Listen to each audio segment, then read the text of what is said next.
Good evening, I'm David Hale, and this is What If News. We are interrupting all scheduled programming to bring you a special report regarding an unusual disease outbreak that has occurred in several hospitals across the United States. At approximately 2:15 p.m. Eastern Time this afternoon, reports began coming in from multiple medical facilities in Atlanta, Georgia, describing patients exhibiting extreme violent behavior, unexplained aggression, and what can only be described as cannibalistic tendencies. We want to be very clear that we are still gathering information. These are preliminary reports. The Center for Disease Control and Prevention has launched an investigation. We are asking you to remain calm while we provide you with accurate information as it becomes available. I am David Hale, and I will be here with Sarah Donovan throughout this special report. I'm Sarah Donovan. We're going to walk you through what we know right now, and we're going to be honest about what we don't know. What we're hearing from hospitals in Atlanta is disturbing. Medical staff are describing patients who were admitted for what appeared to be a standard flu-like illness suddenly becoming violent. One nurse described a patient attacking her with what appeared to be inhuman strength. The patient had to be sedated. Another patient attacked another patient in the emergency room. Medical personnel are being treated for injuries. The hospitals are in a state of confusion. They don't understand what's happening, and frankly, neither do we at this point, too. Let's establish a timeline. At 2:15 p.m., Grady Memorial Hospital in Atlanta began reporting unusual incidents in their emergency department. At 2:47 p.m., they reported that multiple patients were exhibiting violent behavior. At 3:10 p.m., the hospital called for additional security. At 3:45 p.m., the CDC was notified and an investigation was launched. At 4:22 p.m., similar reports began coming in from other hospitals in the Atlanta area. Emory Healthcare reported similar incidents. Northside Hospital reported similar incidents. We're now seeing a pattern. This is not isolated to one hospital. Multiple facilities are reporting similar phenomena simultaneously. That suggests a common cause. Something is making multiple patients violently aggressive. We've been receiving calls from people in Atlanta, and they're describing panic in the streets. A woman named Patricia called our station and said that she saw something on the street that terrified her. She described a person who appeared to be injured, who was approaching other people on the sidewalk in an aggressive manner. She said the person had a blank expression on their face. She said the person seemed to be not quite human. I know that sounds dramatic, but that's what she said. She said it looked like something from a horror movie. Patricia was frightened enough that she locked herself in her car and called 911. The CDC has issued a preliminary statement. Let me read it to you. The statement says the CDC is investigating reports of unusual behavior in several Atlanta area hospitals. Initial investigation suggests that affected patients may have been exposed to an unknown pathogen. The exact nature of the pathogen is unknown at this time. Hospitals are being advised to implement isolation protocols for affected patients. The public should remain calm and report any unusual symptoms to medical authorities. Further information will be released as it becomes available. That's the CDC statement. It's cautious, it's measured, but the underlying message is that they don't know what this is. They don't understand what's causing the behavior. We're getting reports from Atlanta that the situation in the hospitals is becoming more chaotic.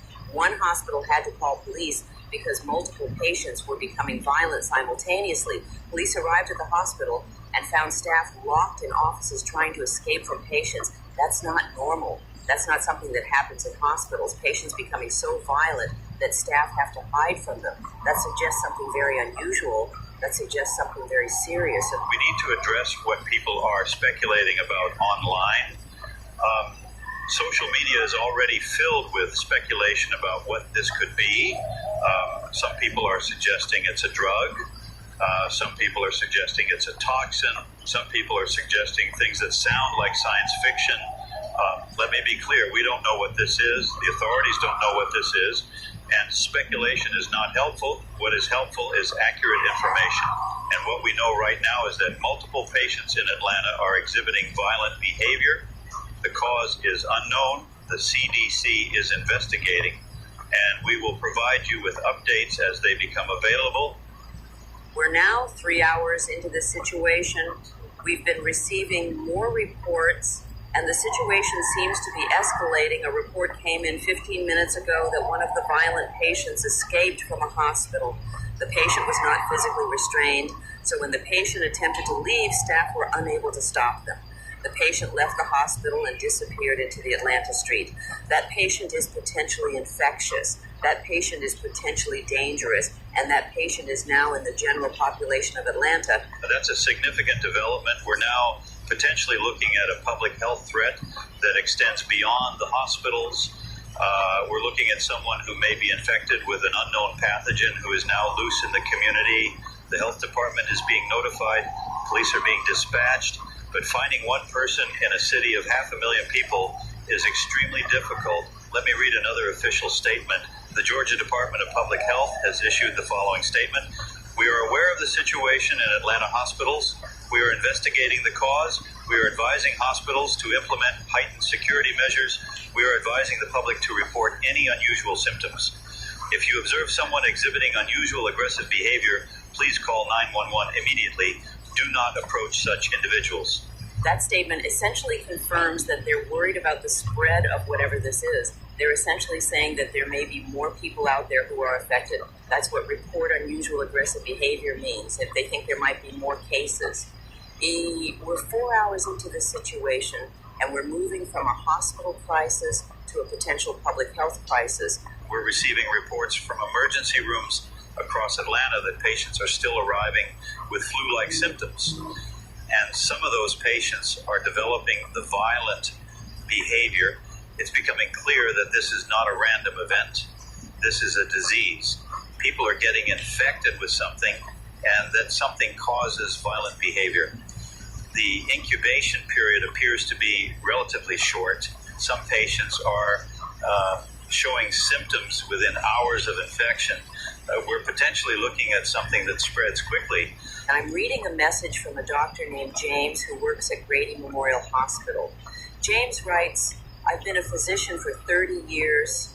I've seen diseases, I've seen epidemics, but I've never seen anything like this. These patients are not acting like humans. Their eyes are different. Their facial expressions are wrong. They don't respond to stimuli the way normal people respond. They seem to be acting on pure instinct. It's like there's no consciousness there anymore. It's terrifying. And we don't have any idea how to treat it. Every treatment we try is ineffective. These patients are not responding to sedation. They're not responding to restraint. They're just violent. That description is starting to paint a picture that sounds less like a normal disease and more like something that fundamentally affects the brain and nervous system. If the brain is being affected, if consciousness is being affected, then we're looking at a neurological disease. We're looking at something that damages the brain. And if the brain is being damaged, if the person is losing consciousness, then they might lose the ability to communicate, to reason, to show mercy. They might lose the ability to do anything except act on basic instinct. That's an extremely concerning scenario. We're receiving reports of a second escaped patient. This one is from Emory Healthcare. The patient was being brought into the facility for treatment when they attacked a security guard and fled. The security guard is being treated for severe injuries. The patient is now in the community. That's 2 infected individuals now loose in Atlanta. We're looking at a potential containment failure. The hospitals can't contain their patients. The patients are escaping, and once they escape, they're in the general population where they can infect others. The concept of containment is critical here. In infectious disease, containment is the process of isolating infected individuals so they cannot spread the disease. If containment fails, the disease spreads exponentially. The number of infected people doubles, then quadruples, then becomes unmanageable. We're now at 6 hours into this situation. If this is spreading and if containment is failing, we could be looking at an exponential growth in the number of infected people over the next 24 hours. The Atlanta Police Department has issued an alert. The alert says that they are searching for 2 individuals who are considered dangerous. The alert describes unusual behavior. The alert warns the public to remain indoors. The alert warns the public not to approach these individuals. The fact that police are involved, the fact that a public warning has been issued, suggests that authorities are taking this very seriously. This is no longer just a hospital problem. This is a police matter. This is a public safety matter. We're receiving reports that the number of new cases in Atlanta is accelerating. In the first hour, there were 4 cases. In the second hour, there were 8 cases. In the third hour, there were 15 cases. In the last hour, there were 23 cases. The number of new cases is doubling roughly every 90 minutes. If that rate continues, we'll have over 1,000 cases by tomorrow morning. We'll have tens of thousands of cases by tomorrow night. This is exponential growth. This is what an epidemic looks like in its early stages. I'm receiving a message from someone named Marcus who works in the Atlanta Police Department. Marcus writes, we've been called to multiple hospitals now. We've been called to streets where people are reporting violence. We've been called to several 911 calls about people attacking each other. And every time we arrive, we see something that doesn't make sense. We see people who are not acting like normal humans. We're trying to subdue them, but they don't seem to feel pain. They don't seem to understand authority. They just attack. Several officers have been injured. We don't know what we're dealing with. We don't know how to handle this. Police responding to violent calls is standard, but police encountering individuals who don't feel pain, who don't respond to authority, who continue to attack even when faced with armed officers, that's not standard. That's something different. That's something that police training hasn't prepared them for. If the infected individuals are not susceptible to pain, if they're not susceptible to fear, if they're not susceptible to the normal mechanisms of control, then traditional law enforcement responses might not be effective. We're now at 7 hours into this situation. The CDC has announced that they're mobilizing a rapid response team to Atlanta. The response team will include epidemiologists, infectious disease specialists, and laboratory technicians. They're treating this as a potential epidemic. They're treating this seriously, but it's going to take time for the response team to get to Atlanta, set up operations, begin investigating the cause of the disease. Time that we don't have if the number of cases is doubling every 90 minutes. We're receiving more information about the infected individuals who have escaped. Both individuals have been spotted multiple times in Atlanta, and both have attacked people. The first individual attacked a man at a bus stop. The man is being treated for severe injuries. The second individual attacked someone at a convenience store. That person is also being treated. So we're not just dealing with 2 loose infected individuals. We're dealing with 2 loose infected individuals who are actively attacking people, and each person they attack could potentially be infected. That's the critical issue. If this disease is spread through contact, if it's spread through bites or scratches or blood contact, then each infected person who escapes could potentially infect dozens of others. And each of those people could then infect dozens more. Within days, you could go from 2 loose infected individuals to thousands of infected individuals. That's how epidemics spread. That's how pandemics start. We're receiving a statement from the mayor of Atlanta. The statement says, "We are aware of the unusual situation occurring in our city. We are monitoring the situation closely. We are working with state and federal health authorities to investigate the cause and to implement appropriate containment measures. We are advising the public to remain in their homes until further notice. We are advising the public to avoid contact with unfamiliar individuals who display unusual behavior. Further updates will be provided as they become available." The mayor is advising the public to remain in their homes. That's a significant step. That's essentially saying that there's danger in the streets. That's essentially saying that people should not go outside. We're receiving reports of more escapes. A third infected individual escaped from a hospital.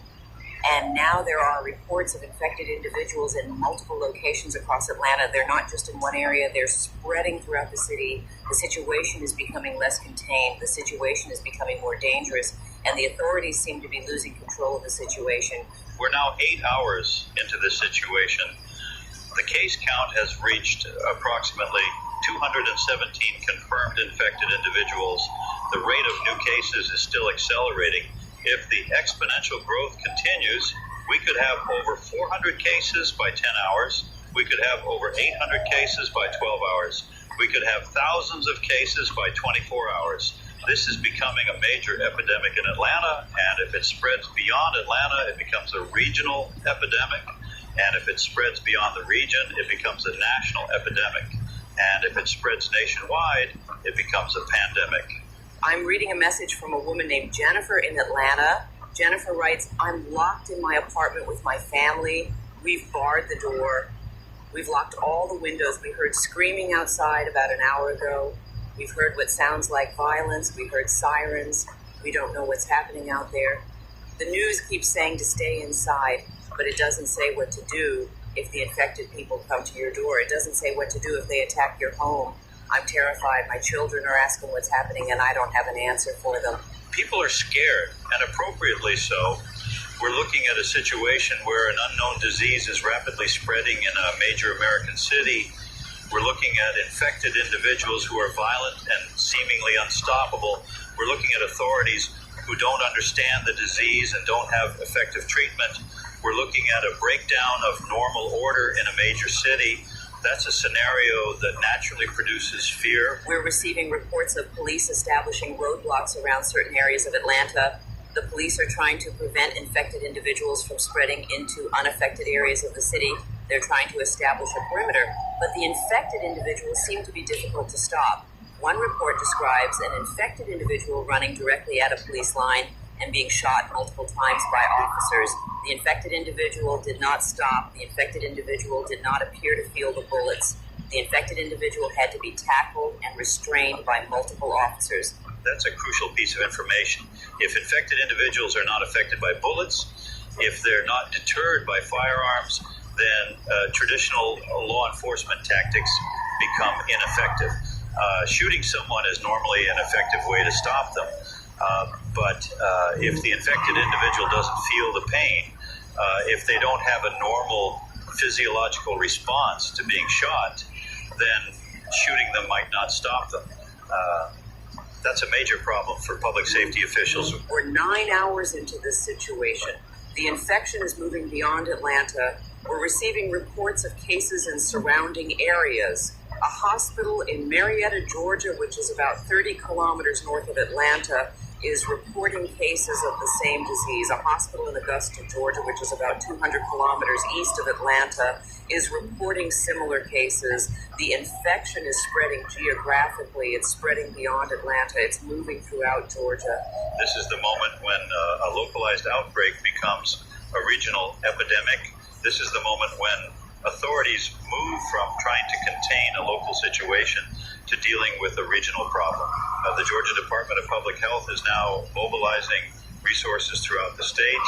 The National Guard is being considered for deployment. We're moving from normal public health response to emergency response. We're moving toward a state of crisis. The CDC has issued a new statement. The statement says the CDC is treating this as a potential public health emergency of national concern. The cause of the illness remains unknown. However, initial analysis suggests that the disease may be spread through direct contact and potentially through bites or scratches from infected individuals. We're advising all hospitals nationwide to implement strict isolation protocols for patients with symptoms including unexplained aggression, violent behavior, and altered mental status. We are advising the general public to avoid contact with individuals displaying these symptoms. We are advising people in affected areas to remain indoors.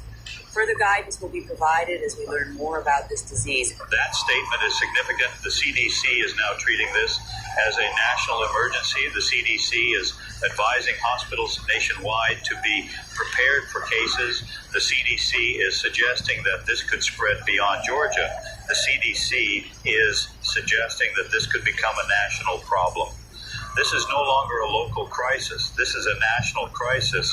We're receiving reports of a shooting at a hospital in Marietta. An infected individual attacked a hospital worker, and that attack was met with lethal force. The infected individual was shot multiple times. The infected individual did not die. The infected individual continued to attack. Eventually, the infected individual was subdued and restrained.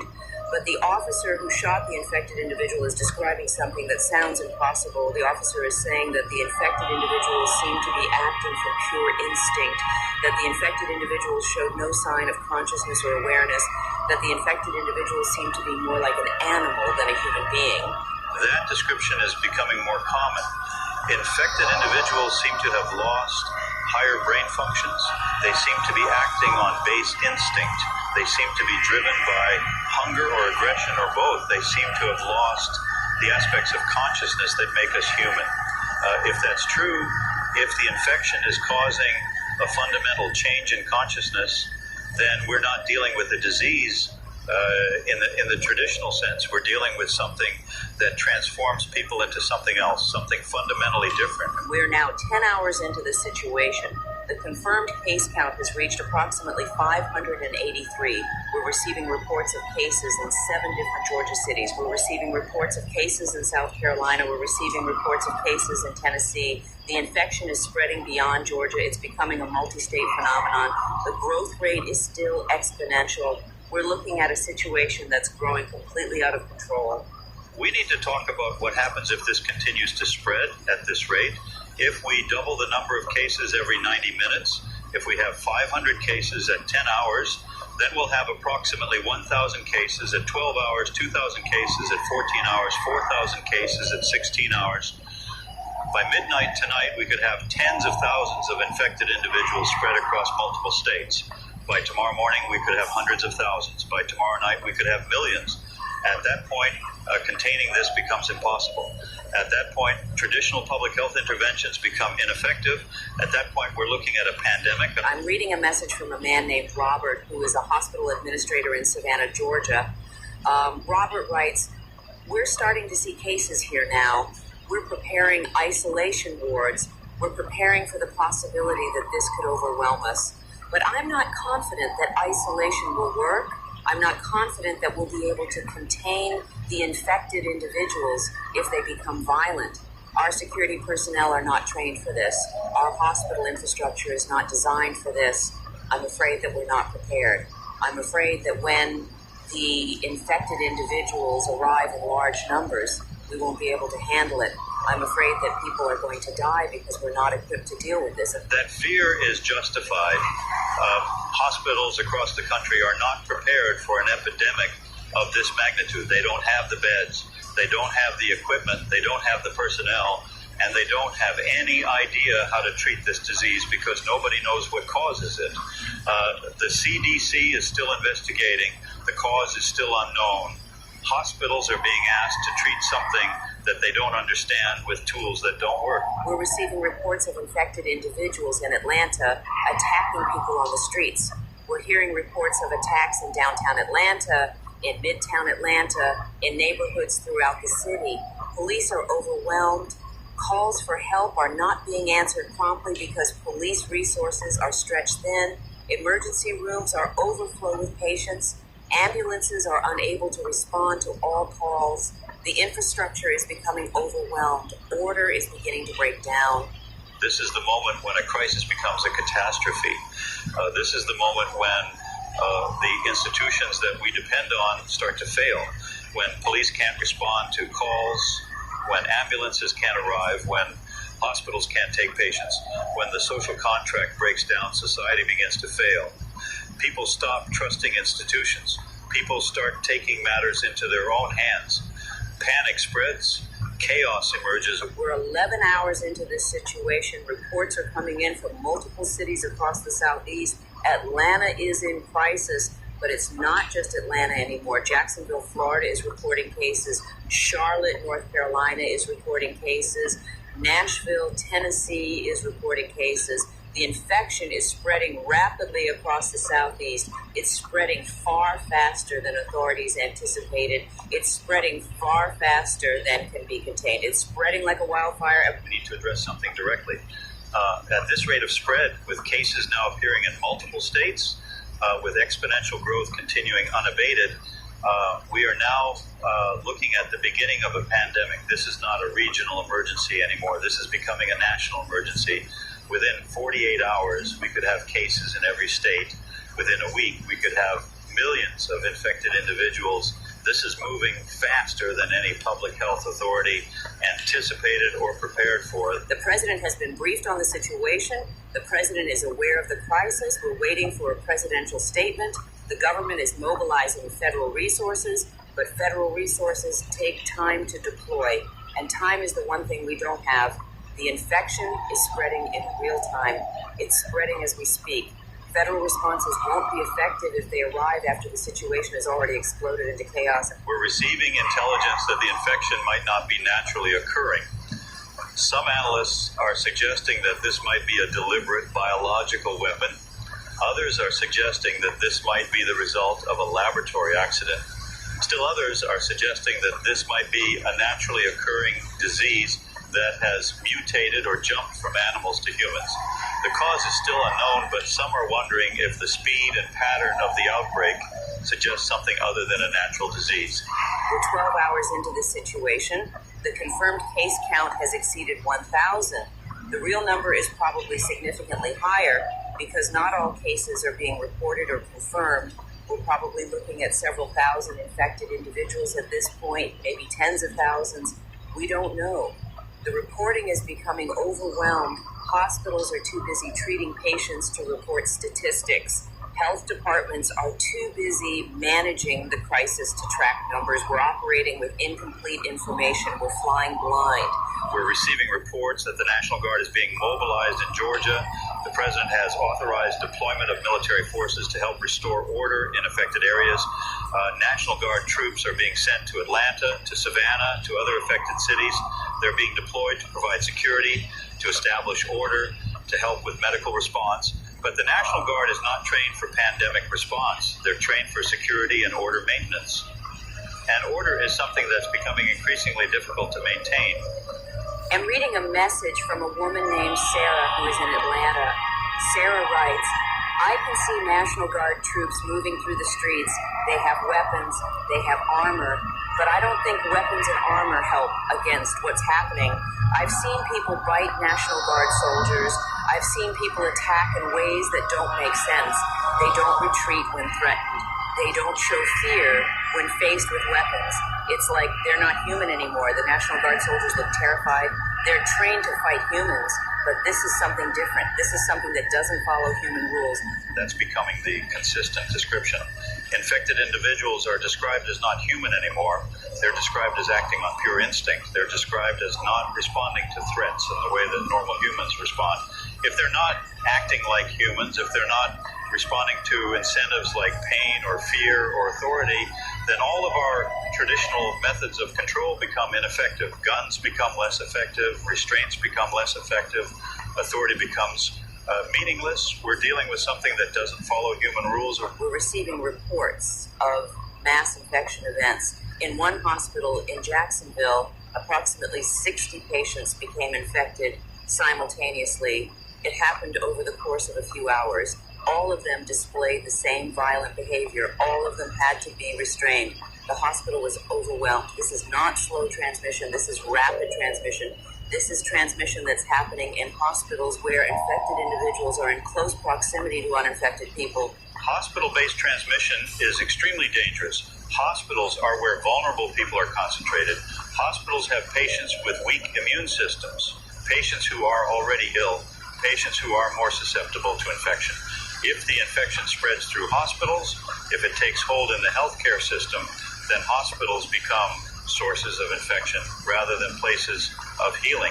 The entire healthcare system becomes compromised. That's a catastrophic scenario. We're 13 hours into this situation. The nationwide case count is now confirmed at over 2,000, but the real number is certainly much higher. We're probably looking at somewhere between 5,000 and 20,000 infected individuals nationwide at this moment. The growth rate is still exponential. The infection is still spreading rapidly. We're moving toward a situation where we lose the ability to count the number of infected people because there are simply too many. We're receiving reports that the infection has reached the West Coast. A case has been confirmed in San Francisco. A case has been confirmed in Los Angeles. Cases have been confirmed in Portland. The infection has spread across the entire continental United States in 13 hours. It's in every region now. It's in every major population center. This is no longer a regional epidemic. This is a nationwide epidemic. This is a pandemic in the United States. The president has addressed the nation. Let me read the statement for you. The president said, "My fellow Americans, we face an unprecedented crisis. An unknown infectious disease is spreading rapidly across our nation. It is causing violent and aggressive behavior in those it infects. The exact cause is unknown, but the CDC and every federal agency is working around the clock to understand it and to develop treatment. I am declaring a state of emergency in all 50 states. The National Guard is being mobilized nationwide. I am urging all Americans to remain in their homes. I am urging you to avoid contact with others. I am urging you to follow all public health guidance. We will overcome this challenge. We will restore order. We will defeat this disease. God bless America. That's the presidential statement. It acknowledges that the situation is nationwide. It acknowledges that we're in a state of emergency. The fact that the president is declaring a nationwide state of emergency is a recognition that normal governmental structures are inadequate to deal with this situation. It's a recognition that we're entering a state of crisis that requires extraordinary measures. It's a recognition that this is not just a public health emergency. This is a national security emergency. The military is being mobilized. Military resources are being deployed. We're moving toward a military response to what is essentially a public health problem. We're 14 hours into this situation. The situation in major cities is deteriorating rapidly. In Atlanta, there are reports of infected individuals roaming streets in groups. There are reports of attacks on uninfected people. There are reports of people barricading themselves in buildings. There are reports of violence and chaos. The normal structures of urban life are breaking down. People are panicking. People are fleeing. People are arming themselves. Society is starting to unravel. We need to talk about what's likely to happen in the next 24 hours. If the current growth rate continues, if we're doubling the number of cases every 90 minutes, then we'll have somewhere between 50,000 and 200,000 infected individuals by this time tomorrow. That's enough to overwhelm every hospital in the country. That's enough to overwhelm every law enforcement agency. That's enough to create chaos in every major city. Within 24 hours, we could be looking at a complete breakdown of social order in the United States. I'm receiving messages from people across the country. A man named Tom in New York writes, I can see police and National Guard mobilizing. I can see people buying weapons and supplies. I can see people fleeing the cities. There's panic. There's fear. People are preparing for something. Nobody knows exactly what, but everyone senses that something terrible is coming. A woman named Lisa in Los Angeles writes, I've seen infected people, and I've seen what they do. I've locked myself in my apartment, and I'm not leaving. I don't trust the police to protect me. I don't trust the government to help me. I'm on my own now. People are losing trust in institutions. People are taking matters into their own hands. People are arming themselves. People are isolating themselves. People are preparing for the worst. This is what panic looks like when it spreads nationwide. This is what happens when people believe that social order is breaking down. And the problem is that social order actually is breaking down. Their fear is justified. We're 15 hours into this situation. The case count has officially exceeded 5,000 confirmed cases, but that number is almost meaningless at this point. The real number is probably in the tens of thousands. Hospitals are not even trying to track numbers anymore. They're just trying to manage the patients they have. Healthcare workers are being infected. The healthcare system is being compromised from within. Healthcare worker infections are critical. When doctors and nurses and hospital staff become infected, the hospital becomes dysfunctional. Hospitals need staff to function. If the staff is being infected, if the staff is becoming violent and need to be restrained, then the hospital can't function. Patients can't be treated. The entire system fails. We're seeing this happen in real time right now. We're receiving reports of hospitals being abandoned. In one city, a hospital was evacuated because the number of infected individuals exceeded the hospital's capacity to manage. All patients, infected and uninfected, were evacuated. The hospital was being locked up and abandoned. This is happening in a major American city. This is not a hypothetical scenario. This is happening right now. Hospital abandonment means that sick people have nowhere to go. Injured people have nowhere to go. People in crisis have nowhere to go. The safety net is disappearing. The institutions that we depend on are failing, and they're failing in real time.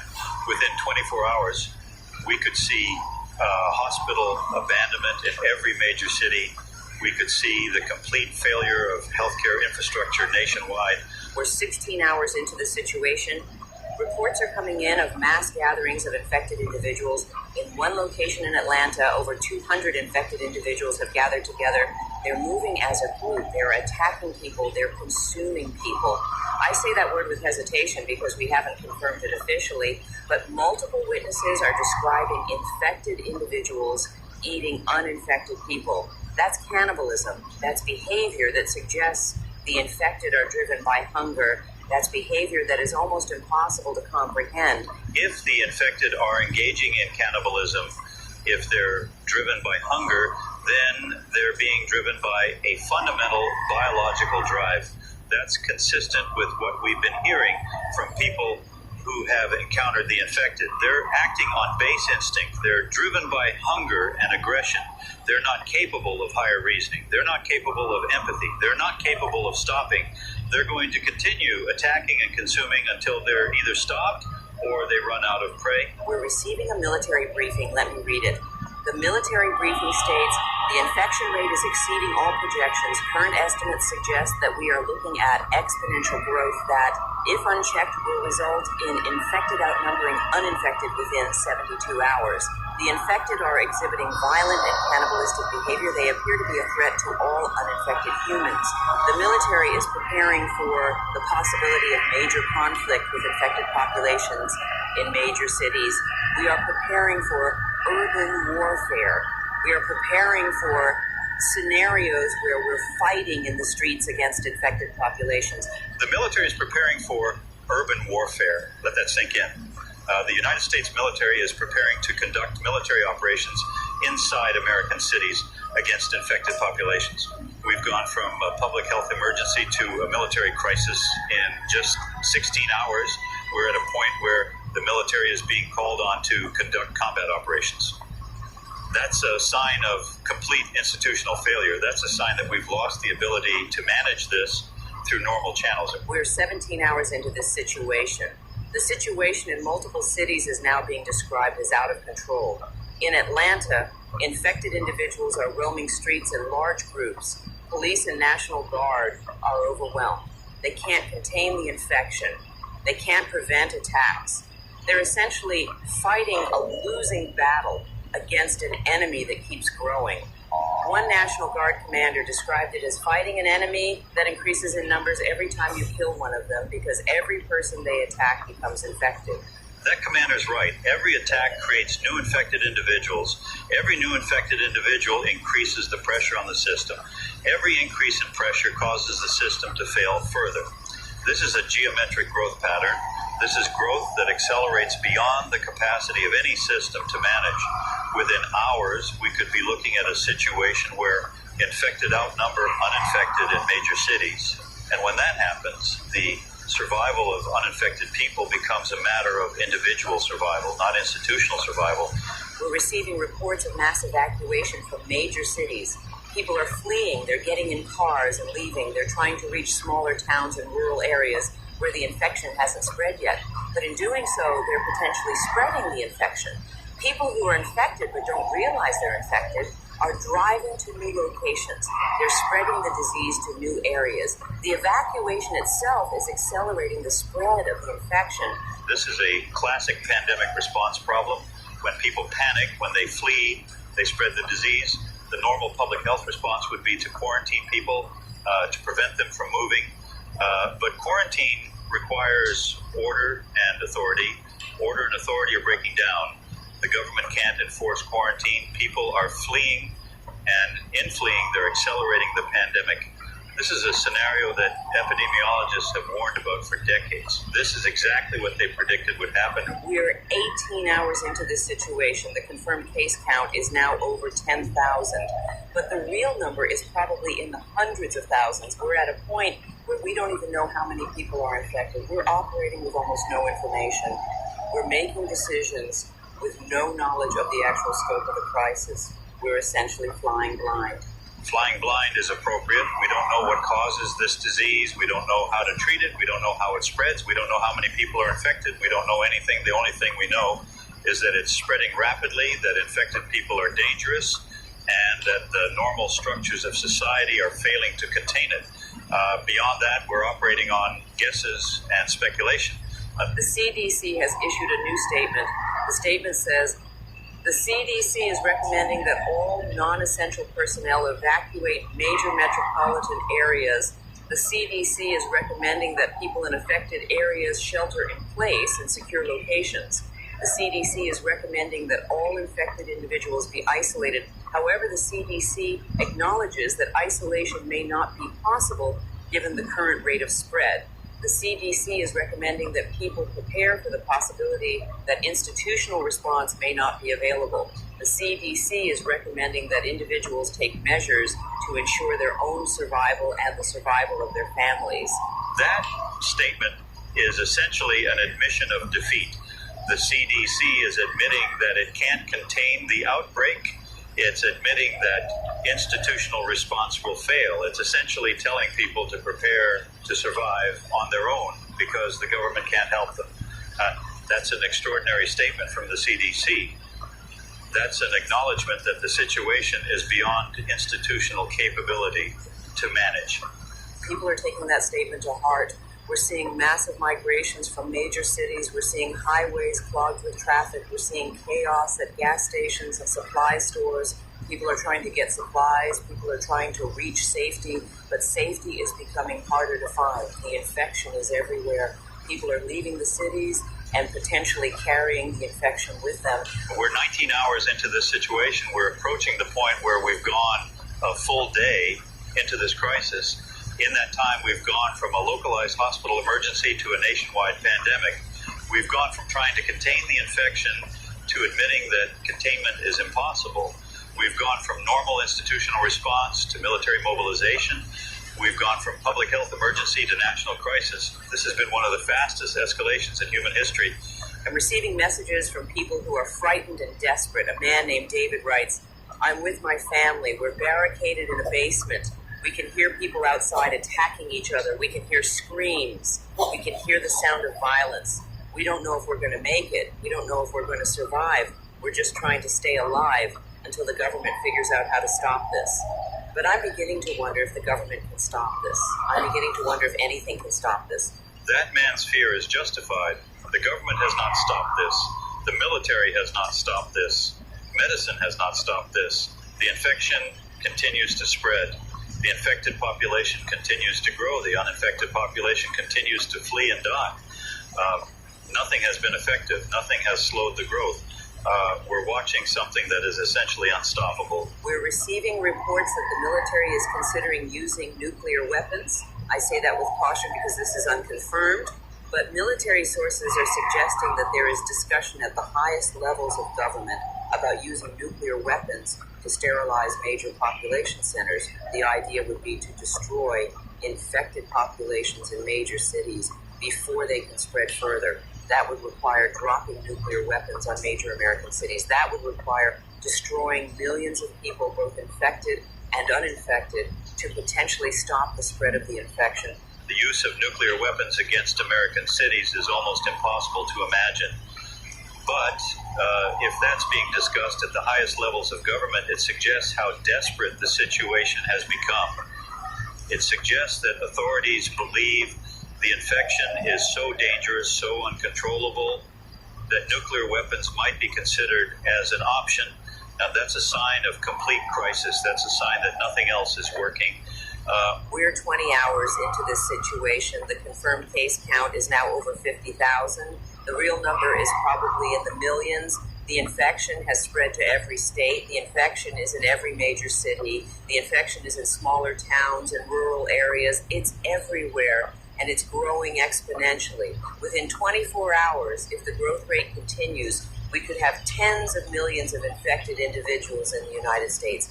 Tens of millions of infected individuals would mean that the infected outnumber the uninfected. It would mean that America has been conquered by the infection. It would mean that the structure of civilization has failed. It would mean that organized government response becomes impossible. We're possibly hours away from that moment. We're possibly hours away from the complete collapse of organized society in America. We're receiving reports that some governments are considering a nuclear option, not just against American cities, but internationally. South Korea is discussing the possibility of using nuclear weapons against infected zones. Australia is discussing the possibility of nuclear strikes. Russia is discussing the possibility of nuclear weapons. Multiple nations are considering the use of nuclear weapons to sterilize infected zones. We're moving toward a scenario where multiple nations are using nuclear weapons to contain the spread of the infection. Using nuclear weapons to contain a biological outbreak is a sign of absolute desperation. It's a strategy of last resort. It's an acknowledgement that there is no other way to stop the spread. If multiple nations use nuclear weapons, we're looking at potential global nuclear war.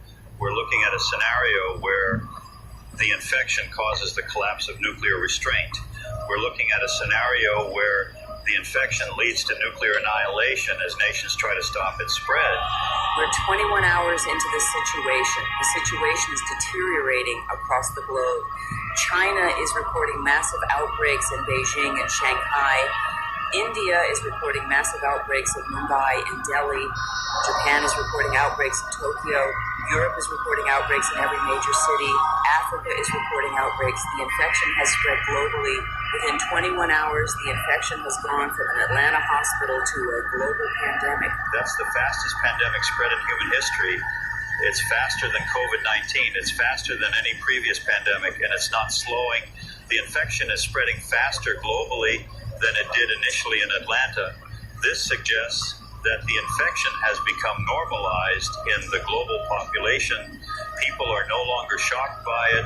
People are no longer following safety protocols. The infection is spreading through a population that is increasingly in panic and increasingly non-compliant with safety measures. We're receiving reports that governments are implementing nuclear strikes against infected zones. I need to say that clearly. Governments are using nuclear weapons to try to sterilize infected areas. Russia has reportedly used a tactical nuclear weapon against Moscow. China has reportedly used nuclear weapons against Beijing. India has used nuclear weapons against Mumbai. Multiple nations are using nuclear weapons. We're in nuclear war. We're at the point where multiple nations are conducting nuclear strikes.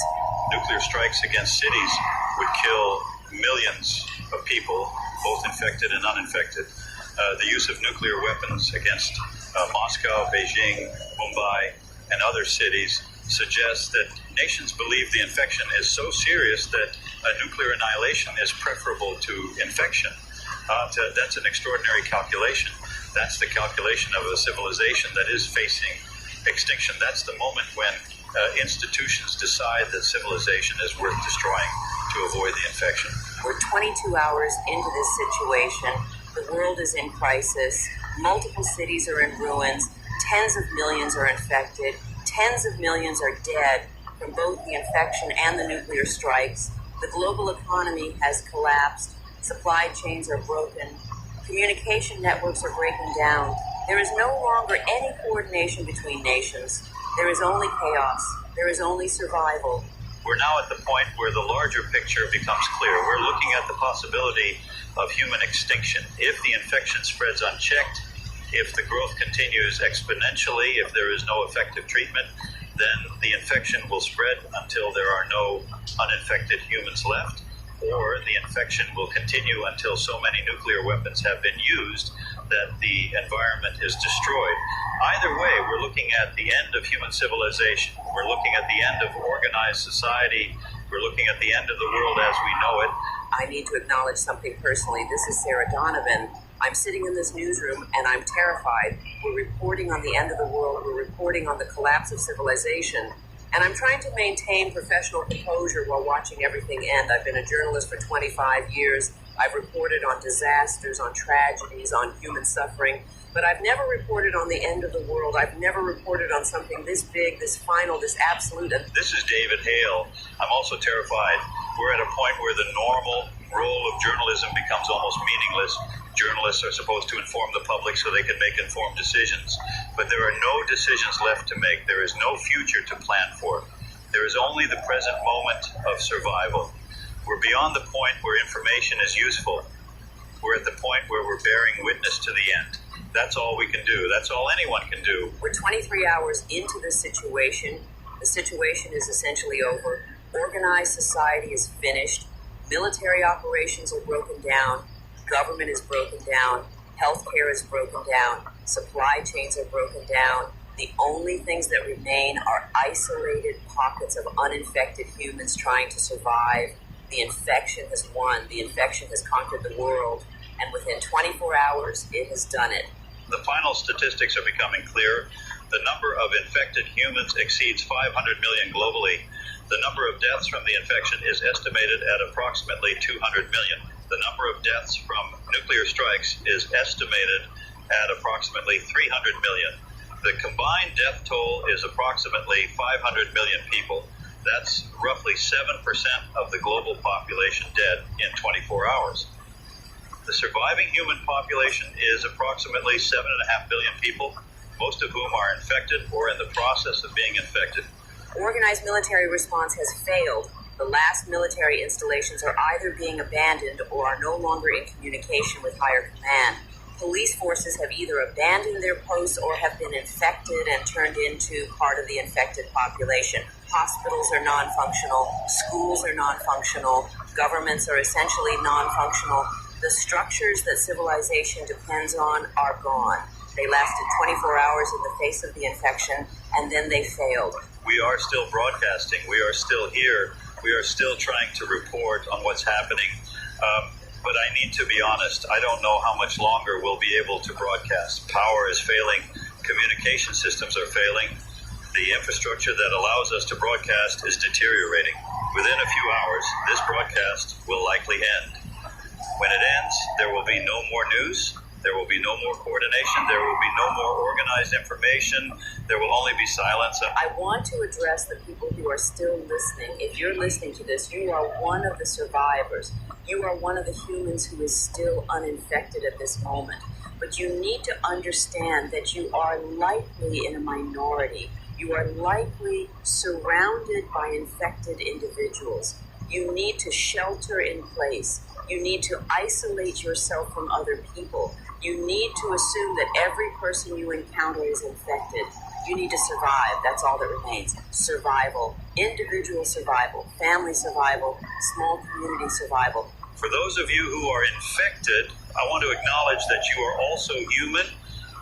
At some point you were not infected. At some point you were like everyone else. The infection changed you. It changed who you are at a fundamental level.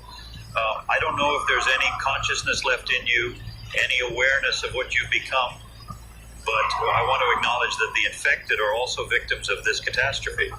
You didn't choose to be infected. This happened to you, and I'm sorry. I'm sorry that this happened to you. We're now at the 24-hour mark. It's been exactly 1 day since this began. 1 day since the first reports came out of Atlanta. In that 1 day, we've gone from a hospital crisis to the collapse of civilization. We've gone from a localized outbreak to a global pandemic.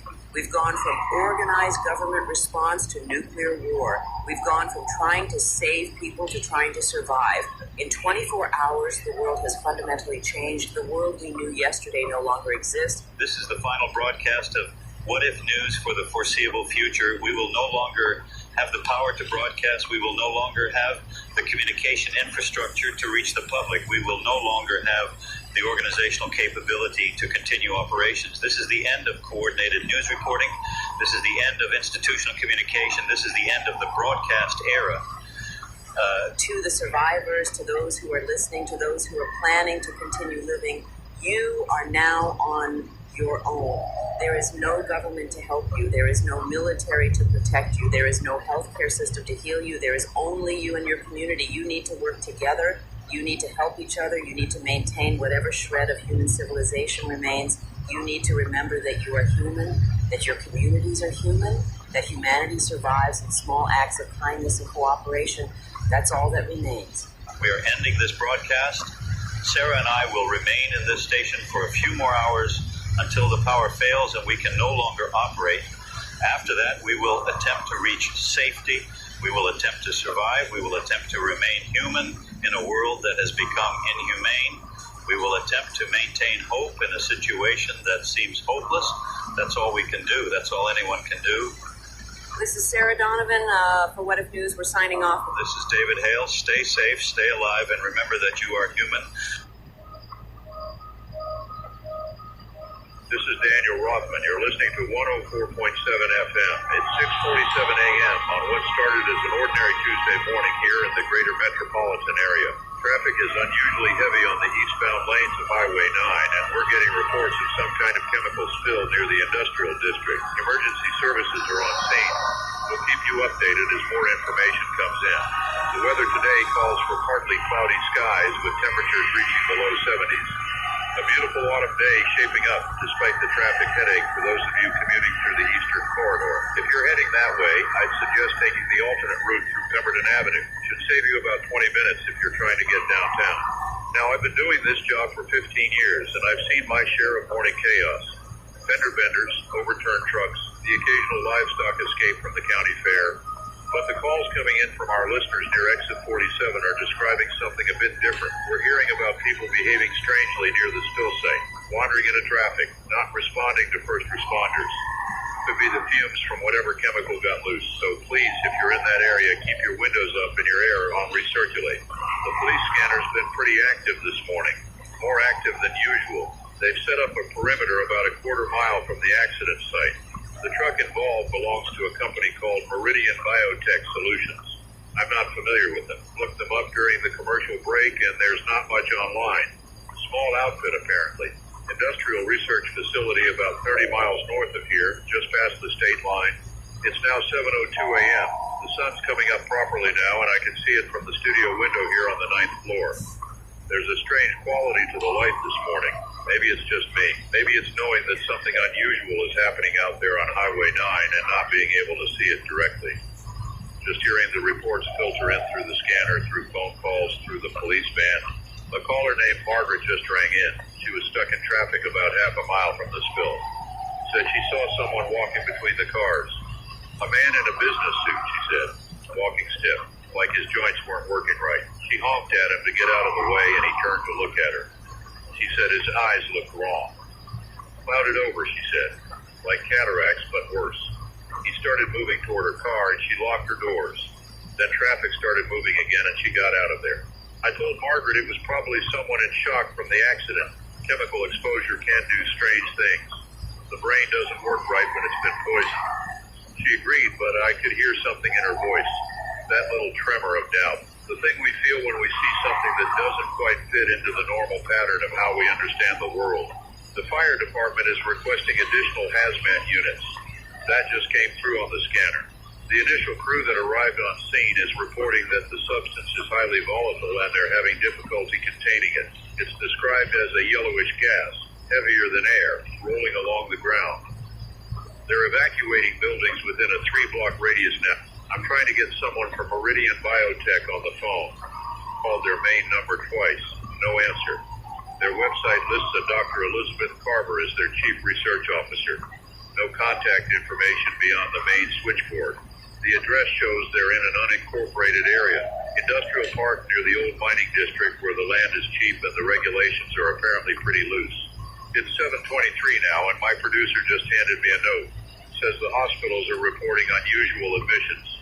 People coming in with bite marks, human bite marks. 7 cases in the last hour at Mercy General alone.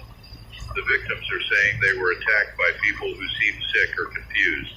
The attackers didn't respond to verbal commands. Didn't seem to feel pain when security tried to restrain them. Now, I don't want anyone to panic. We're still gathering information here. Could be a drug problem. Could be something in the water supply. Could be mass hysteria triggered by the chemical spill. The human mind is a strange thing when it's frightened. Fear spreads faster than facts. But I'm going to be straight with you, because that's what I've always done on this program. Something feels off about this morning. The pieces aren't adding up to anything that makes comfortable sense.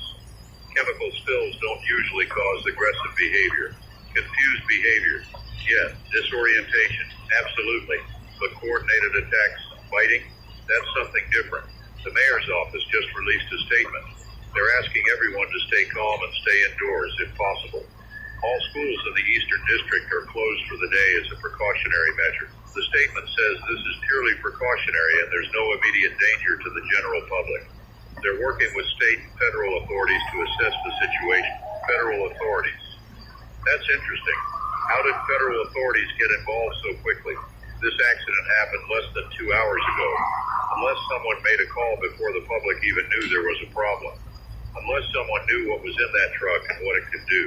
I'm looking at satellite images on my computer here. The traffic cam near exit 47 is still functional. I can see the overturned truck.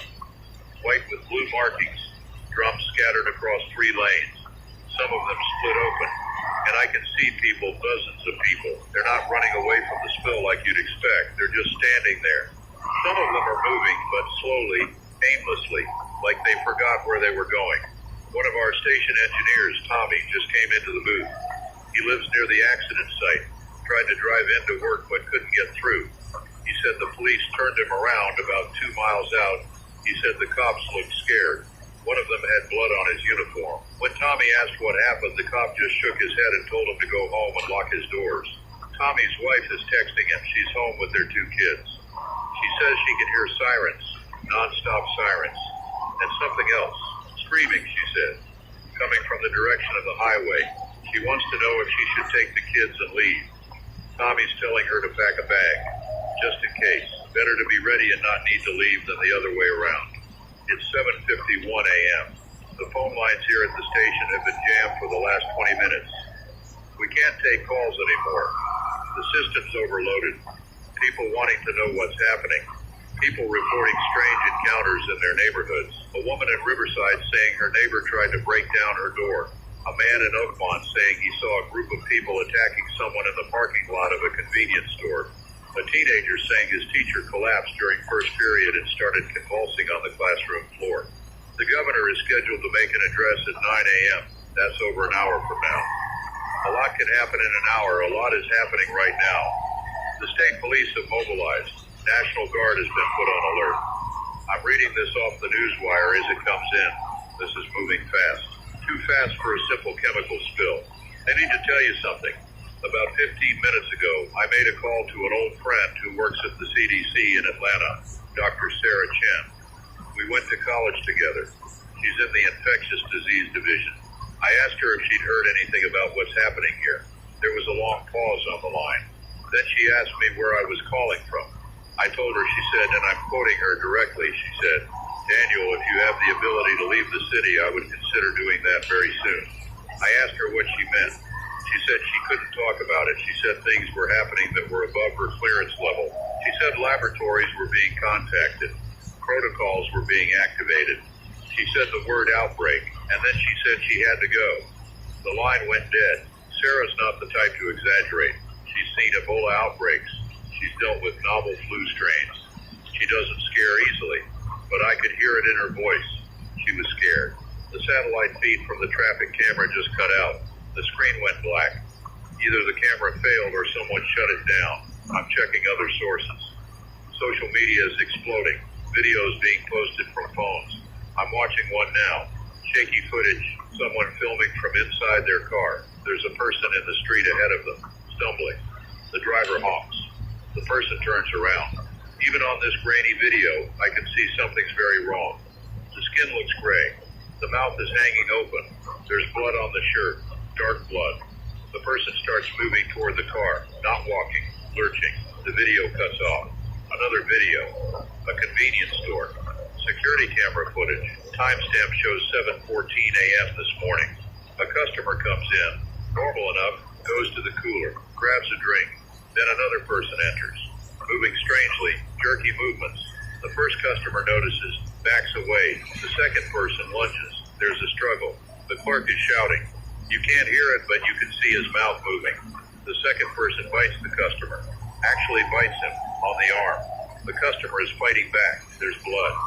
The video cuts off. I've seen 5 videos now, all showing similar things. People attacking other people, biting them.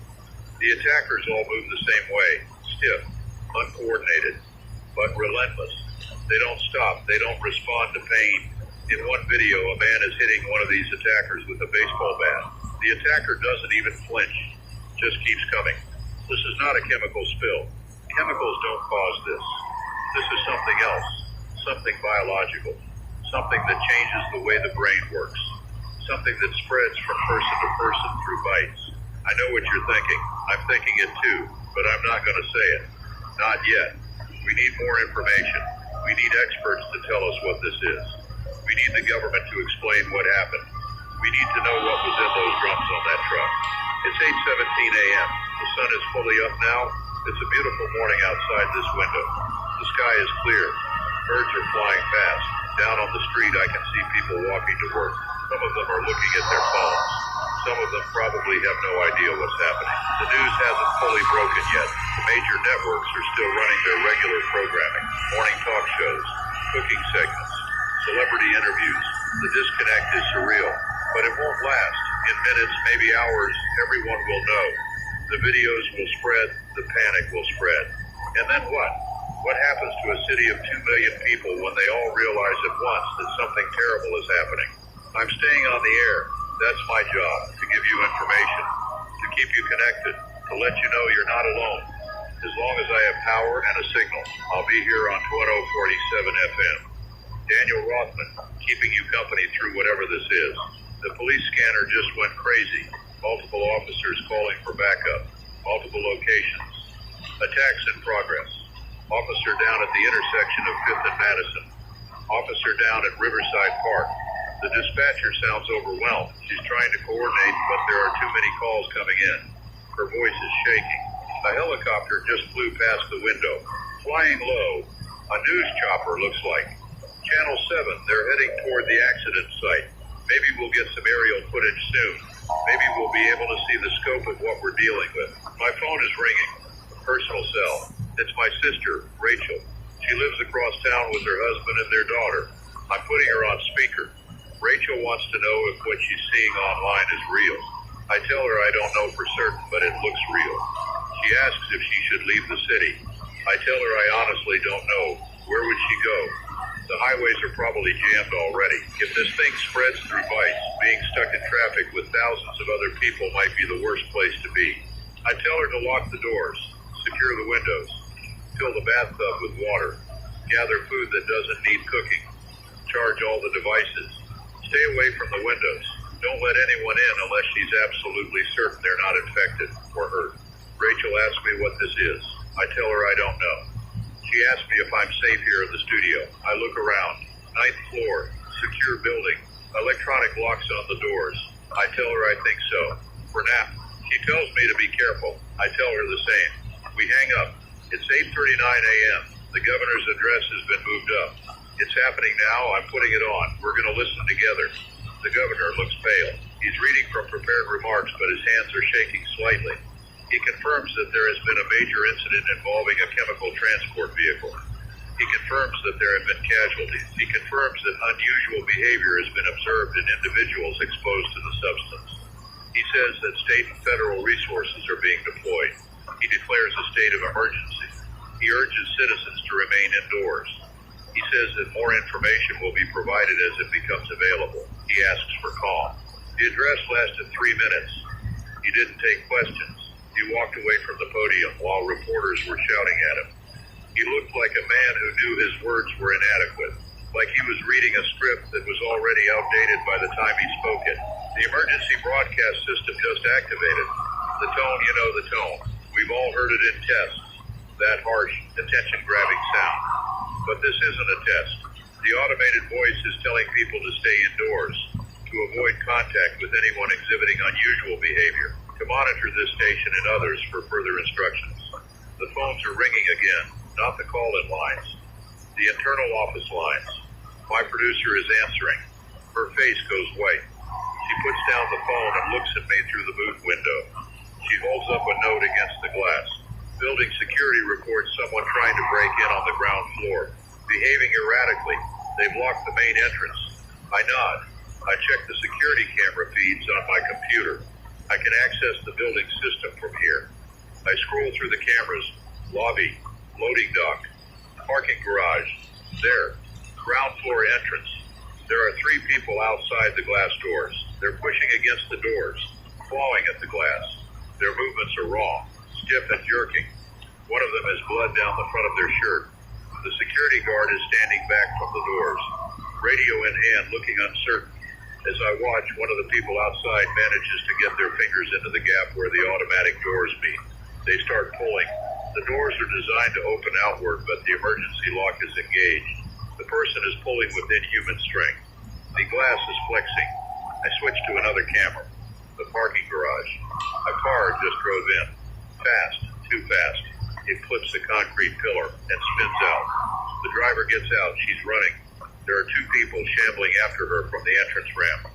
She's screaming. No sound on these cameras, but I can see her mouth open wide. She reaches the elevator, presses the button, looks back. The two people are getting closer. The elevator door opens. She gets in. The door closes. The two people reach the elevator and start pounding on the closed door. The woman in the elevator will be coming up to this floor, maybe, or another floor. She's frightened, possibly hurt, possibly infected. We'll need to be careful. It's 9:03 a.m. I'm checking news websites. The major outlets are picking up the story now. Headlines are cautious. Chemical spill causes mass confusion. Authorities investigate unusual illness. State of emergency declared. They're not using the word that's spreading through social media. They're not using the word that everyone is thinking. But the videos keep coming. Hundreds of them now. Thousands. From phones, security cameras, and dashboard cams. The pattern is consistent. People who were normal hours ago are now violent and mindless. They attack others. They bite. Those who are bitten become like them. It's spreading exponentially.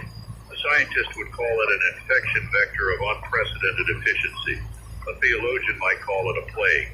A horror writer would call it what we're all thinking but not saying. Not yet. The news chopper footage is broadcasting now. I'm pulling it up. Aerial view of the highway. The accident site is visible. The truck, the scattered drums, and people. So many people, hundreds of them, maybe thousands, filling the highway, spreading into the surrounding neighborhoods. From up here they look like ants, swarming, moving in all directions. Some of them are chasing others. You can see people running and being caught, being pulled down. The camera zooms in, focuses on a parking lot of a shopping center. There's a crowd surrounding a car. They're rocking it, breaking the windows, pulling someone out. The camera pulls back quickly. Too quickly. The news director probably realized what they were showing. Cut to the news anchor. She looks shaken. She says they're experiencing technical difficulties. The feed cut. But I saw it. I saw enough. The military is mobilizing. I'm reading reports of troops being deployed to major cities. Not just here. This is happening in multiple locations. The spill was the epicenter, but it's spreading faster than anyone anticipated. People who were bitten in the first hour have turned. They've bitten others. Those others have turned and bitten more. Mathematical progression, exponential growth. A virologist I'm reading online is trying to explain it. She says the incubation period appears to be between 30 minutes and 2 hours, depending on the severity of the bite and the victim's general health. She says the pathogen is like nothing in the medical literature. It rewrites neural pathways, shuts down higher brain function, leaves only the brainstem operational. Aggression, hunger, basic motor control. The infected don't feel pain, don't tire, don't stop until they're physically unable to continue. She's speculating it's a prion disease, like mad cow, but weaponized, engineered. She asks how something like this could exist. Who would create it? Why? I think about that truck, Meridian Biotech Solutions, that unmarked building in an industrial park. Research conducted for decades without disclosure, without oversight. What were they doing there? What were they making? And who were they making it for? The government had to know if federal authorities responded so quickly they knew about Meridian.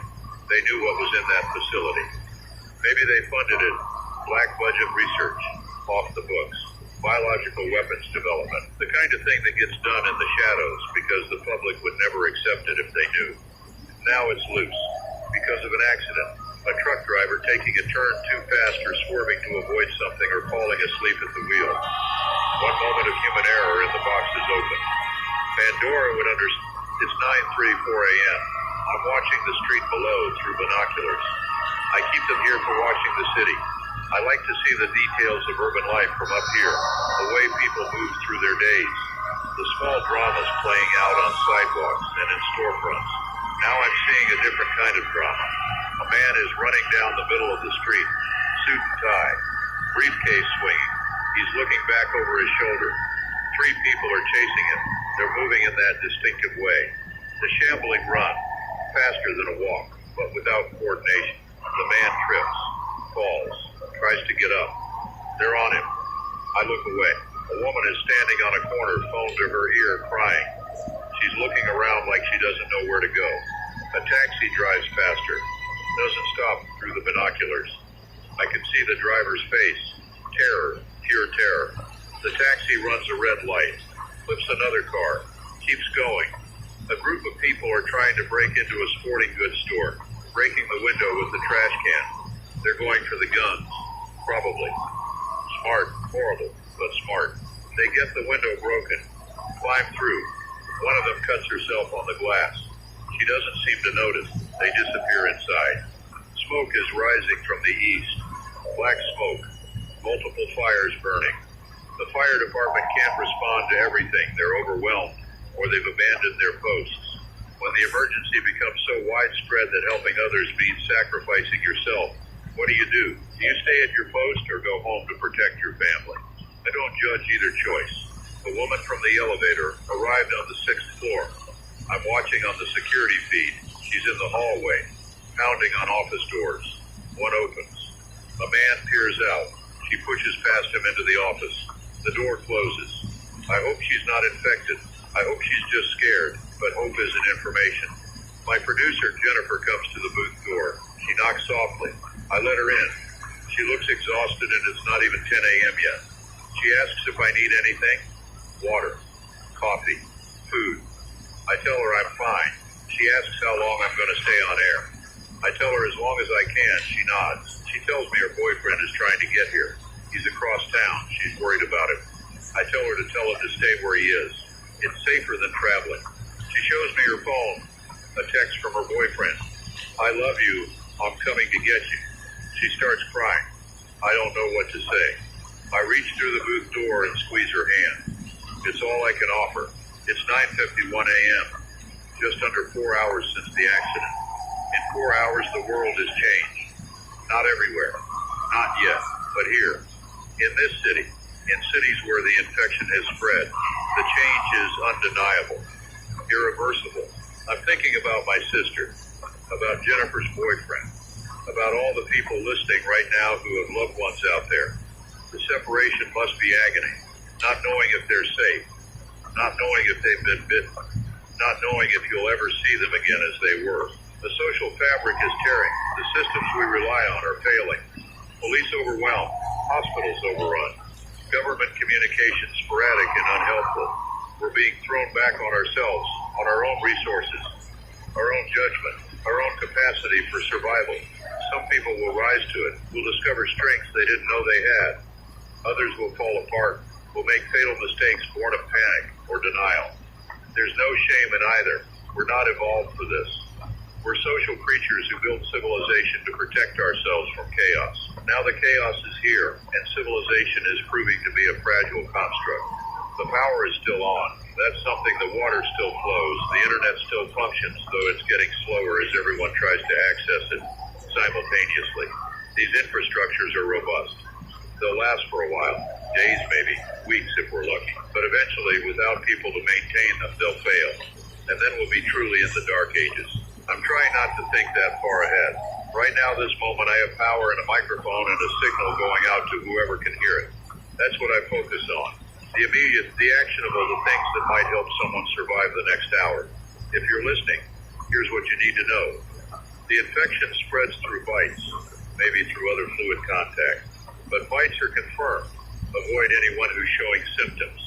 Gray skin, clouded eyes, aggressive behavior, lack of response to communication. If someone you know is bitten, separate from them immediately. I know that sounds cruel, but if they turn and you're close, you'll be the first target. Secure your location. Lock doors and windows. Barricade ground floor entry points. The infected can't use tools or solve problems, but they can push through unlocked doors and break through windows if they're determined enough. Remember that they're driven by instinct. If they can see you or hear you, they'll try to get to you. Stay quiet. Don't draw attention. The infected are attracted to sound and movement. If you're in a secure location, keep the lights off and the noise down. Don't let them know you're there. Gather supplies. Water is the priority, then food that doesn't require cooking, then medicine, then tools that can be used as weapons if necessary, then comfort items. Don't underestimate the psychological impact of having a book or a photo or something that reminds you of normalcy. If you have to move, plan your route carefully. Avoid main roads. They'll be choked with traffic and infected. Use alleys, rooftops if possible. Move in small groups or alone. Large groups make more noise and are easier to spot. Trust is difficult right now, but you'll need it. Find people you can rely on. Watch each other's backs. And if you're bitten, accept it quickly. Make peace. Say goodbye. Separate yourself from others before you turn. It's the last act of humanity you can perform. I know it's a terrible thing to say, but it's the truth. And truth is what I have to offer you right now. It's 10:17 a.m. The governor is speaking again. Emergency broadcast. He looks worse than before. There are rumors circulating that the Capitol building is under siege, that the infected have breached the perimeter. I don't know if that's true, but the governor's demeanor suggests that things are not going according to any plan. He's announcing a full quarantine of the metropolitan area. All roads in and out are being closed. Checkpoints are being established. Anyone attempting to leave will be turned back. He says this is necessary to prevent the spread of the infection to other regions. He says it's temporary. He says they're working on a cure. I don't believe the last part. There's no cure for this. Not in any time frame that matters. This isn't a bacteria that can be killed with antibiotics. This is something that fundamentally alters the brain. You can't undo that. The person who was there is gone.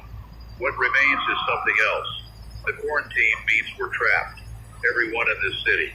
Millions of us locked in with an infection that spreads exponentially. It's a death sentence for most. Survival will require luck and ruthlessness in equal measure. People are going to die. So many people. Your neighbors, your friends, your family. Maybe you, maybe me.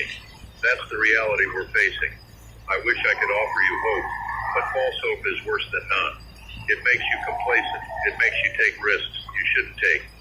What I can offer is companionship, a voice in the darkness, someone who's going through this with you, even if we never meet, even if we're miles apart.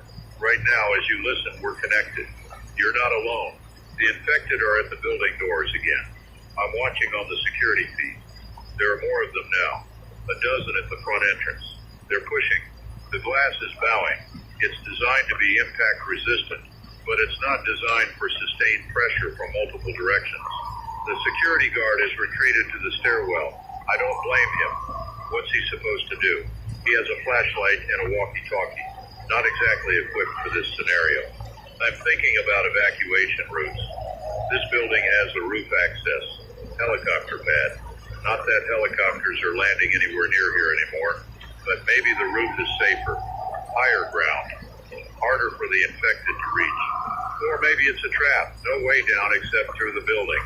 If the infected get in and fill the stairwells, we'd be stuck up there, dying of thirst in sight of the city. Better to stay put for now. This booth is secure. Big door, small window. I can see out, but it would be hard for anything to get in. I have some food in my desk, granola bars, a few bottles of water. Not much, but enough for a day or two. Jennifer is in the main office with the others. There are 5 people total, her 2 other producers and 2 engineers. They're pooling their resources, deciding whether to stay or try to leave. It's the question everyone is asking themselves right now. Stay in a known location with limited supplies or venture into the unknown for the chance of finding something better. There's no right answer, just choices with uncertain outcomes. It's 10:43 a.m. I'm scanning through radio frequencies, seeing what else is broadcasting. Most stations are running automated programming or emergency alerts. A few have live voices. A station in Westbrook has 2 DJs still on air. They're trying to stay upbeat, playing music, taking calls. One caller describes watching his daughter turn after being bitten by a neighbor. He had to lock her in the basement. He's sobbing on air. The DJs don't know what to say. They thank him for calling and go to a commercial break. Another station has a preacher broadcasting. He's calling this the end times. The rapture, the tribulation. He's urging people to repent, to accept salvation before it's too late. His voice is fervent, convinced. I wonder if faith is a comfort in moments like this. or just another form of denial? Maybe both. A ham radio operator is broadcasting survival tips. Frequency 14.250 megahertz. He sounds military, clipped, efficient. He's talking about fortification, rationing, the importance of maintaining discipline. He says emotions are a liability. Detachment is survival. I understand the logic, but I don't think I can be that person. I'm too aware of what's being lost. The power flickered. Just for a second, the lights dimmed and the equipment made that electronic whine that happens when voltage drops. Then it came back. But it's a reminder, this is all temporary. The electricity, the broadcast, the illusion of control. I'm looking at maps on my computer, trying to understand the spread pattern. The original spill site is the center. From there, it's radiating outward in an uneven circle, faster along major roads where people fled, slower in areas with natural barriers like rivers or dense forests. The infection is in the downtown core now. Camera feeds from traffic lights show streets filling with the infected. They move in swarms, following sound, following each other. A massive herd of the dead walking, except they're not dead. Not technically. Their bodies still function, hearts beat, lungs breathe, but the mind is gone. The spark of consciousness that made them human is extinguished. What remains is appetite. The need to feed to spread the infection. Is there any awareness left? Any trapped consciousness screaming inside a body it no longer controls? I hope not. That would be a horror beyond comprehension. It's 11:09 a.m. 5 hours since the accident. I've been on air for 4.5 hours straight, talking, reporting, trying to make sense of the senseless. My voice is getting hoarse. I'm drinking water, but it's not enough. Stress dehydrates you. Fear dehydrates you. I'm both stressed and afraid. The grocery stores are being overrun, not by the infected, by people, desperate people trying to grab supplies. Footage on social media shows crowds pushing through doors, fighting over carts. Someone gets trampled, no one stops to help. It's every person for themselves now. The veneer of civilization peeling away to reveal the animal underneath. I don't judge them. I'd probably do the same if I wasn't stuck here. Survival instinct is powerful. It overrides everything else. Morality, compassion, social norms. When it's your life or theirs, most people choose their own. That's not evil. That's biology. But some people are helping each other. I'm seeing that too. Videos of strangers pulling others to safety, sharing supplies, forming groups. Humanity isn't entirely lost. Not yet. Maybe not ever. Maybe that's the thing that will save us in the end. Our capacity for cooperation, for sacrifice, for love. Or maybe I'm being naive. Maybe the helpers will die first, and the selfish will inherit what's left. I don't know. I'm not a philosopher. I'm a radio host trying to get through the day.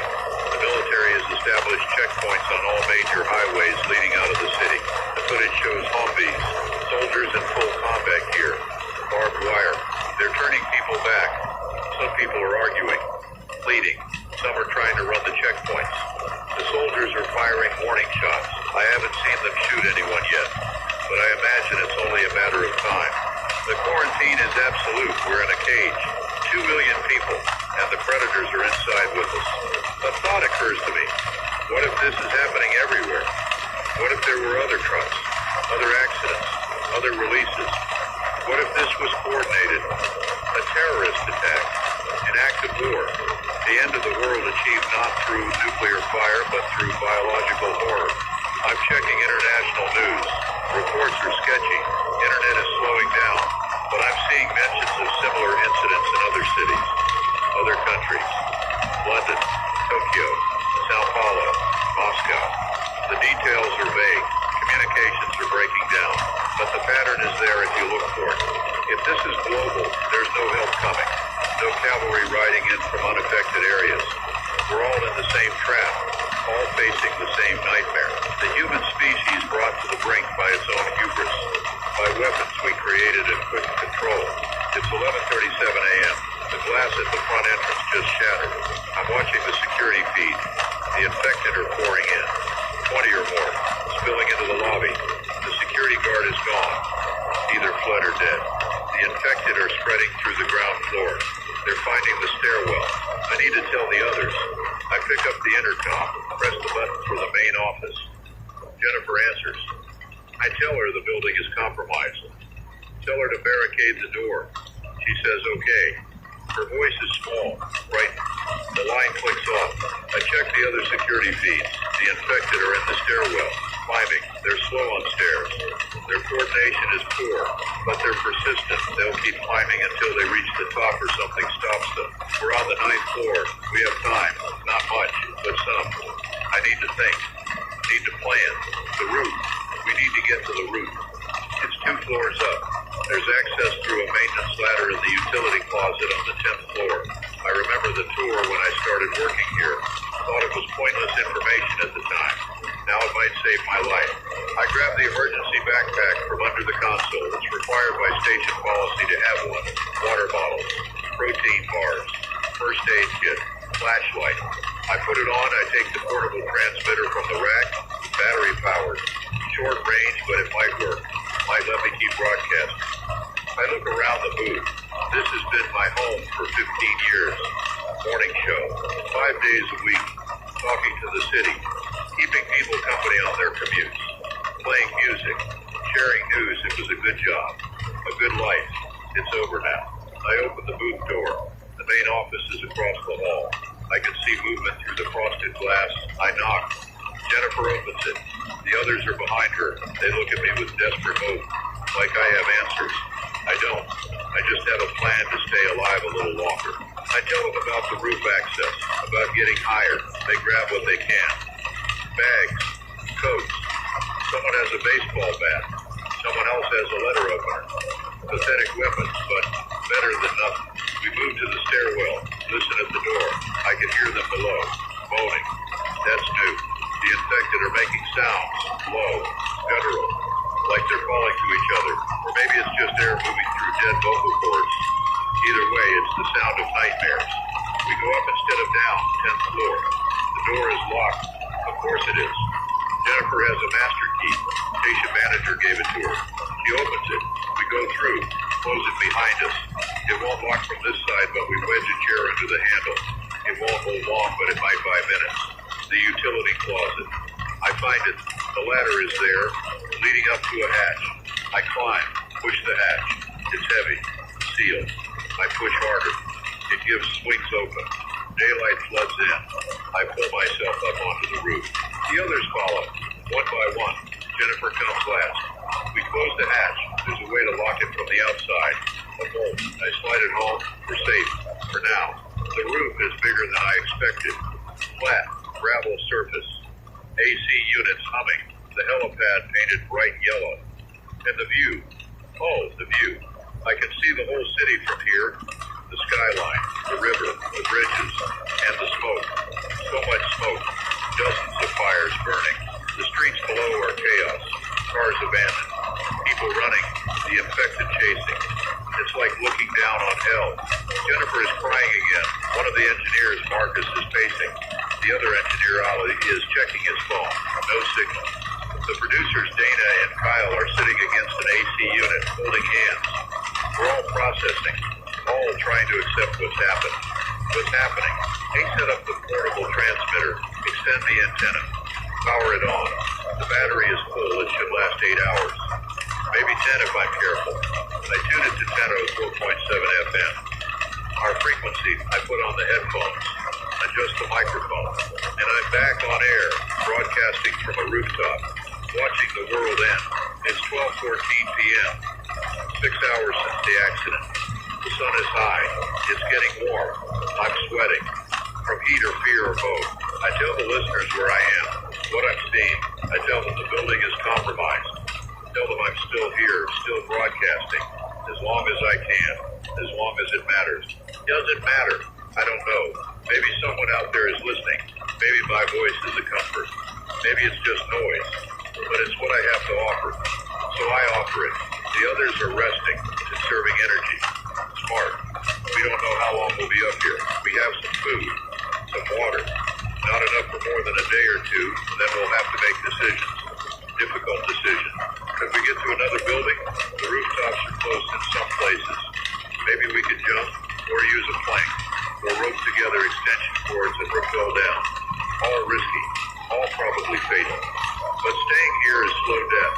dehydration, starvation, exposure. I'm thinking about my sister again. Is she safe? Is she alive? I tried calling her cell. No answer. The networks are overloaded. I send a text. I love you. I'm okay. Stay safe. I don't know if it will go through, but I send it anyway. The infected are everywhere now. I'm watching them through the binoculars. Thousands in the streets, maybe tens of thousands. They're congregating, forming massive groups, moving together, like a migration. But to where? For what purpose? Maybe there's no purpose. Maybe it's just instinct. The virus or prion or whatever it is driving them to spread, to find new hosts, to consume. That's all they are now. Consumption incarnate, hunger without end. A helicopter passes overhead. Military. Black Hawk. It doesn't slow, doesn't circle, just passes and keeps going. Flying west, away from the city. I wonder where they're going, if they're somewhere safe, if the people in that helicopter will make it. Part of me wants to wave the signal, to be rescued, but I know it's pointless. They're not looking for survivors, they're running, just like everyone else who has the means. It's 12:51 p.m. I'm continuing the broadcast, talking about what I see, what I know, offering what advice I can, telling stories, remembering the way things were. 6 hours ago, 6 years ago, when the world was normal, when we worried about traffic and weather and the price of coffee, those concerns seem impossibly distant now. Quaint, trivial, but they mattered then. That's the thing. Context gives meaning. In a world where you might die at any moment, traffic doesn't matter. But in the world we had, it did. And that world was real. It existed. We lived in it. We were happy and sad and bored and excited. We had full lives, full of small moments that added up to something meaningful. That's all gone now. Or going. Disappearing in real time. The great erasure. Civilization collapsing not over centuries, but over hours. Everything we built. Everything we were swept away by a microscopic invader that turns us into monsters. Is there any coming back from this? Any way to rebuild? I want to believe there is. That somewhere, people are safe. Scientists are working on a cure. The military is containing the spread, that this is temporary. A nightmare we'll wake from. But I don't believe it. I think this is the new reality. The infected will spread until they run out of prey. Then they'll starve. Eventually, months from now, maybe years. And what will be left? A handful of survivors hiding in fortified locations, living off canned goods and rainwater, no infrastructure, no society, just small bands of frightened humans trying to outlast the horror. Maybe they will. Maybe humanity will persist. But it won't be the humanity we knew. It'll be something harder, older, shaped by trauma and loss. The children born into that world won't know what we had. They'll grow up in the ruins and think that's normal. And maybe that's okay. Maybe that's how species survive. By forgetting, by adapting, by moving forward even when forward is into darkness. It's 1:28 p.m. The power is still on. I'm surprised. I thought the grid would fail by now, but it's holding. The automated systems must be working. The power plant's running on their own. For how long, though? Who knows? Could be days. Could be hours. When it goes, I'll have only the battery. 8 hours. Then silence. Unless I can find more batteries. Maybe in the building, if we get back in safely. But the infected are in there. In the stairwells. In the offices. Wandering. Searching. We'd have to fight our way through. And we're not fighters. We're radio people. Media professionals. Soft hands and soft lives. We wouldn't last 10 seconds in a real fight. Jennifer is next to me now. She's watching the city too. She asks if I think her boyfriend made it. I tell her I don't know. She asks if I'm just saying that or if I really don't know. I tell her I really don't know. She nods. Appreciates the honesty. She asks if we're going to die up here. I tell her probably. She laughs. It's a broken sound.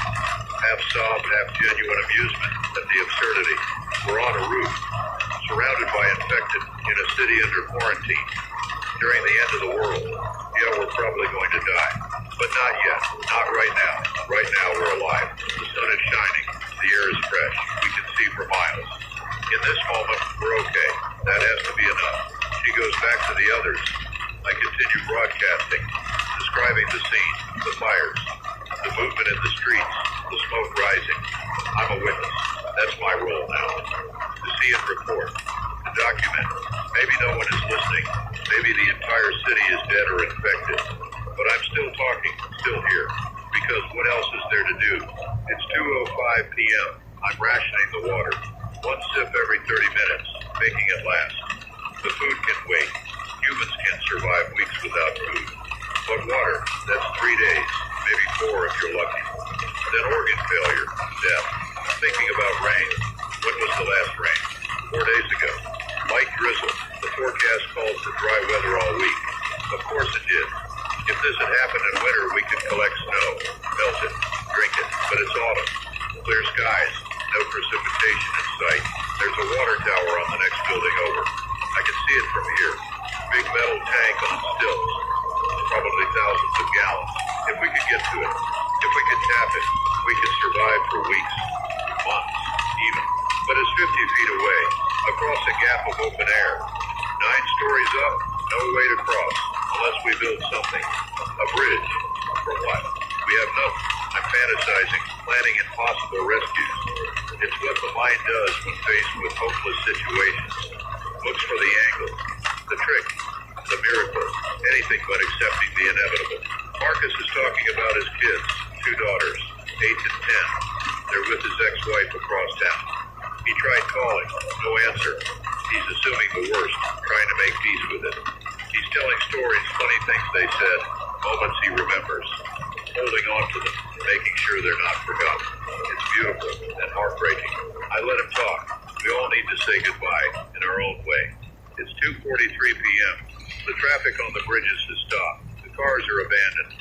I can see people on foot now, trying to cross. But the military is there, blocking the exits, turning people back. Some people are jumping off the bridges into the water, preferring to take their chances with the current than with the infected. I wonder how many are making it. The river is fast here, cold. Even a strong swimmer would struggle. But desperation makes people brave or stupid. Hard to tell the difference sometimes. An explosion. Downtown I see the flash first, then the smoke rising. Then seconds later the sound reaches us. A deep boom that rattles the roof. Something big went up. Gas station, maybe, or a building collapse, or military ordnance. I don't know. More explosions. Multiple locations. The city is tearing itself apart. Fire and chaos. The infrastructure failing. The thin line between order and anarchy crossed. There's no going back now. Even if they found a cure tomorrow, even if the infected all drop dead, the damage is done. The city is destroyed. How many cities around the world are experiencing this? If this is global, then civilization itself is ending. Not just our city. All cities, all nations. The entire project of human society collapsing in a single day. Future archaeologists will puzzle over it. If there are future archaeologists, they'll find the ruins, the bones, the evidence of rapid collapse. They'll wonder what happened, what could cause such sudden devastation, and maybe they'll find records. This broadcast preserved somehow on a hard drive in a waterproof case. And they'll listen, and they'll load. Or maybe there won't be future archaeologists. Maybe this is it, the end of the human story. A species that rose from the African plains to dominate the planet, that built cities and wrote symphonies and split the atom. All ending because we couldn't resist weaponizing our own biology, because we had to push the boundaries, had to play God. Hubris. The Greeks knew about it, warned about it. We didn't listen. It's 3:21 p.m. The sun is past its peak, starting the slow descent toward evening. I'm dreading nightfall, the darkness, the cold, the sounds of the infected below, amplified by the absence of light. We're all huddled together now, sitting in a circle, sharing body heat, sharing silence. There's not much to say. We've all processed the reality, accepted it. Now we're just waiting for night, for dawn, for the end. Kyle asks if anyone believes in God. Dana says she used to, not sure anymore. Marcus says he wants to, needs to. The idea that his daughters are in a better place, that there's something after. Jennifer says she doesn't know, never thought about it much. Ali says he's Muslim, hasn't prayed in years, thinking about it now. They all look at me. I tell them I don't know either. I'd like to believe in something, in meaning, in purpose, in a grand design where this all makes sense. But I can't. It feels like chaos to me, random and cruel. We're biological machines subject to the laws of physics and chemistry. There's beauty in that, but not comfort. Dana asks if I'm going to keep broadcasting. I say yes, as long as the battery lasts. She asks why. I think about it. I say because it's what I do, who I am. And if I stop, what am I? Just another scared animal waiting to die. At least this way I'm doing something, contributing something, even if it's just a voice in the void. She seems to understand, or maybe she's just too tired to argue. It's 4:07 p.m. The infected are on the roof. Not this roof, the next building over. I can see them through the binoculars. A group of them, maybe 20. They must have climbed the stairs, found the access. Now they're up there, wandering aimlessly. One of them walks right off the edge, falls 9 stories, hits the pavement, doesn't move. The others don't react, don't notice, just keep wandering. They have no self-preservation, the virus or whatever it is. It shuts that down. They'll walk into fire, off cliffs, into traffic. They don't care, can't care. All that's left is the drive to feed, to spread. It's evolution in reverse, taking away everything that makes us successful as a species. Intelligence, planning, cooperation, leaving only the most primitive impulses. And somehow it's working. They're winning because there are so many of them and so few of us. A thought experiment. If you could choose, would you rather die or become infected? Death is final. No awareness, no suffering, but also no existence. Infection is a kind of existence. Your body continues, but you're not there anymore. The person you were is gone. Is that better or worse? I think I'd choose death. I don't want to become one of them. Don't want my body used as a vehicle for spreading horror. I'd rather end it on my own terms. While I'm still me, I'm carrying a knife, small one from the emergency kit. If it comes to that, if I'm bitten, if I feel myself turning, I'll use it, quick and certain. Better than the alternative. I haven't told the others. Don't want to scare them, but I've made my decision.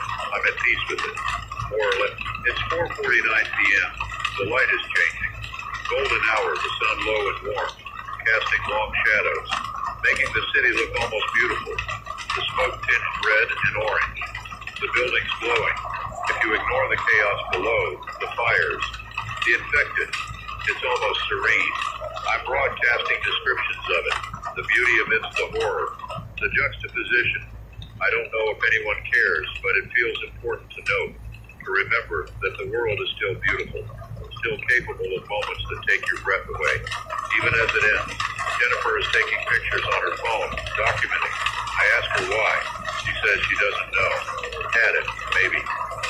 Or hope that someone will see them someday, that they'll matter. I understand we all want to matter, want our lives to have significance, want to be remembered. The battery on the transmitter is at 60%. 4 hours left, maybe 5. I'm going to keep talking, keep describing, keep witnessing until I can't anymore. Then I'll sit in silence with the others and wait for what comes next. It's 5:33 p.m. The sun is touching the horizon. The sky is streaked with purple and pink. I'm watching the stars start to appear. Venus first, bright in the west, then others. Constellations I recognize from childhood. Orion, the Big Dipper, Cassiopeia. The stars don't care about us. They'll burn for billions of years after we're gone. After the Earth itself is gone. The universe is vast and indifferent. We're a tiny flicker in an incomprehensible expanse. Here for a moment, then gone. There's comfort in that. In the insignificance. It means this isn't personal, isn't punishment or judgment. Just bad luck. A chain of events that led to catastrophe. Could have happened at any time, to any species. We happen to be the one, maybe somewhere else in the galaxy. Another species is thriving, building, exploring. Maybe they'll find Earth someday. Find the ruins of our cities. Wonder what happened to us. Maybe they'll learn from our mistakes. Or maybe they'll make the same ones. Who knows? Marcus is pointing at the sky. He says his daughters love stargazing. They'd go camping and he'd teach them the constellations. Tell them the myth, the stories humans have projected onto random arrangements of stars. Trying to find meaning, connection. He's crying. We're all pretending not to notice.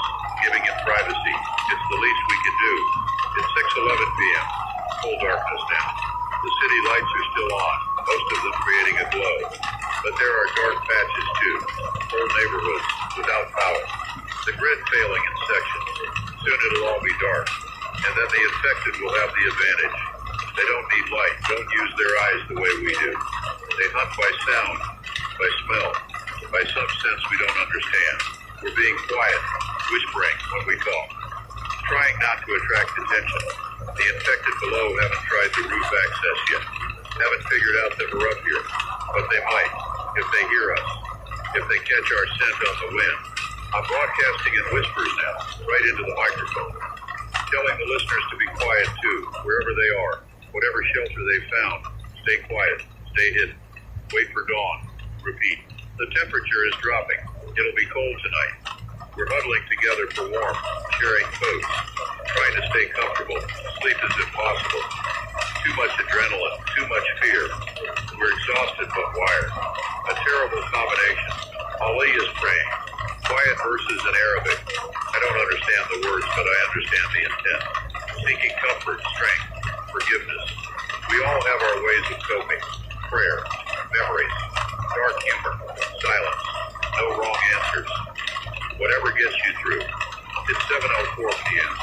I'm looking at the city through the binoculars. The streets are full of infected, thousands of them. More than this afternoon, they're everywhere. A vast horde. Moving through the city like a flood, consuming everything. But there are also lights, isolated lights, in windows, on rooftops, signs of survivors, people like us, trapped, waiting, hoping. I wonder if they're listening to this broadcast, if my voice is reaching them, connecting us across the darkness. I try to count the lights, give up after 50, too many to count, hundreds, maybe thousands. That's how many survivors out of 2 million. A tiny fraction, and that number is shrinking every hour, every minute, as people make mistakes, run out of supplies, get unlucky. By morning, how many lights will be left? At 7:52 p.m., something is happening. The infected are gathering. Not randomly, deliberately. They're moving toward the center of the city, toward downtown. Thousands of them, tens of thousands, converging on a single point. I'm trying to see what's attracting them. There, a loudspeaker. Someone is broadcasting sound, music, loud music, drawing them in. Why would someone do that? Then I understand. It's bait, the military. They're hurting the infected, concentrating them in one location. For what? A bombing run? A carpet bomb to wipe them out all at once? I'm watching, waiting. The infected are packed together now. A massive crowd, swaying, moving to the sound. It would be almost funny if it wasn't so horrific. Then the explosions, multiple, sequential. The entire downtown core erupts. Fire and debris. The shockwave reaches us seconds later. A wall of hot air and sound. We duck, cover our heads. The roof shakes. When I look again, downtown is gone. Just fire and smoke and rubble. And the infected, most of them dead, blown apart. But not all. I can see movement in the flames. Bodies crawling, burning but still moving, still driven by the infection. It didn't work. They killed thousands, maybe tens of thousands, but not all. And the survivors are spreading out again, back into the city. The bombing made it worse, created chaos, destroyed buildings, opened new paths, made it easier for the infected to spread. Whoever ordered that strike miscalculated, underestimated the enemy, overestimated the solution. Now the city is even more of a hellscape than before. It's 8:31 p.m. The fires from the bombing are spreading, consuming blocks. The wind is picking up, fanning the flames. I can feel the heat from here, see the sparks rising into the night sky. The city is burnt. We're watching it happen, can't look away. It's mesmerizing, terrible and beautiful. Creation and destruction happening simultaneously. The end of one world, the birth of another. Whatever survives this will be different, changed fundamentally. Jennifer asks if we should move, find another location. Before the fires reach us, I tell her we'd never make it. The streets are full of infected, the building is compromised. We're safer here for now. She accepts this. What choice does she have? The battery is at 30%. 2 hours left. Maybe 3 if I'm very careful. I'm saving it. Broadcasting in short bursts, giving updates, then going silent, conserving power, making it last as long as possible. It's 9:18 p.m. The fires have spread to our block. I can see flames in the buildings around us. Smell the smoke. It's thick, acrid, making it hard to breathe. We're covering our faces with shirts, breathing through fabric. It helps a little. The heat is intense. We've moved to the far edge of the roof, away from the fire. But it's following, inevitable. We have maybe an hour before this building catches, maybe less. We're discussing options. Jump, try to climb down, wait it out. None are good. All are likely fatal. But we have to choose something. Standing still is choosing to burn. Marcus suggests we try to get to the next building. There's a gap, about 15 feet. We could run and jump. Maybe make it, maybe not. It's 9 stories up. If we miss, we die. But we're going to die anyway. At least this way, there's a chance. We're preparing, psyching ourselves up. It's insane. We're not athletes. We're middle-aged radio people. But fear gives you strength. Adrenaline makes you capable of things you wouldn't normally attempt. Kyle goes first, takes a running start, leaps, arms windmilling. He makes it, barely crashes into the roof of the next building, rolls, stands up, waves at us. Alive. Dana goes next. She makes it too. Lands hard, limps, but she's across. Ali runs, jumps. He's in the air. I'm holding my breath. He's short, not going to make it. He hits the edge of the other building, scrambles for purchase, starts to slip. Kyle grabs his arm, pulls him up, saved. Marcus goes, makes it, easily. He's taller, longer leg. Jennifer is next. She's hesitating, looking at the gap, looking at me. I nod. Tell her she can do it. She runs, jumps. She makes it. Relief floods through me. I'm last. I grab the portable transmitter. I back, take a breath, run, jump. I'm in the air. The gap below me. 9 stories of nothing. I'm gonna die. I know it. Accept it. Then my feet hit the other roof. I stumble. Fall. But I'm across. I'm alive. We did it. All of us. Against odds. We made it. The building we left is fully engulfed now. Flames shooting from the windows. It's going to collapse soon. We got out just in time. It's 10:03 p.m. We're on a different roof now. Different building. This one isn't on fire yet. We have time. Not much. But I set up the transmitter again. Get back on air. Tell the listeners what happened. Where we are. That we're still alive. Still here. The battery is at 20%. An hour left. Maybe 90 minutes. I'm going to use it all. Talk until the power dies. Then I'll sit in silence with the others and wait for dawn, or the fire, or the infected, whichever comes first. It's 10:47 p.m. The city is an inferno. Fires everywhere. The smoke is blocking the stars. The only light is from the flames, orange and red and yellow, painting the sky, creating a hellish glow. The infected are silhouetted against the fire, moving through the streets unaffected by the heat, by the smoke. They don't feel it, don't care. They just keep moving, hunting, existing. I'm wondering how long they can survive without food, without water. Will they starve? Will they dehydrate? Or does the infection keep them going somehow? Suspend their need for sustenance? I don't know. No one knows. This is unprecedented. A virus that turns humans into mindless predators. Science fiction made real.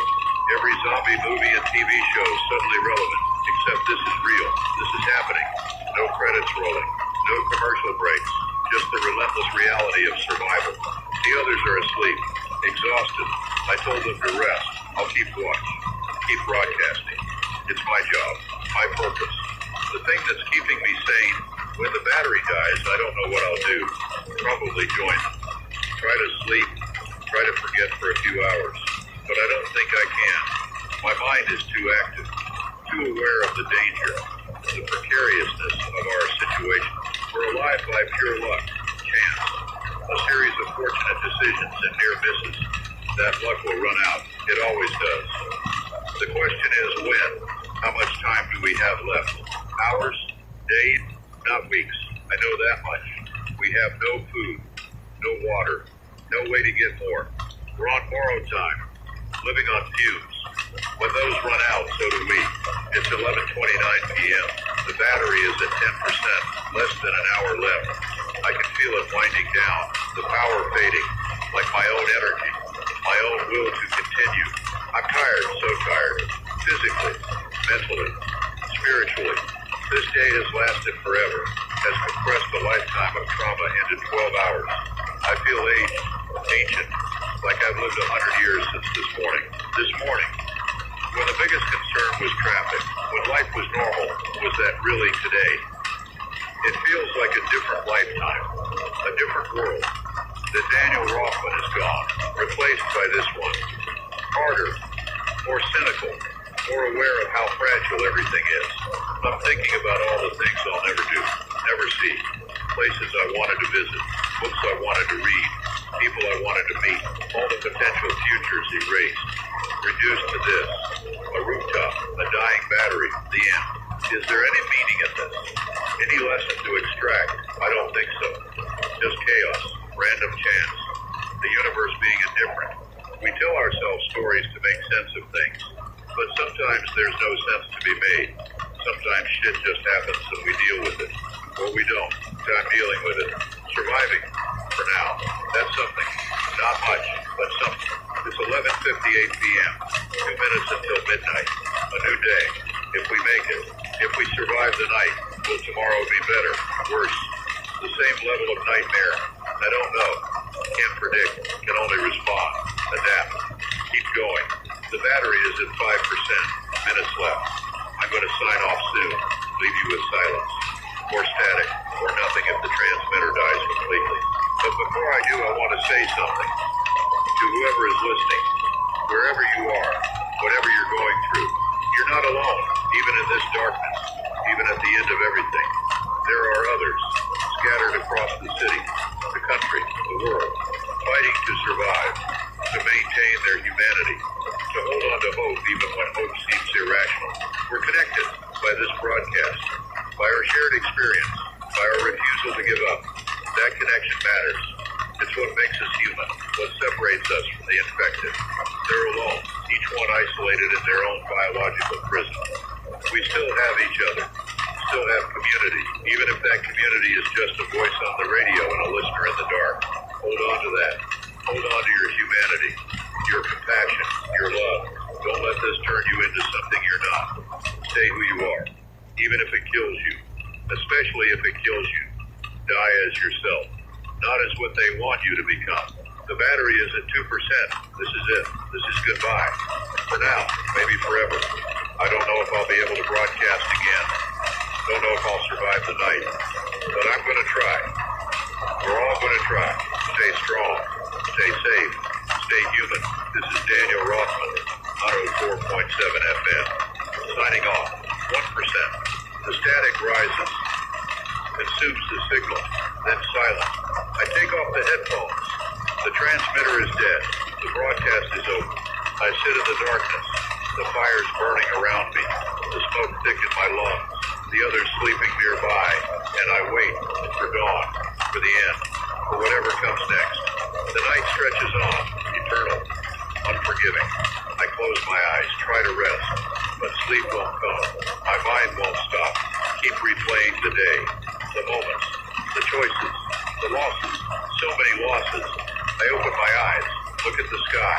The smoke is thinned slightly. I can see a few stars. Dimly, through the haze. They're still there. Still burning, indifferent to our suffering. Eternal witnesses to the rise and fall of civilizations. I take comfort in that, in the continuity. Even if we're gone, even if humanity ends tonight, the universe continues. Life continues somewhere. Maybe not here, but somewhere. That has to be enough. It's 12:47 a.m. A new day, technically. Though it doesn't feel new, feels like an extension of the same nightmare. The same endless night. The fires are dying down, burning themselves out, running out of fuel. The city is mostly ash now. Rubble and ruin. Anything that could burn is burned. What's left is skeletal, broken. A monument to what was movement below. I look over the edge. Infected. Still there. Still moving. Fewer than before. The fire killed many. But not all. Never all. They're resilient. Persistent. Evolution's mistake. Or masterpiece. Depending on your perspective. Jennifer is awake. She's sitting next to me. Looking at the same scene. She doesn't speak. Doesn't need to. We understand each other. Two survivors sharing space. Sharing time, moment. She reaches out, takes my hand. I let her. The human contact is grounding, reminding me I'm real. I'm here. I'm not alone. We sit like that for a while, holding hands, watching the ruins, waiting for something. We don't know what, just something different, some change, some sign that this isn't all there is. It's 1:33 a.m. Marcus wakes up. Then Kyle. Then Dana. Then Ollie. We're all awake now, sitting together. No one speaks. There's nothing to say. Everything has been said. Now we just exist, together, in the darkness. The cold is setting in. Deep cold. The kind that seeps into your bones.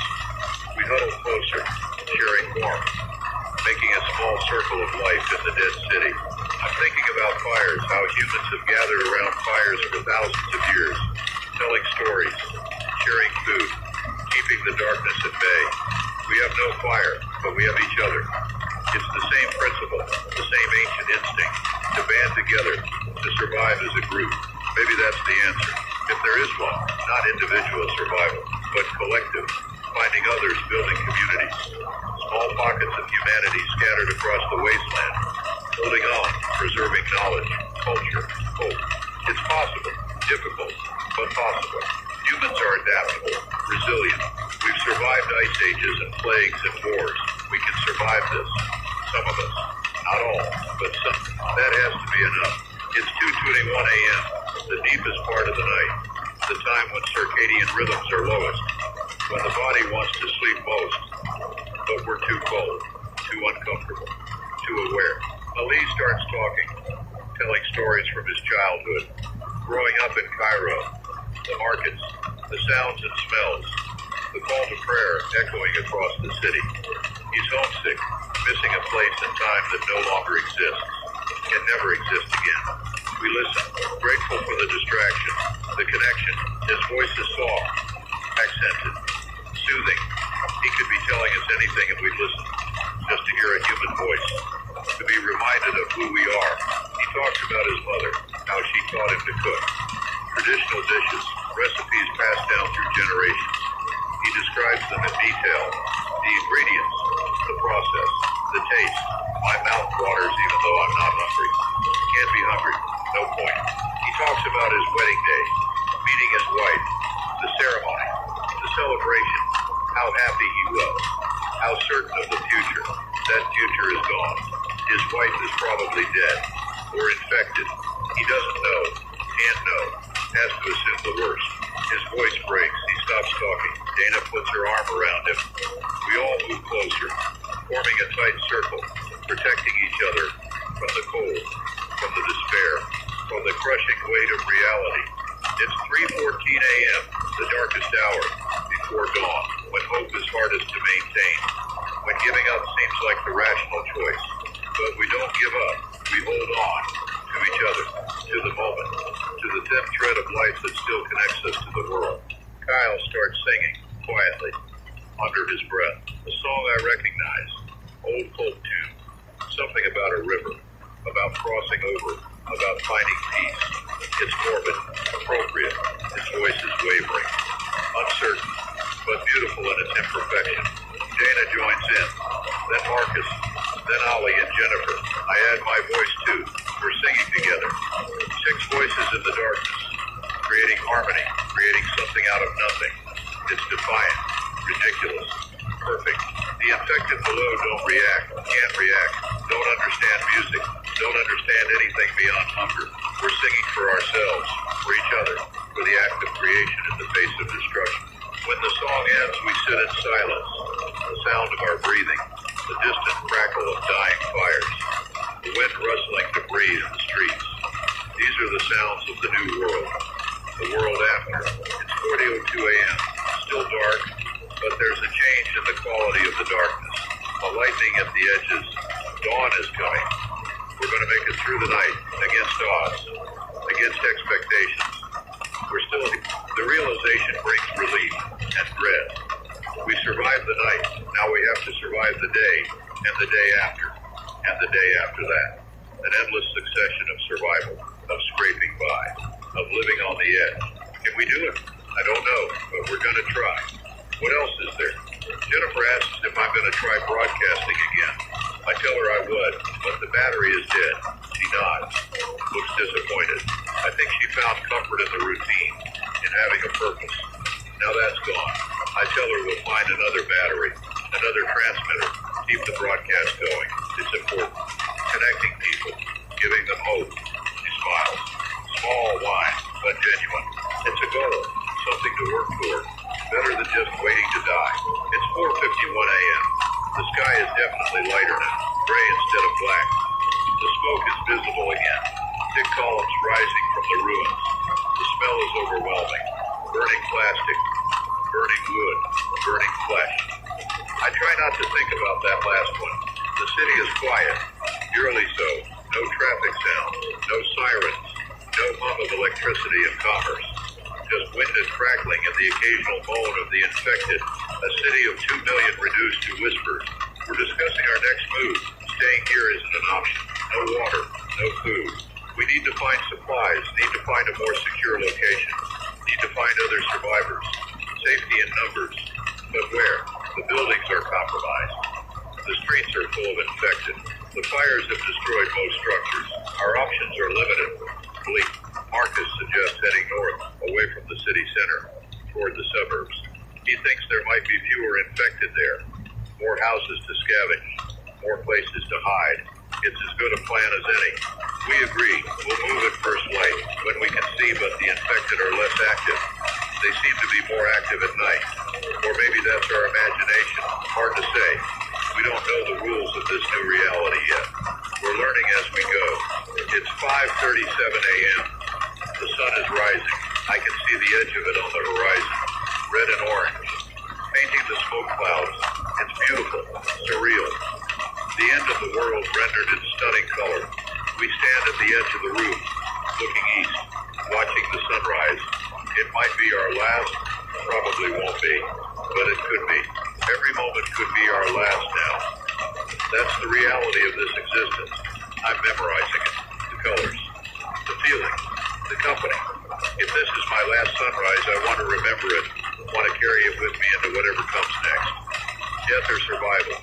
Either way, I'll have this. The sun clears the horizon. Full light now. The city is revealed in harsh detail. The devastation is complete. Worse than I thought, entire neighborhoods gone, reduced to ash and twisted metal. The skyline is broken.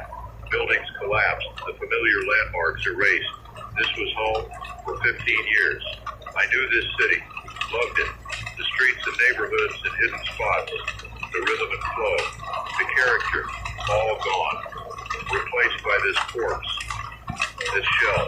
This empty husk of what was. I'm grieving for the city, for the people, for the life I had. It's a physical ache in my chest, a tightness in my throat. I want to cry, but I can't. Too dehydrated, too exhausted. The tears won't come. So I just stand there, feeling it, letting it wash over me. The grief and loss and terrible acceptance. This is real. This happened. There's no waking up from it.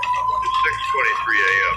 We're preparing to move, gathering what little we have. The emergency backpack, some codes, makeshift weapons, a piece of pipe. Marcus found a broken chair leg. Dana is carrying not much, but it's something. We're going to climb down the fire escape. It's exposed, risky. The infected will see us, but it's the only way. We can't stay here. Can't wait for rescue that isn't coming. We check the street below. A few infected, wandering. Not a huge number. We might be able to avoid them, or outrun them, or fight them, if necessary. None of these options are appealing, but they're what we have. Kyle goes first. He's the youngest, most fit. He starts down the metal ladder. It creaks. Rusted. Poorly maintained. It holds. He makes it to the platform. Waves us on. Dana goes next. Then Ollie. Then Marcus. Then Jennifer. I'm last again. Always last. I don't mind. I'd rather be the one taking the risk than watching others take it. I start down. The ladder is cold. Wet with dew. My hands slip. I catch myself. Keep going. Down one floor. Another. The ground is getting closer. So are the infected. They've noticed us. 3 of them. Starting to move in our direction.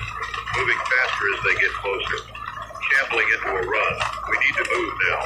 We hit the ground. Start running north. Away from the infected, they're following. Moaning. That terrible sound. But we're faster.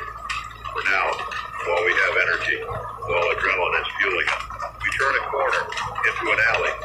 Jump over debris. Keep running. My lungs are burning.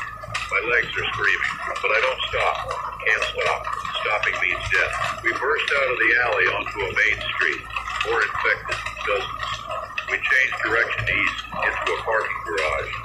Dark. Concrete. Cars abandoned everywhere. We duck behind a van. Catch our breath. Listen. Footsteps. Shambling. They followed us in. We need to hide. Now. There, an office building connected to the garage. We try the door. Locked. Marcus kicks it. Once, twice. It gives. We rush inside. Close it behind us. Brace it with a desk. It won't hold long, but it'll buy time. We're in a lobby. Corporate office. Abandoned. The lights are off, but there's enough dawn light through the windows to see. We need to get higher. Away from ground level. Find a defensible position. We find the stairs, start climbing. Second floor. Third. Fourth. We stop on the fifth. Check the doors. Locked. Marcus kicks again. We're inside. An office suite. Cubicles. Conference rooms. A break room. We spread out checking for supplies. For threats. The place is empty. Abandoned in a hurry. Computer's still on. Screensavers floating. Coffee cups half full on desks. Like everyone just vanished. Or ran. Or died. Or became infected. One of those. Daly finds the break room. There's food. Vending machines. He breaks the glass. Starts pulling out snacks. Chips. Candy bars. Crackers. Not nutritious, but it's calories. We eat. First food in almost 18 hours. It tastes like cardboard, but I don't care. I'm ravenous. There's a water cooler. Thank God we drink. Refill bottles. Ration what's left. This could last us a day or two if we're careful. Buys us time. Options. We're sitting in the break room. Eating, resting, processing. We made it. We're alive. For now. Jennifer asks if anyone knows what this building is. Dana checks the lobby directory on her phone. Battery's almost dead, but it still works. She reads Meridian Biotech Solutions, corporate headquarters. We all freeze. Look at each other. This is it. The company. The ones responsible. The lab that created the infection. We're in their building. Marcus stands, starts looking around with new intensity.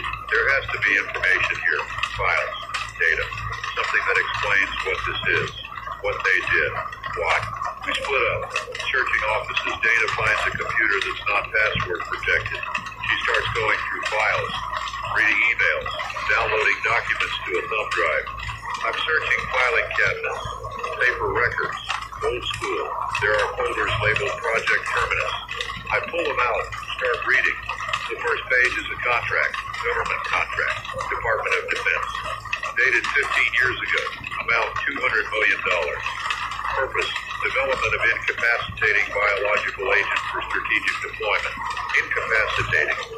They were making a weapon a way to disable enemy populations, make them unable to fight, to resist, to function. I keep reading. The project description talks about modifying prion proteins, engineering them to be more aggressive, more transmissible, target the brain's higher functions while leaving motor control intact. The goal was to create enemy combatants who were alive but non-functional, wandering, confused, easy to capture or neutralize. But something went wrong. The prion mutated, became more aggressive than intended. Didn't just disable higher function, rewrote it, created a new behavior pattern. Aggression, feeding, infection spreading through bite. The notes describe attempts to control it, to contain it, multiple accidents, breaches, cover-ups. The project should have been terminated, but it wasn't. Too much money invested, too much potential military application. They kept going, kept pushing, kept playing with fire, until the truck accident, until the containment failed completely, until the fire escaped and burned the world. I'm shaking with rage, with disbelief. This was preventable. This was created by people who knew better, who chose money and power over safety, over ethics, over the lives of billions. Jennifer is reading over my shoulder. She takes the folder from me.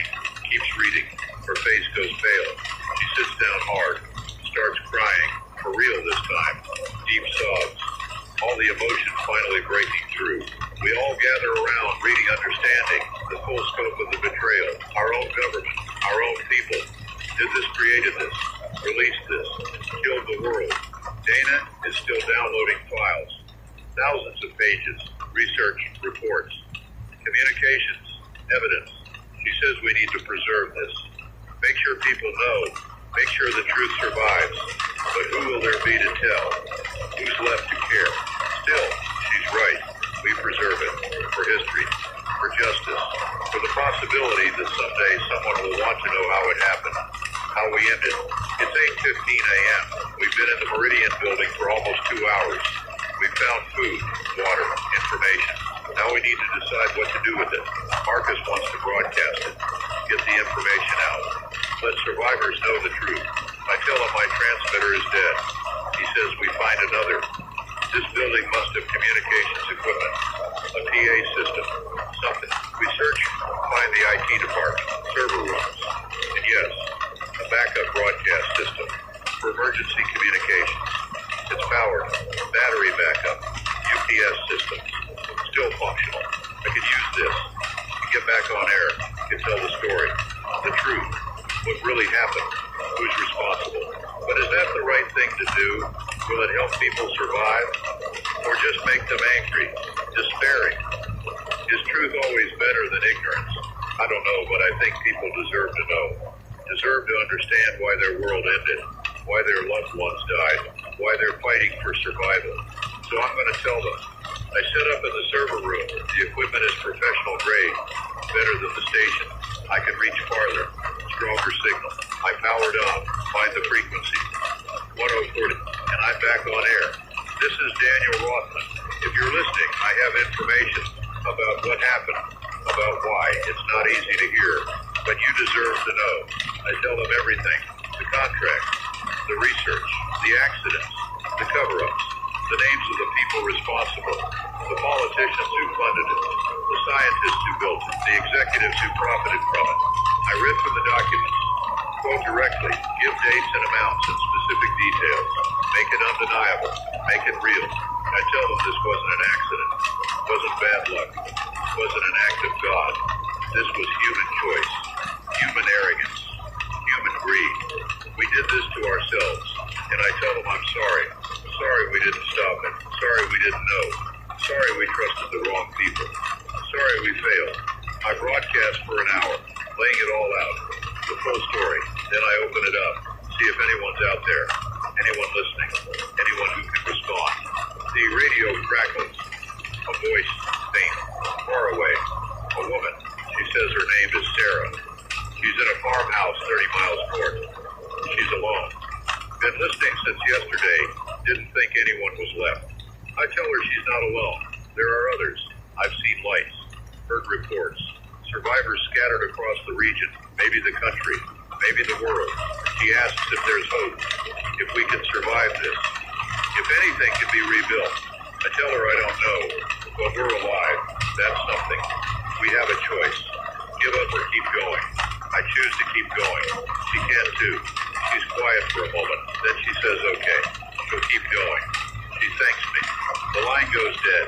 But I smile because that connection, that moment, that choice, that's what matters. That's what makes us human. More voices over the next hour. People calling in, sharing locations, situations, needs. I'm writing them down, creating a map of who's where, who needs what, who can help. We're building a network, small, fragile, but real. Survivors connecting, supporting, organizing. It's the beginning of community, of resistance, of hope. Maybe we can do this. Maybe we can survive together. It's 11:47 a.m. I've been broadcasting for 3 hours. The others are resting, eating, taking shifts on watch. We're organizing, creating routines, systems, making this work. The Meridian building is secure. For now, we've barricaded the lower floors, set up alarms, established escape routes. We're learning, adapting, surviving. There's talk of making this a base, a rally point for other survivors. We have food, water, power, shelter. We can support others, build a real community, strength in numbers, but that's dangerous too.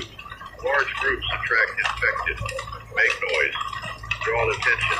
We need to be careful, strategic, disciplined. We're discussing and weighing options. No perfect answers, just choices with trade-offs. We'll decide together.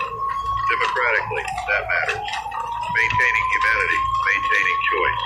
It's 1:33 p.m. A group of survivors just arrived. 7 of them. They heard the broadcast, navigated through the city, made it here. They're tired, hungry, hurt, but alive. We let them in, give them food and water, tend their wounds. Welcome. It feels good, helping, being part of something bigger than just survival, being part of rebuilding. One of them is a doctor, emergency room physician. Her name is Dr. Patel. She's been treating bite victims, trying to understand the infection. She says the transformation is irreversible. Once the prion takes hold, there's no bringing the person back. The brain is too damaged, rewritten at a fundamental level. But she thinks there might be a way to prevent it if treated immediately after a bite, before the infection spreads. Amputation of the bitten limb, cauterization. It's extreme, but it might work. She's tried it once. The person survived, didn't turn. It's anecdotal, not proof, but it's hope. We discussed this. The implications, the ethics, cutting off someone's arm or leg to save their life. Would people choose that? Could we do it even if they did? Dr. Patel says we might not have a choice. If we want to survive as a group, we can't risk infection. One person turns, they endanger everyone. We need to be strict, ruthless even. It's hard to hear, but she's right. Survival requires difficult choices. We have to be willing to make them. It's 3:18 p.m. We now have 17 people in the building. More are coming. Word is spreading. The broadcast is reaching farther. People are heading here, seeking safety, community, purpose. We're organizing roles. Marcus is in charge of security. Dana is managing supplies. Ali is coordinating communications. Jennifer is handling new arrivals. Kyle is on salvage runs. Dr. Patel is medical. I'm broadcasting, keeping the network alive. We're a team, a community, a tiny civilization in the ruins. It feels impossible, fragile, but real, and it's growing. It's 5:02 p.m. A salvage team just returned. They found a warehouse intact, full of canned goods, bottled water, medical supplies, enough to sustain 50 people for months. This changes everything. We have time now, resources, options. We're planning to bring it all back. Multiple trips, heavily armed, well coordinated. It's risky. The warehouse is across town, through infected territory, but the payoff is worth it. We can do this. I'm broadcasting the good news, telling other survivors, giving them hope, giving them a destination. We can support more people, build something real, something lasting. The infected are still out there, still a threat, but they're manageable, avoidable. We're learning their patterns, their limitations, how to move around them, how to fight them when necessary. We're adapting, surviving, and maybe just maybe starting to thrive. It's 6:47 p.m., sunset approaching. I've been broadcasting for almost 10 hours today. My voice is shot, hoarse and rough, but I keep going. It's important, the connection, the network, the community. We've made contact with other groups, other survivors. The compound in the industrial district, 40 people, well fortified. They have generators, fuel. They're interested in trading, cooperating, building alliances. Another group in the university, students and professors. 25 people. They have medical knowledge, scientific expertise. They're working on understanding the infection, looking for weaknesses. Maybe a vaccine. A family in a suburban home. 8 people. 3 generations. They have gardens, seeds, knowledge of farming. They could provide food long term. We're connecting them, creating a network. Separate groups working together, sharing resources, information support. It's the beginning of society.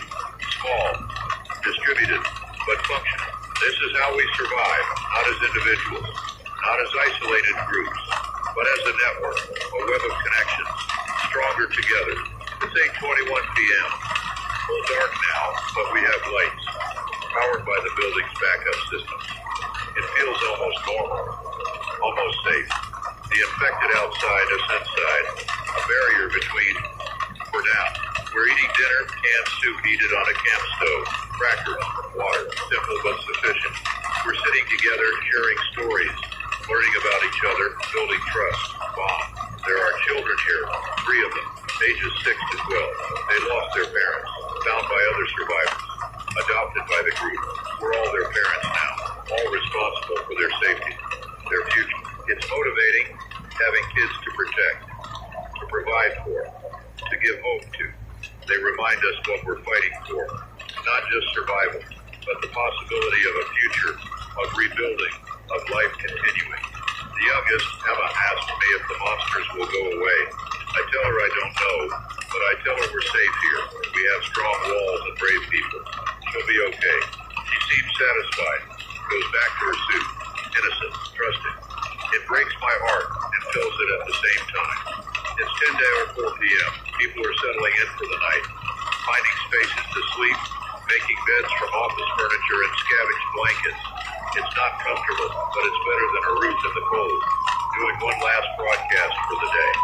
Summarizing, giving updates, sharing the locations of our network, encouraging people to connect, to cooperate, to survive together. I'm also warning them about the infected, about the dangers of traveling, about the importance of caution, trust verification. Not everyone out there is friendly. Some people have broken, gone feral, turned to violence and theft. We need to be careful, but we also need to be open to help, to build, to maintain our humanity even when it's hard, especially when it's hard. I sign off. Promise to be back on tomorrow morning. Promise to keep broadcasting as long as I can, as long as it helps. The radio goes quiet. I take off the headphones. Stretch, I'm exhausted. Bone deep tired, but also energized. Purpose gives you strength. Hope gives you energy. I find a corner, lay down, close my eyes. For the first time in 2 days, I sleep. Really sleep. Deep and dreamless.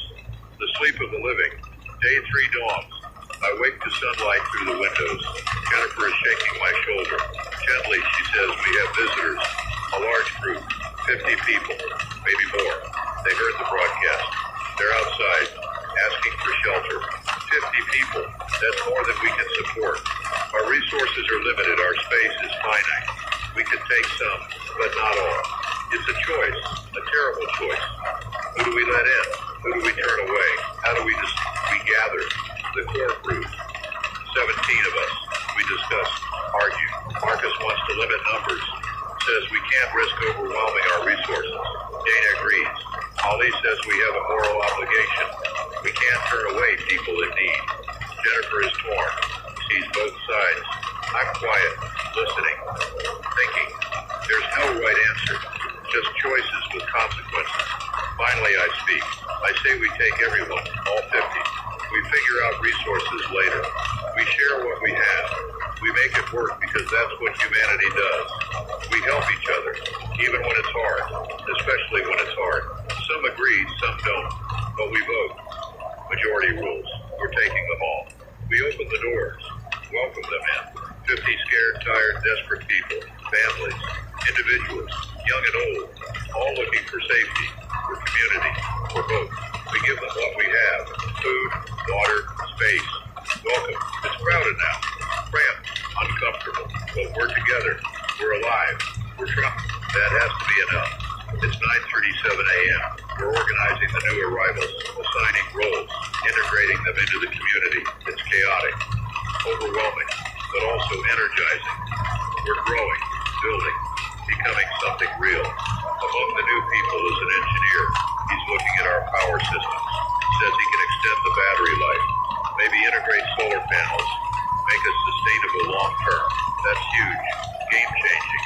There's also a teacher. She's organizing the children, creating lessons, maintaining education, normalcy. It's important, keeping minds active, maintaining hope for the future. A mechanic, a carpenter, a nurse, a chef. So many skills, so much potential. We're not just survivors, we're a community with diversity, specialization, capabilities. We can do this, we really can. It's 11:53 a.m. I'm back on air, broadcasting from our growing community, telling the story, the success, the hope, encouraging others to find us or to build their own communities, to connect, to cooperate, to survive together. The responses are overwhelming. Dozens of groups out there, hundreds of people, all listening, all connecting. The network is spreading, growing, becoming something bigger than any of us imagined. There's talk of a convoy, groups pooling resources, traveling together, establishing trade routes, regular communication, creating infrastructure, the skeleton of a new society.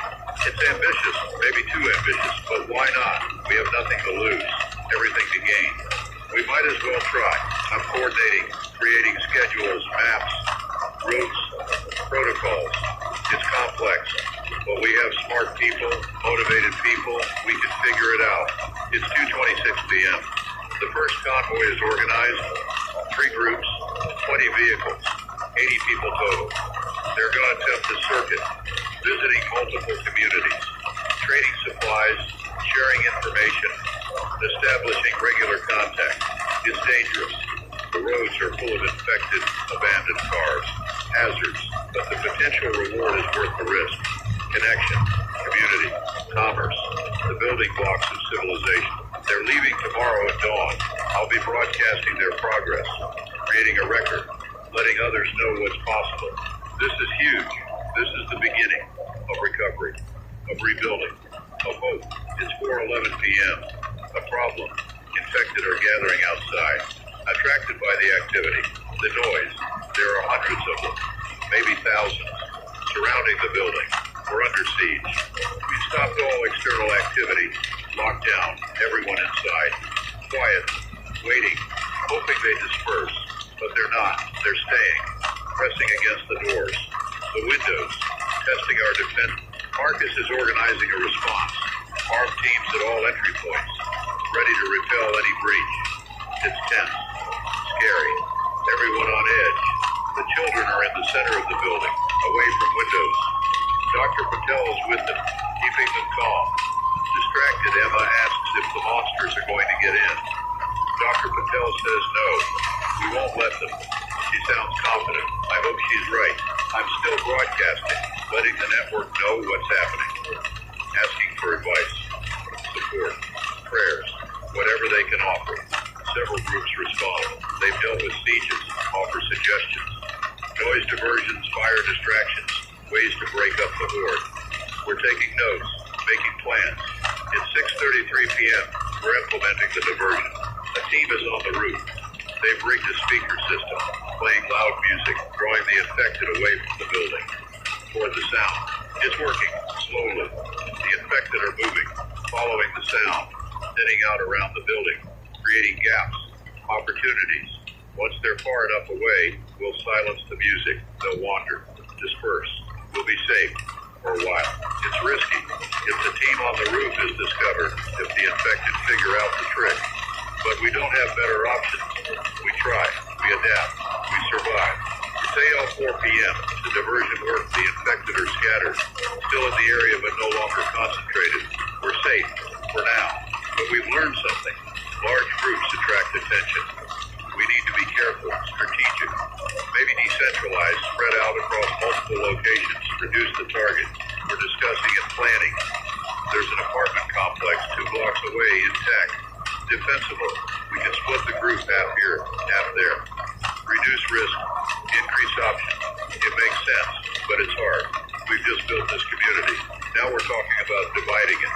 But survival requires adaptation, flexibility, hard choices. We'll decide tomorrow after we rest. Process. Think clearly. It's 10:27 p.m. I'm doing my nightly broadcast, recapping the day, the siege, the diversion, the lessons learned, sharing with the network, helping others avoid our mistakes.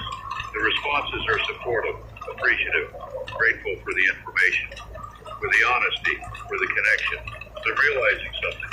This broadcast, this network, it's not just about survival. It's about memory, documentation, creating a record of what happened, how we responded, what we learned. Future generations, if there are any, will want to know. We'll need to know how it started, how it spread, how we survived or didn't. I'm a witness, a reporter, a voice in the darkness. It's a responsibility, a privilege, a burden, all of these, but it's worth it. To know that someone someday might listen, might learn, might understand. That's enough. I sign off, sleep, dream of empty cities and full hearts, of darkness and light, of endings and beginnings. Day 4. The convoy leaves at dawn. I'm on the roof, watching, broadcasting. 20 vehicles rolling out, heading west toward the first community on the circuit. It's emotional, hopeful, and terrifying. They could all die out there. Probably will. But they're trying, taking the risk, building something. I follow their progress via radio. They're navigating slowly, carefully, avoiding infected, clearing obstacles, making progress. 2 hours in, they reach the first community, the industrial compound. There's celebration on both sides. Trading begins. Supplies exchanged. Information shared. Bonds form. It's beautiful. Humanity at its best. Cooperating, helping, building. They stay for 4 hours, then move on to the university. The same scene repeats. Joy, trade, connection. By nightfall, they've completed the circuit. They're heading back, successful, proven, possible. This is how we rebuild. One connection at a time. One trade at a time. One day at a time. It's 7:51 p.m. The convoy returns. Triumphant, they brought back supplies, medicine, knowledge, hope. We celebrate. A real celebration. Music, dancing, laughter.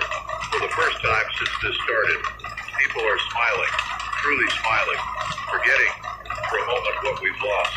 It's important to feel joy, even now, especially now. It reminds us we're alive, we're human, we're more than just survival machines. I watch them dance. These people who lost everything, who watched the world end, who survived impossible odds. They're laughing, touching, connecting. It's defiant, beautiful. A middle finger to the darkness. Emma is dancing with one of the new arrivals, an older man named Robert. He's twirling her around. She's giggling. That sound, pure childhood joy. It pierces my heart. I didn't think I'd hear that sound again. Jennifer finds me on the edge of the celebration. She's been crying. Happy tears, she says. She didn't think she'd feel happiness again. Didn't think it was possible. But here it is. Unexpected. Pressure. She asks me to dance. I'm surprised. Haven't danced in years. Not since my divorce. But I say yes. Why not? The world ended. Social anxiety seems ridiculous now. We dance. Badly. Awkwardly. But genuinely. Moving to music playing from someone's phone. Battery-powered speaker. Pop song from 2 years ago. Might as well be from another lifetime. The song ends. We separate. Both a little embarrassed, but smiling. It felt good. Normal. Human. The celebration winds down around 10 p.m. People are tired. The joy burns through their energy reserves. They're heading to sleep. Content. Hopeful. Change. I do my broadcast. Tell the network about the successful convoy, about the celebration, about the proof that connection is possible, that trade works, that we can rebuild. The responses flood in. Other groups want to organize convoys, want to join the network, want to be part of something bigger. The momentum is building. This could actually work. I sign off. Sleep comes easily. For the first time since this started, I sleep without nightmares. Day 5 begins with a problem. Water pressure is dropping. The building's water system is failing. The engineer, Thomas, is investigating. He thinks the city water supply is compromised. Pumps failing. Pipes breaking. We're running on whatever's in the building's tanks. Maybe 2 days worth at our current consumption. This is serious. Water is life. Without it, we die. Quickly. Thomas says we need to find an alternative source. There's a water treatment plant 3 miles away. If it's still operational, we can tap into it. But that means leaving the building, traveling through infected territory. High risk. Marcus organizes a team. 10 people, heavily armed. Thomas to assess the facility. Others for security. They're leaving within the hour. I'm broadcasting this, asking the network if anyone has water solutions, alternative sources, purification methods, anything. A group near the river responds. They've been boiling river water, filtering it through sand and charcoal. It works. Not perfect, but better than nothing. They're willing to share their setup, their knowledge. Another group mentions rain collection, gutters and barrels. Simple but effective. We could implement that immediately. start preparing for the long term. These responses give us options, backup plans. We're not trapped, we're adapting. It's 9:42 a.m. The water team left 20 minutes ago. I'm tracking their progress via radio. They're moving carefully, encountering infected but avoiding engagement. Smart. Meanwhile, we're setting up rain collection, using tarps and buckets, office trash cans, anything that can catch water. The forecast shows rain in 3 days. We'll be ready. We're also discussing the split, moving half the group to the apartment complex, reducing our footprint. Marcus and Dana are scouting it now, checking for infected, structural integrity, access point. If it's viable, we move tomorrow. Separate into 2 groups, stay connected by radio, create redundancy, insurance against total loss. It's sound strategy, painful but necessary.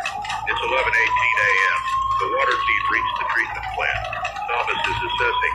The facility is partially operational, running on backup power. Automated systems still functioning.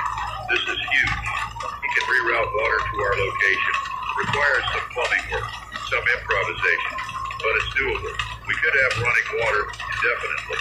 The team is working on it. Should take a few hours. They're vulnerable while they work. Exposed, the others are maintaining security, watching for infections. I'm broadcasting updates. The network is following along, invested in our success. Our survival affects theirs. We're all connected now. It's 1:47 p.m. Marcus and Dana return from scouting. The apartment complex is clear, structurally sound, has its own water system, could support 30 people easily. Perfect for the split. We're organizing the division. Who goes? Who stays? Families together. Skills distributed evenly. Both locations need defense. Medical, technical leadership is challenging. People who form bonds don't want to separate, but they understand the necessity. Survival first. Preference second. We'll move at dawn tomorrow. Give everyone time to prepare. Process. Say goodbyes to those they're separating from, even though we're only 2 blocks apart, even though we'll stay connected. It feels significant. Final somehow. Change always does. It's 3:52 p.m. The water team succeeded. Water is flowing to our building. Thomas rerouted supply lines, created a direct feed. We have pressure, we have flow, we have life. People are crying, actually crying, overrunning water. It sounds absurd, but it's not. It's everything. It means we can drink, cook, clean, survive long term. We're rationing still. Can't waste it. But we have it. That certainty changes everything. The team is returning now, moving faster, confident, successful. They're heroes. Everyone knows it. It's 6:23 p.m. Dinner is different tonight. We're using the water, cooking properly. Rice and beans, canned vegetables heated and seasoned.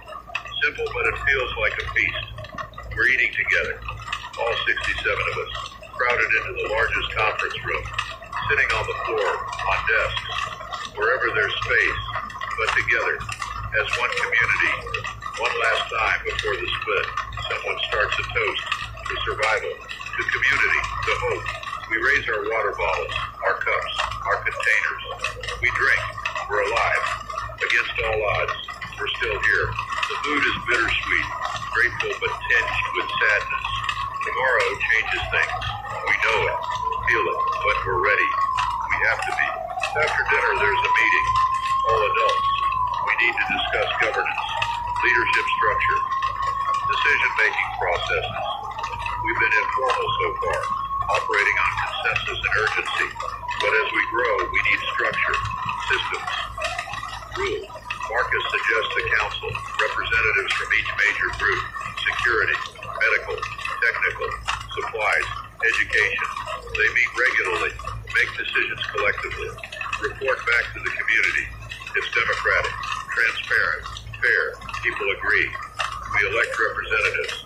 Marcus for security, Dr. Patel for medical, Thomas for technical, Dana for supplies, the teacher whose name is Grace for education. I'm elected for communications, to maintain the network, the broadcasts. We're a council now, a government, small and improvised, but legitimate, chosen. We have responsibility, authority, the weight of leadership. It's terrifying and necessary. It's 9:04 p.m. I'm broadcasting the day's events. The water success, the governance structure, the coming split. I'm framing it as progress, as evolution, as the birth of something new. The network responds positively. Other groups are implementing similar structures, learning from us, teaching us. We're all figuring this out together. A new voice comes on, a woman named Lisa. She's with a group in the northern suburbs. 50 people. They've been listening since day one. They want to join the network officially. Establish trade, communication, align. I welcome them. Give them the protocols, the schedule, the frequencies. They're in there connected. The network grows. Another voice. A man named David. He's alone, traveling south, looking for community. I give him directions to several locations. Tell him he's welcome wherever he goes. We take care of each other. He thanks me, says my broadcast kept him going, kept him sane, gave him hope. I don't know what to say. I tell him to stay safe, to find people, to survive. The line goes quiet, but I move. My voice matters. This work matters. It's not just reporting, it's connecting, supporting, safe. I sign off, emotional, exhausted. Day 6. The split happens. We're dividing supplies, equipment, weapons, medical materials, everything distributed equally. Both locations need to be self-sufficient, redundant, capable of surviving independently even while connected. It takes hours, inventory, distribution, transport, moving 30 people and their supplies 2 blocks through a city full of infected. It's complex, dangerous, necessary. Marcus leads the security, armed escorts front and back. Scouts ahead, clearing the route, ensuring safety. It's military precision. Impressive, considering we're civilians. We're learning, adapting. The move happens in stages, small groups, 5 people at a time, carrying what they can, making multiple trips. It's exhausting, nerve-wracking, but smooth. No incidents, no injuries, no losses. By noon, it's complete. 30 people in the apartment complex. 37 remaining in the main building, both locations secured. Radio checks confirming communication. We did it. I'm broadcasting from the main building still. My equipment is here, my setup, but I'm visiting the apartment regularly. Maintaining connection, presence. I'm the link between locations. The voice that unites us. It's a role I accept. Embrace even. I'm good at this, at talking, at connecting, at making people feel heard. It's what I did before, what I do now. The world changed, but my purpose didn't. That's comforting, grounding. It's 2:41 p.m. Both locations are settling in. People are claiming spaces, establishing routines, creating home. It's happening faster than expected. Humans need structure, normalcy. We create it instinctively. The children are in the apartment complex. It's safer there. Ground floor access to a courtyard, enclosed, secure. They can play, run, be children. Races organizing classes, math, reading, history, maintaining education, maintaining future. It's important. These children will rebuild the world. They need knowledge, skills, hope. We're giving them what we can. Emma asks if I'll visit, read them stories. I say yes, of course. I'll come tonight, after the broadcast. She's excited, tells the other kids. They're looking forward to it. Story time with Daniel. It makes me smile, makes me feel useful, needed. It's 5:19 p.m. A runner arrives from the university group. Actual physical messenger. Radio died. Needed to deliver information in person. The scientists there have made a discovery about the infection. It's a prion disease, like they suspected, but engineered, modified with viral components. That's why it spreads so aggressively. Why it's so effective. The prion rewrites neural pathways. The viral component ensures rapid transmission. It's brilliant, horrific, a perfect weapon. But there's more. The prion is unstable. It's mutating, slowly. Not in ways that make the infected more dangerous, but in ways that might make them less functional. Over time, months maybe, the infected might degrade, become less mobile, less aggressive, eventually non-functional. This is huge. It means the infection might burn itself out. Given enough time, enough waiting, we might outlast it. But months, how many? 6, 12, The runner doesn't know. The scientists are still studying, still learning, but it's hope, real scientific hope. I'm broadcasting this immediately. The network needs to know. Everyone needs to know. Survival isn't just about the next day anymore. It's about months, years, outlasting, rebuilding. The response is electric, hope surging through the network. Community celebrating, planning, dreaming of after. It's premature, maybe. The timeline is uncertain. The science is preliminary. The people need hope, need something to hold on to. This gives them. I'm emphasizing caution. Can't let hope make us careless. The infected are still dangerous, still deadly, still everywhere. But the horizon exists. The end is possible. That changes everything. It's 7:43 p.m. I'm at the apartment complex. Story time with the children. 8 of them gathered around, sitting on the floor, looking at me with wide eyes, expectant, innocent. What do I read? I don't have books. Everything was left behind, lost, destroyed. So I tell them stories from memory, fairy tales, adventures, happy endings. They're transfixed, hanging on every word. Emma is sitting closest, leaning against my leg, trusting, safe. I tell them about a princess who saved herself, about a boy who learned to fly, about animals who built a community in the forest, stories of cooperation, courage, hope. When I finish, they ask for more. I promise to come back, tell more stories. They make me promise. I do. Cross my heart. Grace thanks me. Says the kids need this, need normalcy, need connection to the before times, need to know the world was once beautiful, safe, full of possibilities. I understand. We're preserving culture, memory, humanity, through stories, through connection, through care. It's our responsibility, our privilege, our purpose. It's 9:26 p.m., final broadcast of the day. I'm summarizing the split, the discovery, the hope, the continued danger, the need for caution and courage in equal measure. I'm also thinking out loud, philosophizing about what we're building, what we're becoming. Are we still the same civilization, or are we something new, born from the ashes of the old? I think we're both. We carry forward what was valuable, what worked. Community, cooperation, care for the vulnerable. But we're shedding what was toxic greed, individualism, short-term thinking. We have to. Survival demands it. Maybe that's the silver lining. If there is one, the old world needed a change. Was heading toward disaster even without the infection. Climate, inequality, division. We were on an unsustainable path. Now we're forced to build different, better maybe, more aligned with our actual needs, our actual nature. We're social animals. We thrive in communities. We've just been reminded of that, violently, tragically, but effectively. The network is quiet tonight, listening, thinking, processing. These philosophical broadcasts resonate, give people framework, context, meaning. We're not just surviving, we're evolving, becoming something new. That's worth documenting, worth celebrating even. I sign off, sleep, dream of futures, plural, possible. Day 7, a week since the accident. Feels like years. We're establishing routine, wake at dawn, security checks, inventory, breakfast, work assignments. Everyone contributes. Everyone has purpose. It's efficient, necessary, good for morale. My day starts with morning broadcast.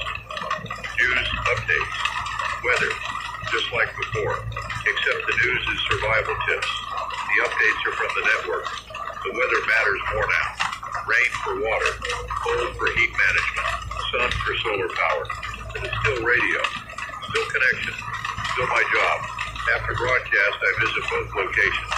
Check in, listen, document. I'm the eyes and ears, the record keeper, the witness. At the main building, Thomas is working on solar panels, salvaging them from nearby buildings, installing them on the roof, building energy independence. He estimates 2 weeks to full installation. Then we're off the grid, self-sufficient. At the apartment, Dr. Patel is conducting medical training, teaching people basic first aid, wound care, infection prevention, making everyone capable, reducing dependency on her. Smart, necessary.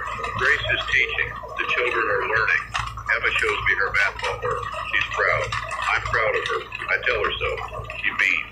These small moments, they matter. They're what we're fighting for. It's 11:07 a.m. A distress call on the radio. A group under attack. Not by infected, by other survivors. Raiders taking supplies. Taking weapons. Taking control. The location is 15 miles west. Outside our immediate area. But in the network. Connected to us. Under it, Marcus is listening. He looks at me. Asks if we respond. If we help. If we fight. I don't know. We're not soldiers. Not police. We're survivors. Do we risk ourselves for others? Even network members. The council meets. Emergency session. 5 minutes of intense debate. Dr. Patel says we have a moral obligation. Thomas says we can't risk our people. Dana says we need to establish precedent. Either we're a network that helps each other or we're not. Marcus says if we don't defend each other, the network is meaningless. Just voices on radios, no substance, no commitment. He's right. We vote. Ununanimous. We respond. Marcus takes 20 people, our best fighters, armed with whatever we have, makeshift weapons, a few guns, determination. They're loading into vehicles, moving out into danger, for strangers, for principle, for the network. I'm broadcasting this, telling the story as it happens. Other groups are listening, watching, learning what kind of network we are. This defines us, this moment, this choice. It's 1:34 p.m. Marcus and his team arrived at the location. The Raiders are still there, 6 of them, armed, aggressive. They've cornered the group. 12 people, families, elderly, vulnerable. Marcus approaches, tries to talk. The Raiders refuse. Say the supplies belong to them now. Might makes right. The old world is dead. New rules apply. Marcus disagrees. Says we're building something different, something better. Community, cooperation, mutual aid. He asks them to lead, to find another way. They laugh, raise their weapons, make threats. Marcus signals. His team moves, fast, coordinated. They've trained for this. Anticipated this, they surround the Raiders, outnumber them, outmaneuver them. The Raiders realize they're beaten. They lower weapons, surrender, smart. They walk away, alive but empty-handed, embarrassed, defeated. The families are safe, their supplies intact. They're crying, thanking Marcus, thanking us. They want to join, to be part of a network that fights for each other. Marcus welcomes them, tells them the protocols, the commitments, the mutual obligations. They accept. They're in. The team is returning. No casualties, no losses. Success, complete success. I'm broadcasting this. The network is celebrating. This is what we're building. This is who we are. We defend each other. We stand together. We're stronger united. It's a turning point. The network just became real, concrete, worth defending, worth believing in. It's 4:18 p.m. Marcus returns. Tired but satisfied. His people are exhausted but proud. They did something good, something right, something that matters. We're celebrating quietly, no big party, just acknowledgement, gratitude, recognition. They risk their lives for strangers, for principle, for the network. That deserves honor. But there's also concern. The Raiders are still out there. They might come back with more people, more weapons, more anger. We might have made enemies. Marcus says it was inevitable. Either we stand up to predators or we become prey. Better to establish strength early, deter future challenges. He's probably right, but it's a shift from defensive to proactive, from survivors to protectors, from community to something bigger. Military, maybe, or police, or both. It's necessary evolution, but it changes us, changes what we're building. We're not just a survival community anymore. We're a power structure, a force and entity that takes action beyond our borders. That's responsibility, weight, burden. We accept it. What choice do we have? It's 6:52 p.m. Dinner is communal again, both locations connected by radio, eating simultaneously, together even while apart. It's ritual, bonding, culture. Someone suggests we need a name for the network, for what we're building, something to identify with, to unite under, to believe in. Suggestions flow. Phoenix, rising from ashes, new dawn, fresh start, the network. simple and descriptive. Someone says Meridian. Ironic. Taking the name of the company that destroyed the world, using it to rebuild. I like it. There's poetry there. Justice. Redemption. We're taking their horror and transforming it, making it mean something different, something better. We vote. Meridian wins. We're the Meridian Network now. Survivors united. Communities connected. Building something new from the ruins of the old. It's official. We have identity, purpose, direction. We're not just surviving. We're building a civilization. It's 9:41 p.m. I'm broadcasting the name, the identity, the vision. I'm explaining what Meridian means now. Not weapons, not death, but community, life, hope. The network responds. Communities adopting the name, identifying as Meridian. Part of something bigger, connected, united. Within hours, we have 30 communities, 800 people, all Meridian, all committed, all connected. It's incredible, unexpected, powerful. We're becoming something significant, something that might actually last. I sign off, emotional, overwhelmed, hopeful. We're really doing this. Day 8, wake to rain, heavy rain. The barrels are filling, the tarps are collecting. We're gathering water, gallons of it, more than we can immediately use. This is abundance, wealth, security, water for drinking, cooking, cleaning, growing, living. Thomas is setting up a storage system, purification, testing, making sure it's safe, making it last. We're learning, adapting, thriving even. It's 8:23 a.m., morning broadcast in the rain. I'm describing the sound, the smell, the feeling. Rain was always just weather before, annoying or pleasant. Now it's life, literally. We depend on it. Perspective changes everything. A new group checks in, Northern Territory. They call themselves Sanctuary. 40 people, well organized, strong defenses. They've been listening. They want to join Meridian, be part of the network. I welcome them. Share protocols. Establish communication schedules. They're in. Meridian grows. Another group. Eastern suburbs. Smaller. 15 people. Struggling. They need help. Medical supplies. Food. Security advice. I connect them with Dr. Patel, with Dana, with Marcus. The network mobilizes. Resources are allocated. Advice is given. Help is provided. This is the network functioning. This is mutual aid. This is community at scale. It's beautiful, functional, proof of concept. It's 10:47 a.m. A runner from the university. More research findings. The scientists have been studying infected corpses, bodies that finally stopped functioning, trying to understand the progression. What they found is disturbing. The infection doesn't just attack the brain. It alters the entire nervous system, makes the body more efficient in some ways, stronger, more resilient, but at the cost of everything else. Metabolism, healing, cognitive function. The infected are burning through their bodies fast. The mutations, the scientists noted, its degradation.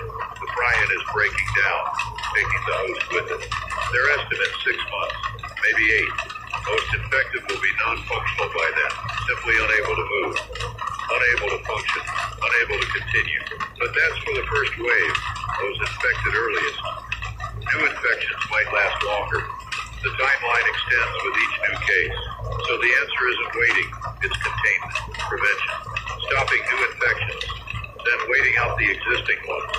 It's a strategy, a plan, achievable if we're careful, if we're smart, if we're lucky. I'm broadcasting this, the network is processing. It's good news. The end is visible, but it's also challenging news. We have to survive 6 to 8 months, minimum. Longer, realistically. That's a marathon. Endurance. Persistence. Can we do it? I don't know, but we're going to try. It's 1:16 p.m. The rain stopped. The sun is out. Steam rising from the streets.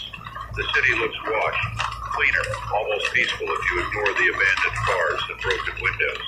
I'm on the roof, looking out, trying to see what's left, what's salvageable, what's hopeless. Most of downtown is gone, burned or collapsed, but the residential areas are mostly intact. Suburbs are survivable. We could expand there, create more settlements, spread out the population, build redundancy. That's long-term thinking, strategic thinking. immediate survival. We're into rebuilding mode, planning, constructing, growing. It feels premature, but also necessary. If we don't plan, we stagnate. If we stagnate, we die. Forward motion is life. Jennifer joins me on the roof. She's quiet, reflective. She tells me her boyfriend never made it. She knows now someone from his neighborhood confirmed it. He was infected early. He's gone. She's grieving. Finally, she'd been holding it back, focusing on survival. Now there's space for emotion, for loss, for grief. I listen, don't offer platitudes. Just presence, witness, acknowledgement. She needs to be heard, seen, validated. She cries. I let her. When she's done, she thanks me, says she needed that, needed to let it out. I tell her I'm sorry. I am, for her loss, for all the losses, for the world we had and lost. She nods, wipes her eyes, says we keep going. For them, for everyone who didn't make it. We keep going. She's right, we do. It's 3:39 p.m. Council meeting. We're discussing expansion, creating new settlements, establishing presence in the suburbs, building the Meridian network physically, not just through radio. Thomas has identified 3 locations: residential neighborhoods, intact houses, defensible, sustainable. We could move groups there, start farming, building, creating real permanence. Dana has inventory. We have surplus supplies, enough to support expansion, enough to take risks. Marcus has security concerns. Spreading out means vulnerability. We need to defend multiple locations, coordinate across distances. It's complex, but doable with planning. Dr. Patel supports it. Says concentration breeds disease, sanitation issues, stress, conflict. Spreading out is healthier physically and psychologically. Grace wants to create a library, preserve books, knowledge, culture. One of the locations could serve as a repository, a center for learning, for remembering. I'm documenting, recording. This is history happening. Decisions being made that will shape the future. Whatever future we manage to build. We vote unanimous. We expand. We establish 3 new settlements. We grow. Meridian is becoming real. Physical, permanent. It's 6:04 p.m. We're announcing the expansion plan to the network, asking for volunteers. People willing to pioneer, to leave the relative safety of established locations for the uncertainty of new settlements. The response surprises me. Dozens of volunteers. People wanting to build, to create, to be part of something new. The pioneer spirit isn't dead. It's just been dormant. We're organizing teams, selecting carefully, mix of skills, mix of ages, creating balanced communities, giving each settlement the best chance of success. The first group leaves tomorrow, 20 people, heading to a neighborhood 5 miles north. They'll secure the area, set up infrastructure, begin building. It's ambitious, maybe too ambitious, but we're trying. That's what matters. It's 8:27 p.m. Story time with the children again. They're excited to see me. Emma runs up, hugs my legs. The other kids gather, ready for stories. Tonight I tell them about the world before, about cars that drove themselves, about phones that knew everything, about planes that crossed oceans, about the wonders we created. They're amazed, doubtful even. It sounds like magic, like fairy tales. I assure them it was real. Show them pictures on my phone. The battery almost dead, but enough for this. They crowd around, staring wide-eyed, seeing the world that was. One boy asks if we'll have those things again. I tell him maybe someday, if we work hard, if we learn, if we remember and build on what came before. He says he wants to build airplanes. I tell him to study, to learn, to dream, that we'll need people like him, people who reach for more. Grace is watching, smiling. She mouths, thank you. I nod. This matters. Giving children hope, direction, dream. It's investment in the future. The only kind that matters. It's 10:13 p.m.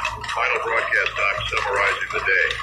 The rain, the research, the expansion plans, the volunteers, the hope. I'm also addressing fear because I know people are afraid of change, of risk, of failure, of losing what little they have.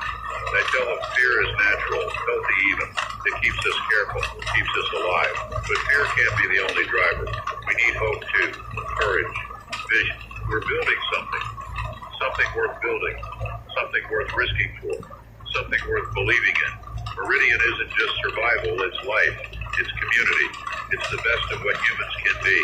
That's worth fighting for, worth working for, worth living for.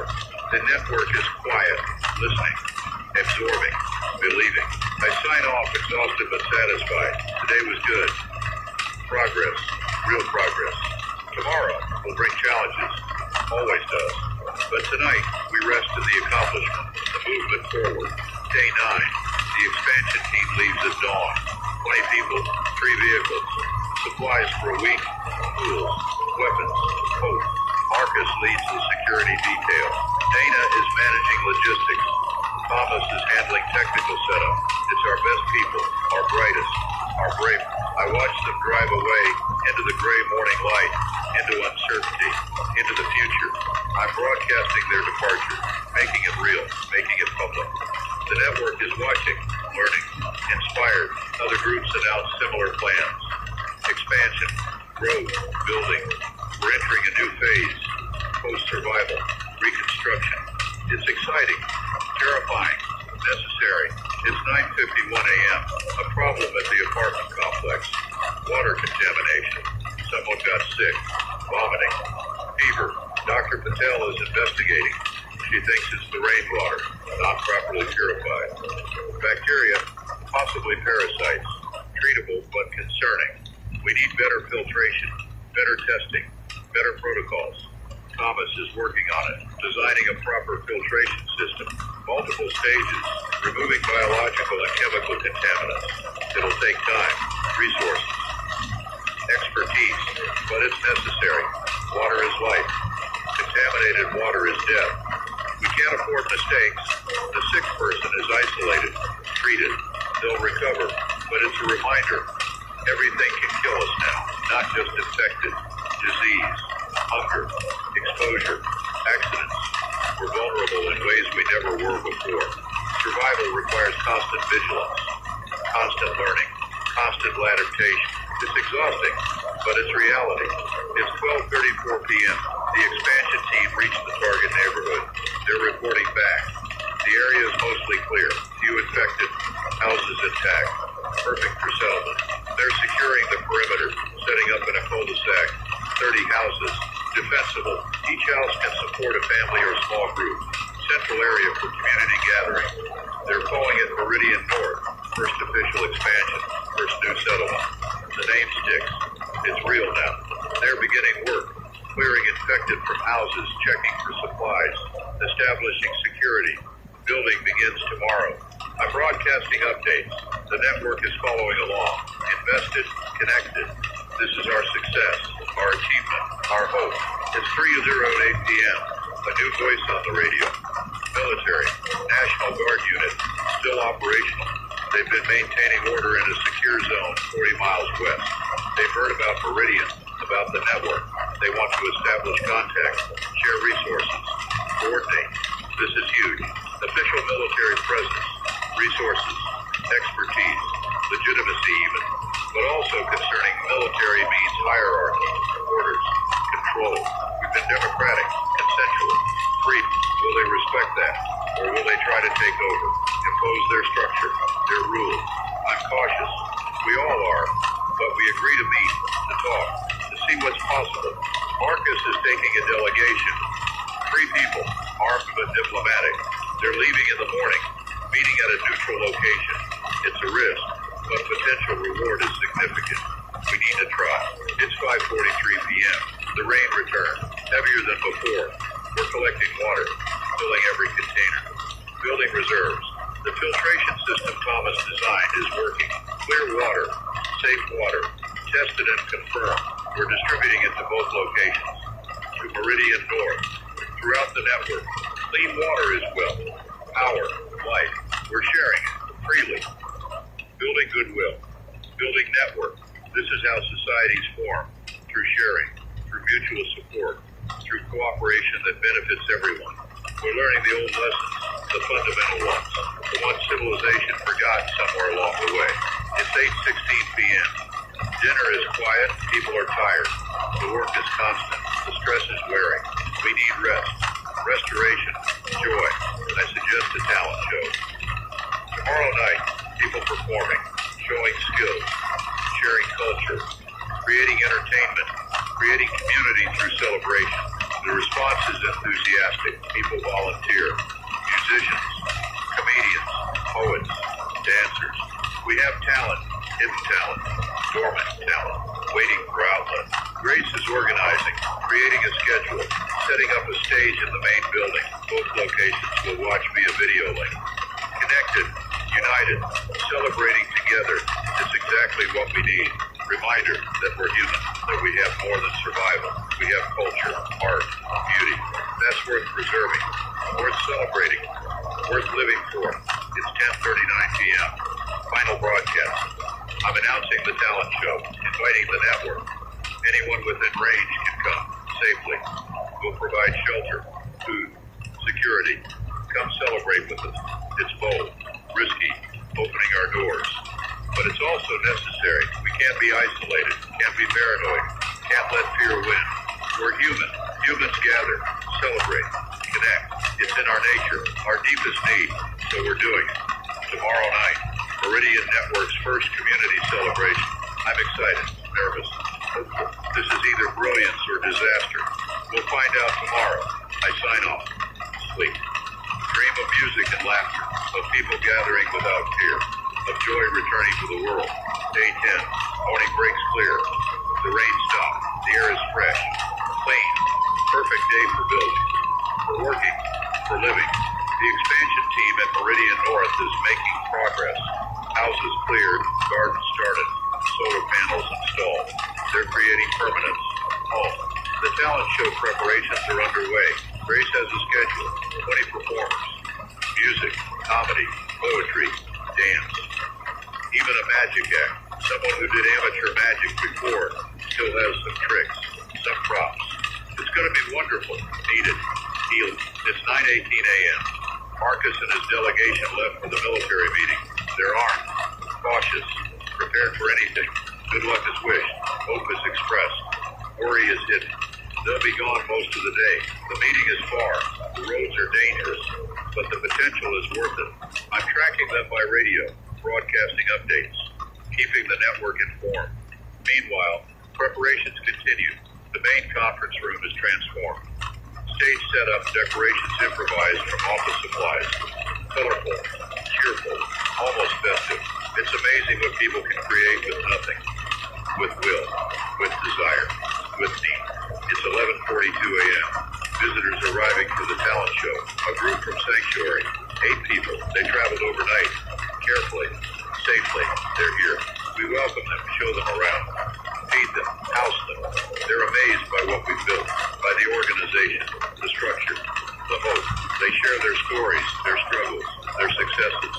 We're learning from each other, building bonds, creating friendship. This is diplomacy. This is alliance building. This is how networks become civilizations. More visitors arrive. Afternoon brings 3 more groups. 20 people total, from different directions, different backgrounds, united by Meridian, by network, by hope. We're hosting, welcoming, celebrating. This is what we're building. This is who we are. It's 2:57 p.m. Marcus checks in. The military meeting is underway. Initial impressions are good. The Guard unit is professional, respectful, interested in cooperation, not control. They have resources, medical supplies, weapons, ammunition, fuel. They're willing to trade, to share, to work together. They also have intelligence about other areas, other survivor groups, hostile groups, infected concentrations, information that could save lives. This is valuable, potentially transformative. We're discussing terms, working out agreements, building partnerships. It's going well, better than expected. Hope rises. It's 6:31 p.m. The talent show begins. Both locations connected by video. Visitors in person. Hundreds of people. United. Watching. Celebrating. The first act is a musician. Guitar. He's playing old songs. Folk music. Everyone knows the words. People are singing along together. Harmonizing. Creating beauty. It's moving. Emotional. Powerful. Tears are flowing. Happy tears. Cathartic tears. Healing tear. The magic happens. The magician is good. Pulling coins from children's ears. Making cards disappear. Simple tricks, but expertly done. The kids are delighted, amazed, laughing. Emma volunteers. He makes a flower appear in her hand. She gasps, shows everyone. Proud, happy, innocent. This moment, this perfect moment, worth everything. Worth surviving for. Worth fighting for. A comedian performs. Dark humor. Jokes about the apocalypse. About survival. About infected. It's inappropriate. Perfect. Exactly what we need. Permission to laugh at the horror. To diminish it through humor. People are laughing. Really laughing. Belly laughs. Releasing tension. Releasing fear. Releasing pain. It's therapeutic. Essential. Life-giving. More acts. A dancer. A poet. A singer. Each one sharing. Giving, creating community through art. The final act is a group performance. Everyone who wants to join. We're singing together. Old song. About coming together. About unity. About hope. All voices blending. Main building apartment complex. Meridian North via radio. Visitors. Network members. Hundreds of voices. One song. One community. One hope. It's transcendent. Perfect. The moment we became more than survivors. The moment we became something new. The show ends. Applause. Cheers. Tears. Hugs. Connection. Joy. Pure joy. I'm broadcasting this. Describing what I'm seeing. What I'm feeling. The network is listening. Experiencing vicariously. Wishing they were here. Next time they will be. We'll make it bigger. Better. More inclusive.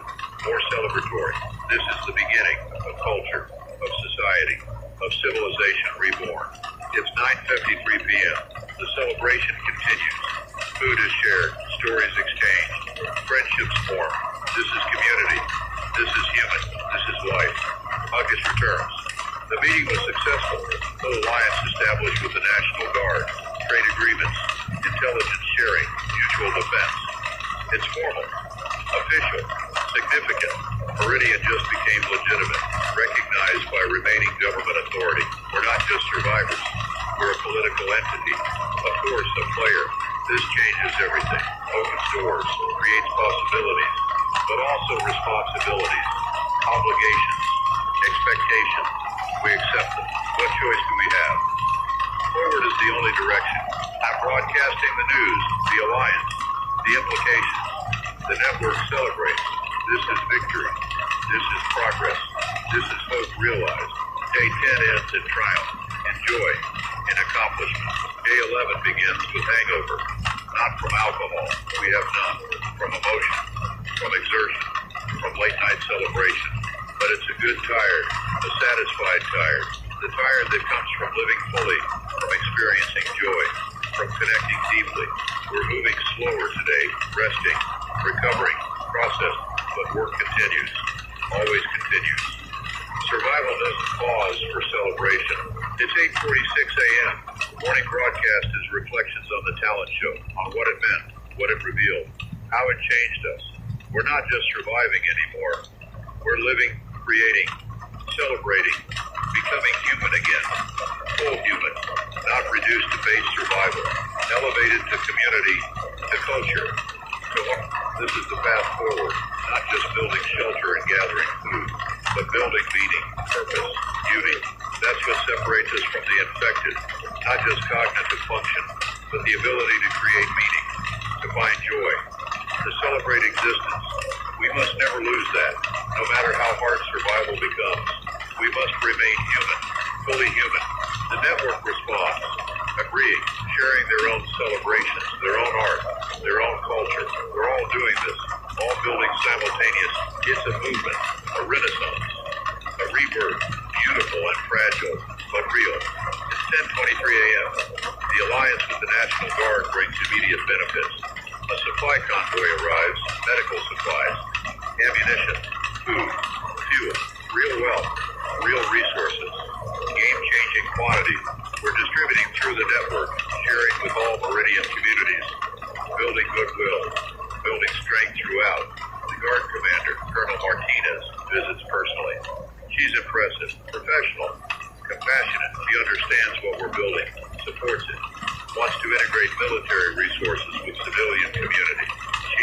proposal, joint patrols, clearing infected from larger areas, creating safe zones, expanding territory, building coalition of military and civilian resources. It's ambitious, organized, strategic, everything we've been improvising, but with military precision and resources. We agree, this is the next phase, from small communities to territory, from survival to reclamation. Meridian is evolving, growing, becoming something significant. It's 27 p.m. Joint patrols begin immediately. Mixed teams, guard soldiers, and civilian volunteers.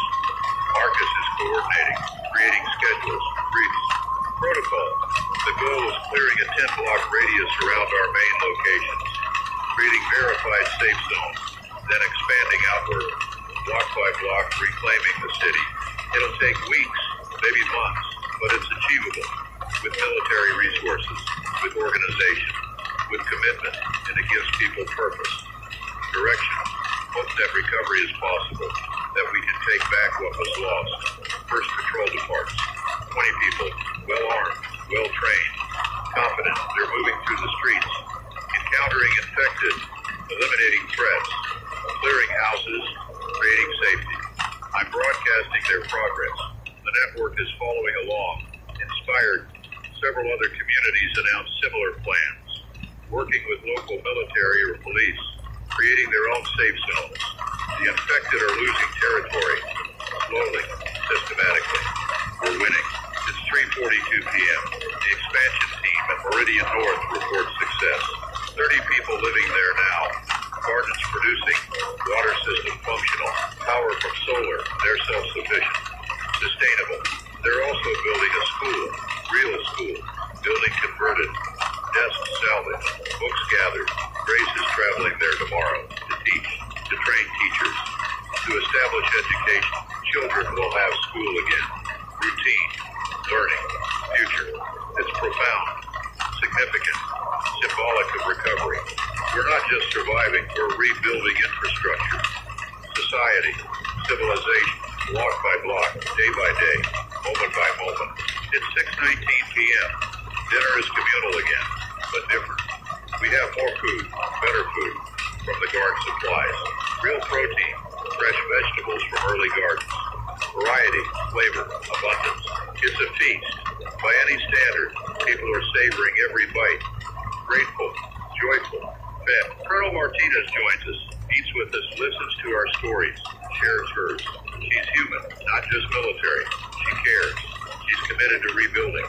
She tells us about other areas, other guard units, other survivor communities. The picture is mixed.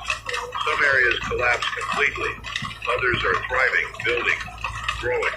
But overall, survival, persistence, hope, humanity endures everywhere, in different forms, different structures, but enduring. This is global. We're not alone. We're part of something worldwide. Billions became millions, but millions are still billions, still enough, still capable of rebuilding. It's perspective, context, hope on a larger scale. It's 8:51 p.m. Evening broadcast is about the larger picture, about other communities, other survivors, other success. I'm connecting Meridian with these other groups, building network beyond our region, creating national network, maybe international eventually. The responses are immediate. Groups wanting to connect, share information, trade, coordinate. The network is expanding exponentially. We need structure, organization, someone to coordinate, to manage, to lead at scale. The council meets tomorrow to discuss governance at network level, to create systems that can scale. They can manage thousands of people across hundreds of communities. It's nation building. That's what this is. We're building a nation from scratch. Democratic, distributed, connected. It's unprecedented, exciting, terrifying, necessary. I sign off, overwhelmed, but energized. This is bigger than I imagined, bigger than any of us imagined, but we're rising to it together, as Meridian, as humanity. Day 12, council meeting starts at dawn, extended session, all day if needed. The agenda is ambitious, structured, governance, systems, everything needed to scale from communities to nations. Colonel Martinez is invited, guest observer, military perspective.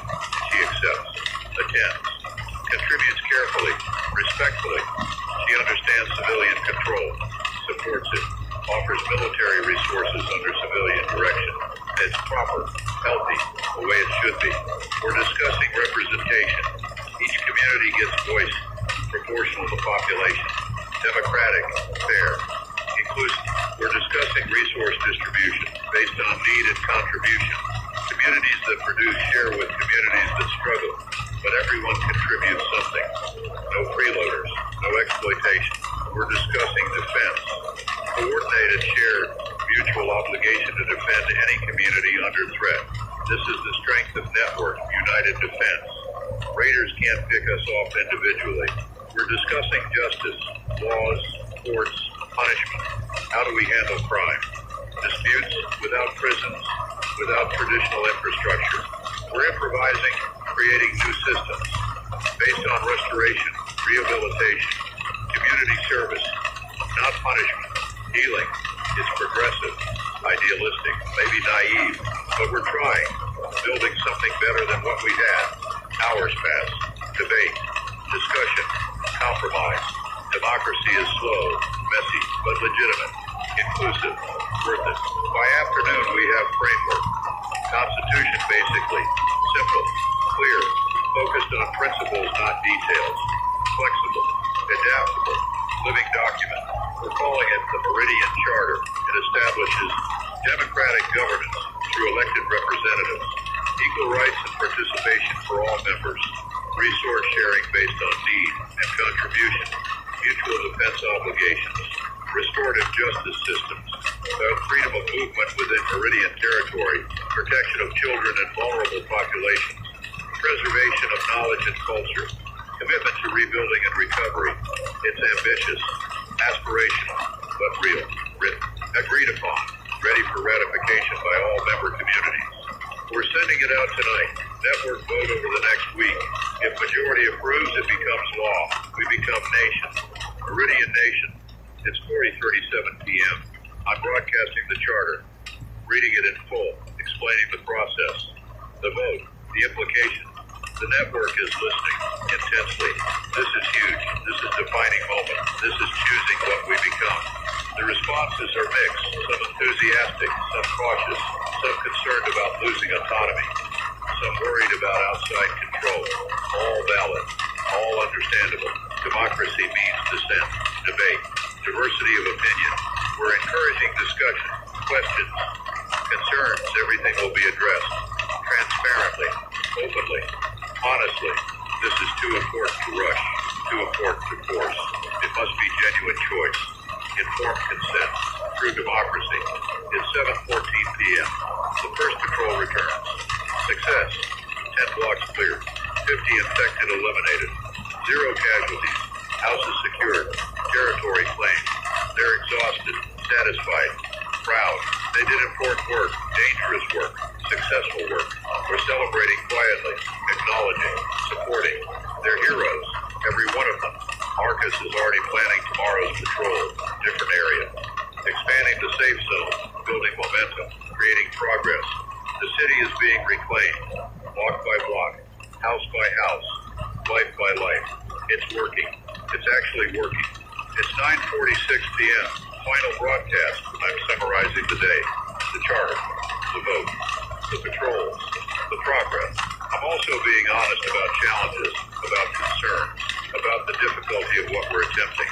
Building nation from ruins is hard, unprecedented maybe. We're making it up as we go, learning from mistakes, adapting constantly, but we're trying.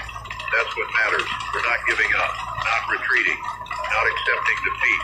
We're building, creating, hoping, living. That's human. That's us. That's Meridian. The network is quiet tonight, thinking, processing, deciding. As they sign off, rest. Tomorrow brings more challenges, more choices, more building. Always building. Day 13. Morning brings first vote results. Communities are weighing in on the charter. Early results are positive. 70% approval. Strong mandate, but 30% opposed or concerned. That's significant. We need to address their concerns. Modify if necessary. Build true consensus. Democracy isn't tyranny of majority. It's listening to everyone, finding common ground, building together. The council is reviewing concerns. Most are about autonomy, fear of central control, worry about losing local identity, valid concerns, addressable concerns. We're drafting amendments, ramifications. Strengthening local autonomy while maintaining network coordination. It's balance, tension, compromise. It's democracy. It's 10:28 a.m. Meridian North reports breakthrough. They've successfully grown and harvested first crop. Lettuce and radishes. Fast growing, early season, but real food. Grown food. Sustainable food. This is huge. This changes timelines. We're not dependent on scavenging anymore. We can produce, we can sustain, we can grow. They're sharing seeds, knowledge, techniques. Every community can do this. Should do this, must do this. Food security is survival. This is the path. I'm broadcasting instructions how to start gardens, what to plant, when to plant, how to care for crops. The network is listening, taking notes, planning. Within days, dozens of communities will have gardens. Within weeks, hundreds. Within months, we'll be food secure. This is revolution, agricultural revolution, just like humanity's first one, but faster, more desperate, more conscious. We're rebuilding civilization's foundations. From the ground up, literally.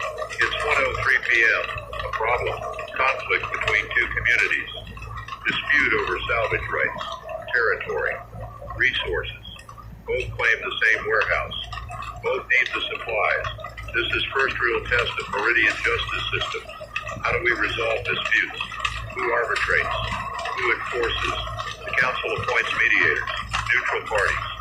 They'll investigate, listen to both sides, propose solution.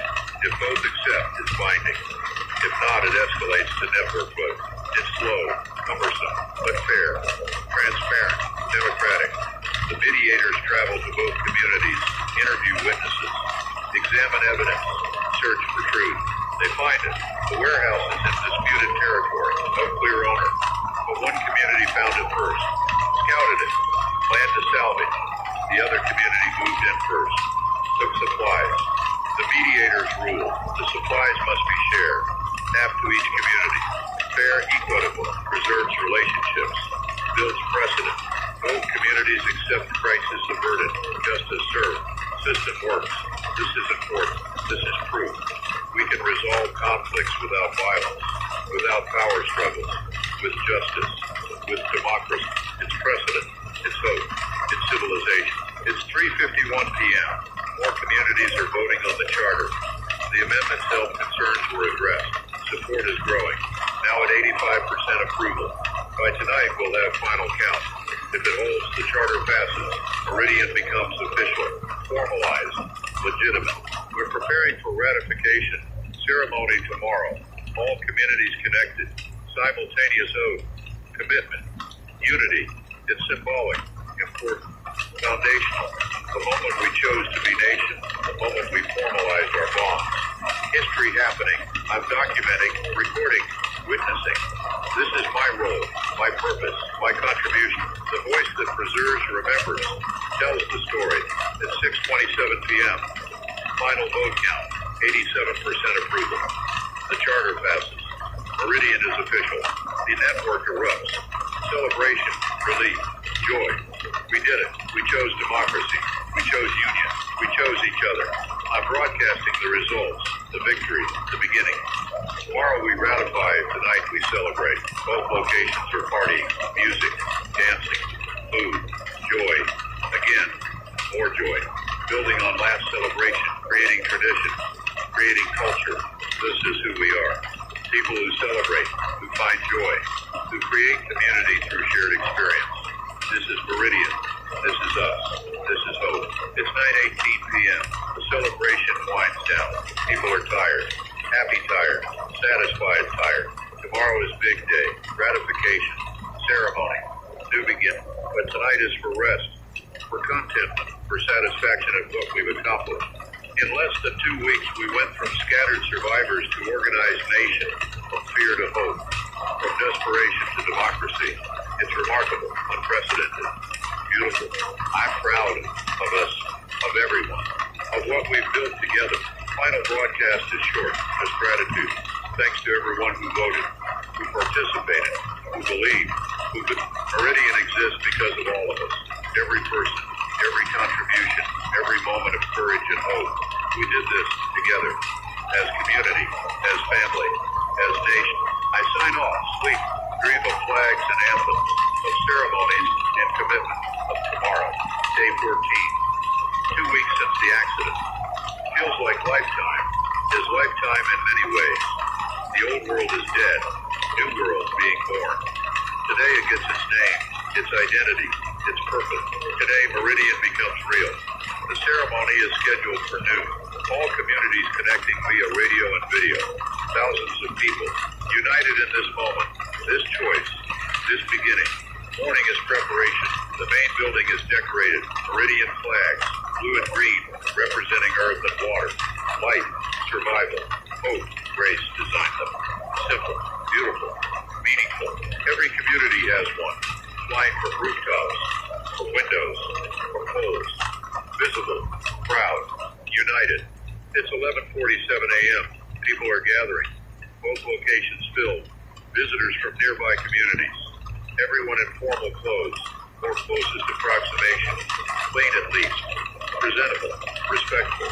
The mood is solemn, celebratory, nervous, excited. All of these, this is important. Everyone feels it. The council sits at the front, representatives of the people. Elected, trusted, responsible. We're wearing our best, looking official, feeling the weight of moment. It's noon. The ceremony begins. I'm master of ceremonies. Of course, the voice of Meridian, speaking for all of us. I begin with moment of silence. For those who didn't survive, for those who died, for those who became infected, for the world that was, for everything lost. Silence, complete silence. Thousands of people, not a sound. Just memory, grief, honor, respect. Then I speak about survival, about choice, about what we're building, about why it matters, about hope and courage and commitment. I'm reading the charter in full, every word, clear, slow, emphatic, everyone hearing, understanding, choosing, then the oath, pledging commitment to Meridian, to its principles, its people, its future. Everyone taking it together, one voice. One commitment, one nation. It's powerful, moving, transformative. The moment we stop being survivors and become citizens. The moment we choose to be something bigger than ourselves. The ceremony ends with singing. Anthem someone wrote. Simple melody. Powerful lyrics. About rising from ashes. About unity in adversity. About hope in darkness. Everyone's singing. Thousands of voices. United, harmonizing. Creating beauty from chaos, creating meaning from tragedy. It's transcendent, perfect. The birth of Meridian. I'm crying. Everyone is crying. Happy tears, proud tears, tears of relief and hope and commitment. We did it. We really did it. It's 1:37 p.m. Post-ceremony celebration. Food, music, joy. Again, more joy. It's becoming our culture, our tradition. Finding reasons to celebrate, creating community through shared happiness. The visitors are impressed. They came from dozens of communities, seeing what we've built, what's possible. They're inspired, energized, ready to build in their own communities. This is how movements grow, through inspiration, through example, through proof of possibility. Meridian is that proof. We're showing what's possible, what humans can build, even from ruins. Even from tragedy, even from horror, we can create something beautiful, something meaningful, something worth living for. It's 46 p.m. Visitors are leaving, returning to their communities, carrying stories, inspiration, hope. They'll share it, spread it, build it. Meridian is growing, not just in size, in influence, in impact. We're becoming model, blueprint, proof of concept. Other regions are watching, learning, adopting our structures, our systems, our charters. Meridian is franchising, basically, spreading organically, growing virally. Within months, there could be dozens of Meridian networks, hundreds of communities, tens of thousands of people, all committed to same principles, same values, same hope. It's a movement, a civilization, a future. And it started here, in this city, with scattered survivors, with desperate choices, with commitment to something bigger. It's humbling, inspiring, overwhelming. It's 7:03 p.m. Quiet evening, recovery from ceremony, from emotion. reiterating what happened, what it means, who we now are. I'm doing the same. I'm citizen now. Not just survivor, not just broadcaster. Citizen of Meridian with rights, responsibilities, identity. It feels different, significant, grounding. I belong to something real, something meaningful, something worth protecting, worth building, worth living. This is what humans need: community, identity, purpose. We're social animals. We thrive in groups, in tribes, in nations. We've just chosen ours, formalized it, made it real. I'm grateful for the accident that brought us together. No, not grateful for that. Grateful for the choices we made after the way we responded. The humanity we maintained, the hope we held. That's what saved us. Not resources, not location, not luck. Hope, choice, humanity. We chose to be better, to build better, to hope for better, and we're doing it. That's worth everything. It's 9:41 p.m. Final broadcast of the day, of the 2 weeks, of the beginning. Tomorrow starts the next phase, the building phase, the growth phase, the future. I'm reflecting, summarizing, honoring what we've been through, what we've accomplished, what we've become. 2 weeks ago, the world ended, lives ended, civilization ended, everything we knew, everything we were gone in moments. But we survived, not just physically, emotionally, spiritually, humanly. We maintained who we are, what we value, what makes us human. And from that maintenance, that commitment, that hope, we built something new, something better maybe, something more aligned with our true nature. Meridian is democracy, it's community, it's cooperation, it's everything humans do best. Without the baggage, without the corruption, without the mistakes of the old world, we have a chance to do it right from scratch, with full knowledge of what went wrong before. We can build better. Will we? I don't know. We're human. We make mistakes. We have conflicts. We're imperfect. But we're trying. That's what matters. We're not giving up. We're not accepting defeat. We're building, creating, hoping, living. That's Meridian. That's us. That's the future. The network is quiet tonight, satisfied, resting, preparing for tomorrow. I sign off. End of 2 weeks. End of beginning. Start of future. Sleep comes easy. Team restorative. Hope. Day 15 begins new chapters. Morning brings routine. Now that ceremony is over. Now that Meridian is official, we return to work. Building, growing, surviving, living. But it's different. There's confidence now. Identity. Purpose. We're not just surviving. We're citizens of Meridian. Building nation. Building future. It changes perspective. Motivates, inspires. It's 8:19 a.m. Morning broadcast is about this new phase, about what comes next, about challenges and opportunities, about long-term vision. We're not just surviving winter, we're building infrastructure, creating economy, establishing education, planning for generations, for centuries even. Ambitious? Yes. Impossible? Maybe. But worth trying? Absolutely. The network responds enthusiastically. Communities sharing plans, projects, ideas. We're all building together, learning from each other, growing together. This is the power of networks. Collective intelligence, shared resources, mutual support. We're stronger together than apart. Exponentially stronger. It's 10:47 a.m. The patrols continue. Daily now, expanding safe zones systematically. Yesterday cleared 10 blocks. Today's goal is 15. Ambitious but achievable. More people volunteer now that Meridian is official, now that it's nation building, not just survival. People want to contribute, want to be part of something, want to matter. Everyone contributes something, even the children, even the elderly. Everyone has a role. Everyone matters. Everyone belongs. This is inclusive community. This is what we're building. A place where everyone has value. Everyone contributes. Everyone belongs. It's 1:33 p.m. Message from the National Guard. Colonel Martinez has proposals. Large-scale operation. Clearing entire sectors. Establishing permanent safe zones. Military and civilian cooperation. Meridian would provide governance. Baird provides security. Shared operation. Shared success. The council meets, discusses, debates. It's significant commitment. Major operation. High risk. my reward. We vote on unanimous approval. We're doing it. Large-scale reclamation, taking back city, taking back territory, taking back hope.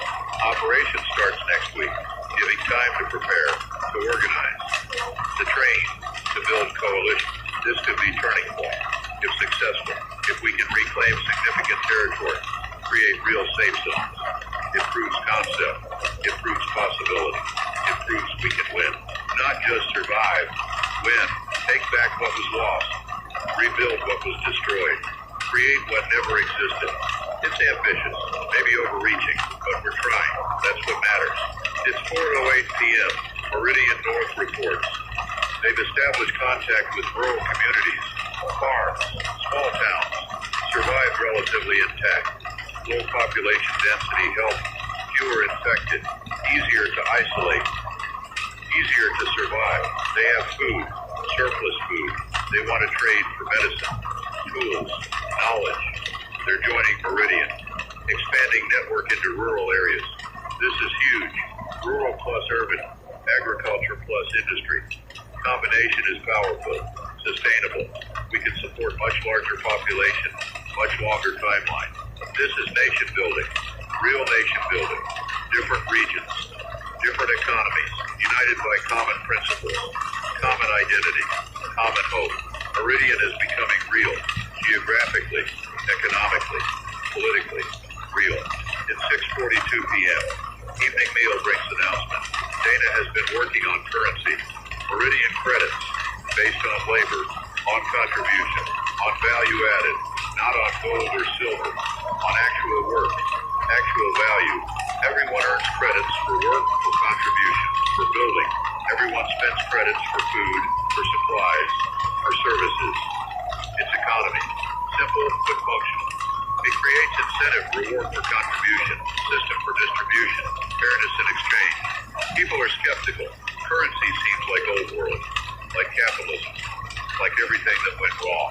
But Dana explains, this is different. This is democratic. This is transparent. This is about fairness, not exploitation. About contribution, not accumulation. We're trying experimenting. If it doesn't work, we'll change it. Adapt it. That's flexibility. That's democracy. We implement tomorrow. Trial basis. Month-long experiment. Then evaluate. Adjust, improve. It's science. Social science. We're learning by doing. Building by trying. Growing by experimenting. It's 9:24 p.m.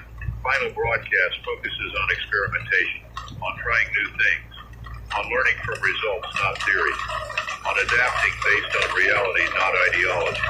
This is pragmatic governance. This is scientific approach. This is learning organization. We don't have all answers. We don't pretend to. We try things. See what works. Keep what works. Discard what doesn't. Simple, effective, honest. The network appreciates this. Transparency, honesty, willingness to admit uncertainty. It builds trust. It builds legitimacy. It builds commitment. People follow leaders who are honest, who admit mistakes, who adapt, who learn. We're trying to be those leaders. I sign off, satisfied, tired, hopeful. Tomorrow brings more experimentation, more learning, more building, always building. Day 16, currency launches. Everyone receives initial allocation, 100 credits. Equal start. From there, earn and spend. Create and exchange. Build economy. First transactions are awkward. People unused to trading, to valuing, to exchanging. But it starts slowly, tentatively. Market emerges. Someone sells baked bread, 5 credits. Someone else offers haircuts, 3 credits. Someone repairs electronics, 10 credits. Services, goods, value creation. By afternoon, economy is flowing. People working, trading, earning, spending, creating wealth, actual wealth, not accumulated, circulating, everyone benefiting. It's working, better than expected, faster than expected. Humans understand trade, instinctively. We've been doing it for millennia. We just needed framework, permission, system. It's 11:16 a.m. Broadcast discusses economy, how it's working, why it matters, what it enables. Economy isn't capitalism, isn't exploitation, is exchange. is specialization, is efficiency. Economy allows people to focus, to specialize, to get really good at something, then trade for everything else. It's division of labor, it's efficiency, it's progress. One person becomes excellent baker, makes bread for community, earns credits, uses credits for everything else. Doesn't need to farm, hunt, build, just bakes. Gets really good. Everyone benefit. That's economy. That's why it matters. That's why we're building it. The network is watching, learning. Several communities implement similar systems. Others hold back, waiting, watching, seeing results before committing. That's fine. That's healthy. That's experimentation. Not everyone must do everything. Diversity of approach. Learning from each other. Finding what works where. It's 2:49 p.m. First Council of Rural Communities. They're meeting to discuss integration, to establish protocols, to build connection with urban meridian. They have concerns. Rural life is different pace, different values, different needs. They don't want to be absorbed, don't want to lose identity, want autonomy within union. We understand, we respect. We're not homogenizing, not forcing uniformity, celebrating diversity within unity. A pluribus unum, from many one. Without destroying the net, the Charter allows this, encourages this. Local autonomy, regional identity, within national framework, federal system basically, distributed power, shared coordination. They agree. Join formally. Rural meridian established. Autonomous but connected. United but distinct. Perfect balance. Nation grows. Geographically, culturally, economically. We're becoming real nation. Multiple regions, multiple identities. United principles. It's 5:33 p.m. Thomas has breakthrough. Solar power storage. Battery system. Using salvaged car batteries. Wired in series. Storing solar energy. Providing power at night. This is huge. This extends power. Makes it reliable. Sustainable. We can have lights at night. Heat in winter. Power for tools. For communication. For life. He's building one for each location. Plans available to all communities. Anyone can build. Anyone can have power.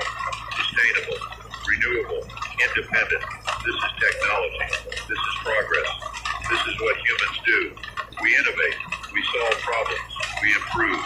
Even in apocalypse. Especially in apocalypse. Necessity breeds innovation. Adversity breeds creativity. We're proving it. It's 87 p.m. Evening gathering. Different tonight. More formal. Grace's organized cultural evening. Poetry. Music. Art. Sharing. Celebrating culture. Building identity. Someone reads poem. About survival. About hope. About what we've lost and what we're building. It's beautiful. Moving. True. Someone else plays music. Original composition called Meridian Rising. It's haunting. Powerful. Perfect. Then someone displays artwork. Paintings of the city. Before and after side by side. Showing loss. Showing change. Showing both tragedy and hope. This is culture. This is identity. This is who we are. Not just survivors. Creators. Artists. Humans fully expressed. Grace is preserving everything. Creating archive. Library. Repository of Meridian culture. For future. For history. For memory. This is important work. Maybe most important. Preserve who we are. What we value. What we create. That's civilization. That's us. It's 10:41 p.m. Final broadcast is philosophical, about culture, about memory, about importance of preserving humanity, not just human bodies. We survive physically through food and shelter. We survive culturally through art and memory. Both matter. Both are essential. We need both to be fully human. Meridian understands this, values this, protects this. We're not just surviving. We're living, creating, remembering, being human fully. That's victory. That's success. That's what we're building. The network is quiet, reflective, absorbing. These philosophical broadcasts resonate, give meaning, give purpose, give why not just out.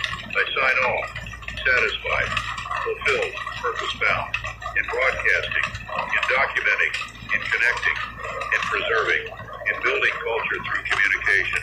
This is my contribution, my calling, my work. Day 17, week 3 begins. Routine established, systems working, economy flowing, culture building, nation growing. We're past survival mode, into building mode, into thriving mode even.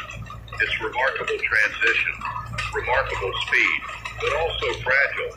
One major setback, one disaster, one attack, everything could collapse. We know this, live with this. But don't let it paralyze us. Forward motion is life, stagnation is death.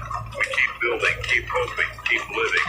Morning broadcast focuses on fragility and strength, how both coexist, how awareness of fragility makes us careful, how confidence and strength makes us bold, balance between caution and courage. The network needs both, too much caution.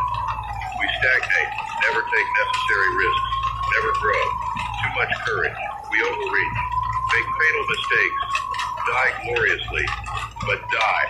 Balance is wisdom, is survival. It's 9:53 a.m. Preparation for major operation begins. Training, organization, coordination between civilian and military is complex, difficult. Marcus leads civilian training, tactics, safety, coordination, people learning, practicing, preparing. They're not soldiers, never will be, but they're competent, capable, ready. Colonel Martinez leads military preparation, establishing command structure, communication protocols, contingency plans, professional, thorough, impressive.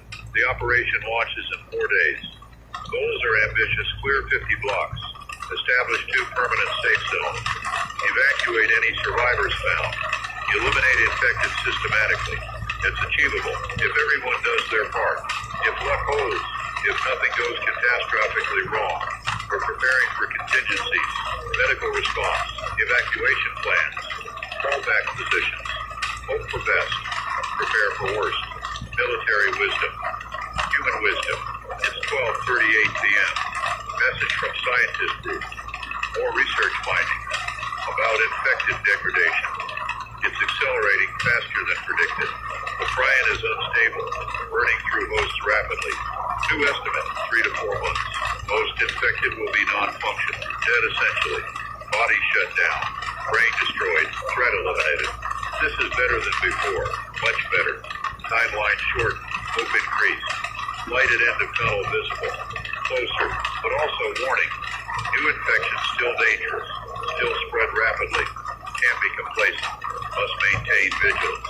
Caution, safety protocol. Victory is coming, but it's not here yet. Must survive until then. Must continue fighting, building, hoping, living. I'm broadcasting this network celebrates. Cautiously, hopefully, 3 to 4 months.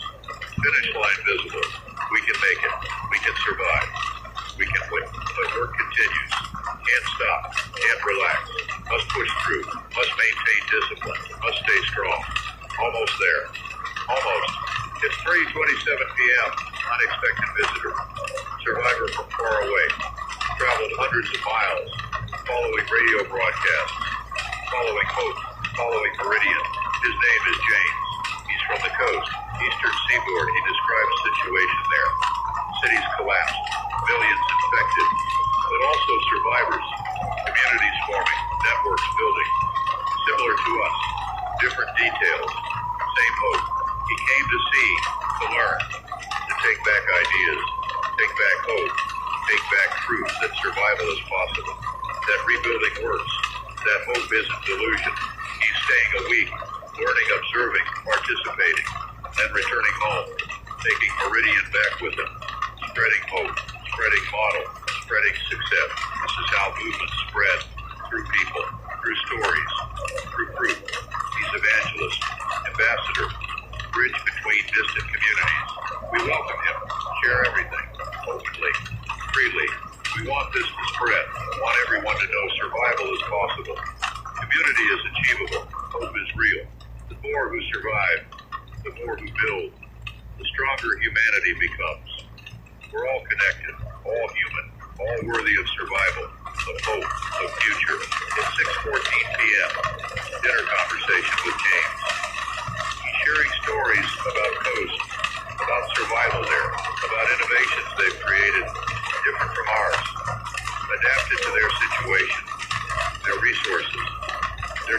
villages.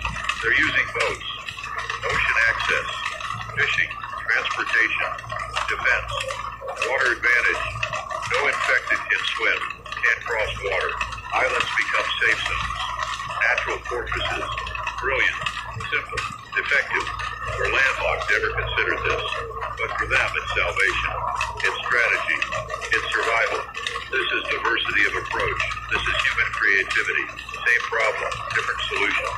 All valid, all effective, all worth sharing. We're learning from each other, coast and interior, urban and rural, military and civilian. Everyone contributing, everyone learning, everyone improving. This is network power. This is why Meridian works. Not one answer, many answers. Coordinated, shared, optimized. It's 8:56 p.m. Cultural evening includes James. He shares coastal culture, sea shanties, sailing stories, ocean wisdom, different from ours. Enriching, expanding. Our culture grows, diversifies, deepens. We're absorbing influences, creating synthesis, building truly diverse culture, rich culture, human culture. This is what happens when barriers fall, when information flows, when people connect. Culture explodes, blooms, thrives. Meridian is becoming multicultural, multi-regional, truly national, not homogeneous, diverse, unified by principles, not uniformity, by values, not sameness. This is strength. This is resilience. This is beautiful. It's 11:02 p.m. Final broadcast includes James. He speaks about coast, about hope, about Meridian's impact, how broadcasts reached them, gave hope, gave model, gave possibility. He thanks us. Thanks Meridian for existing, for broadcasting, for sharing, for proving survival is possible. Community is achievable. Hope is real. I'm moved. We all are. Our work matters. Our broadcasts matter. Our example matters. We're not alone. We're part of something global, something huge, something unstoppable. Humanity survives everywhere, in every region, every environment, every challenge. We adapt. We overcome. We survive. This is our nature, our strength, our hope. I sign off, grateful, humble, inspired. Tomorrow brings more building, more connecting, more hoping, always forward. Day 18, 3 days until major operation. Preparation intensifies. Final training, final coordination, final checks. Tension rising, anticipation building. Everyone feeling it. This is big. This is significant. This could change everything. Success means momentum, proof of concept, model for future. Failure means casualties. Setback, doubt. We can't fail, won't fail, will succeed, must succeed.